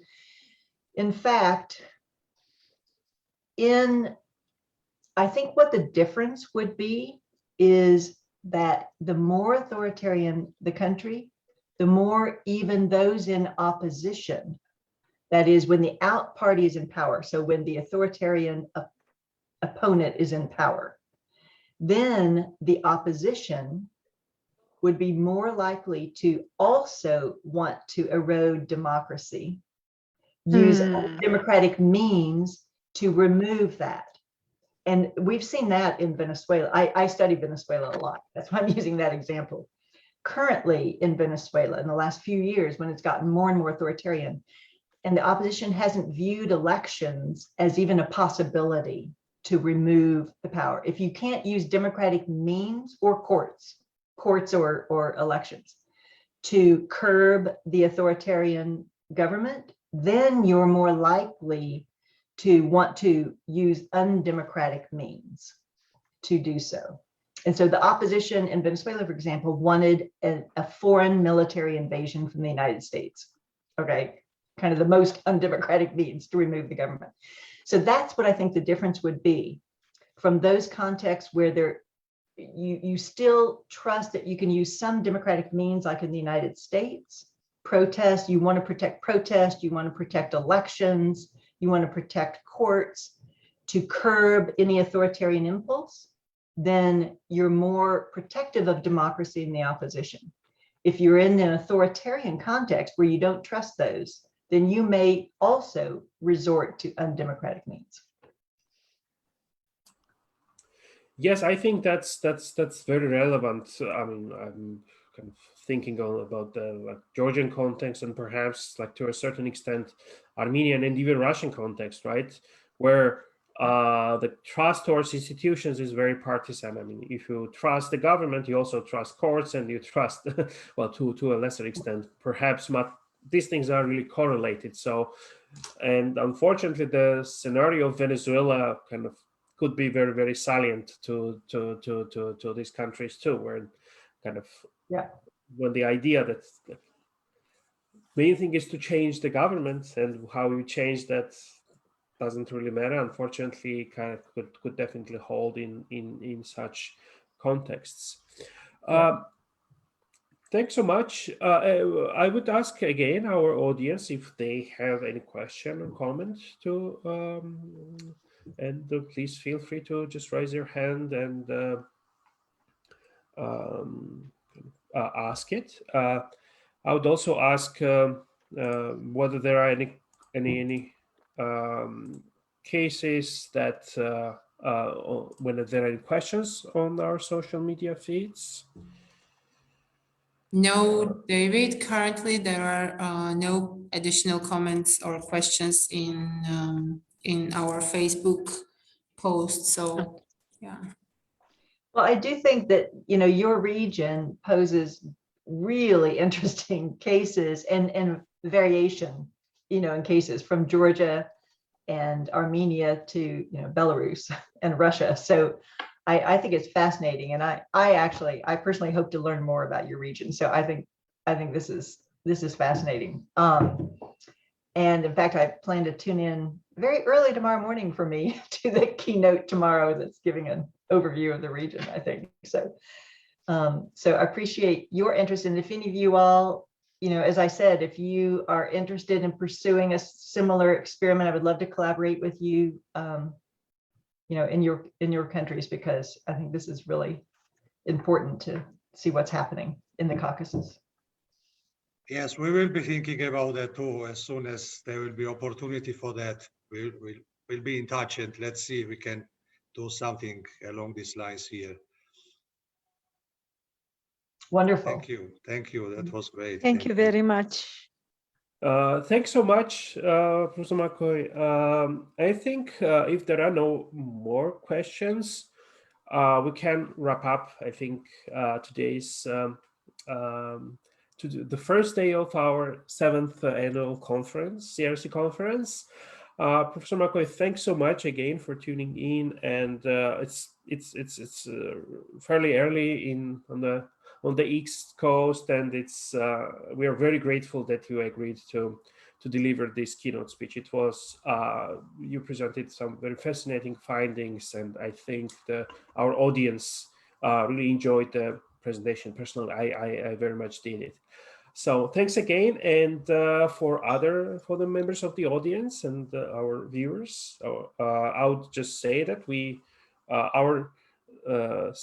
tomorrow we will continue with our conference, and we will open up our conference at noon Tbilisi time, and we will have 2 more panels tomorrow, and another keynote speech from Dr. Lawrence Browers, a well-known scholar of the region.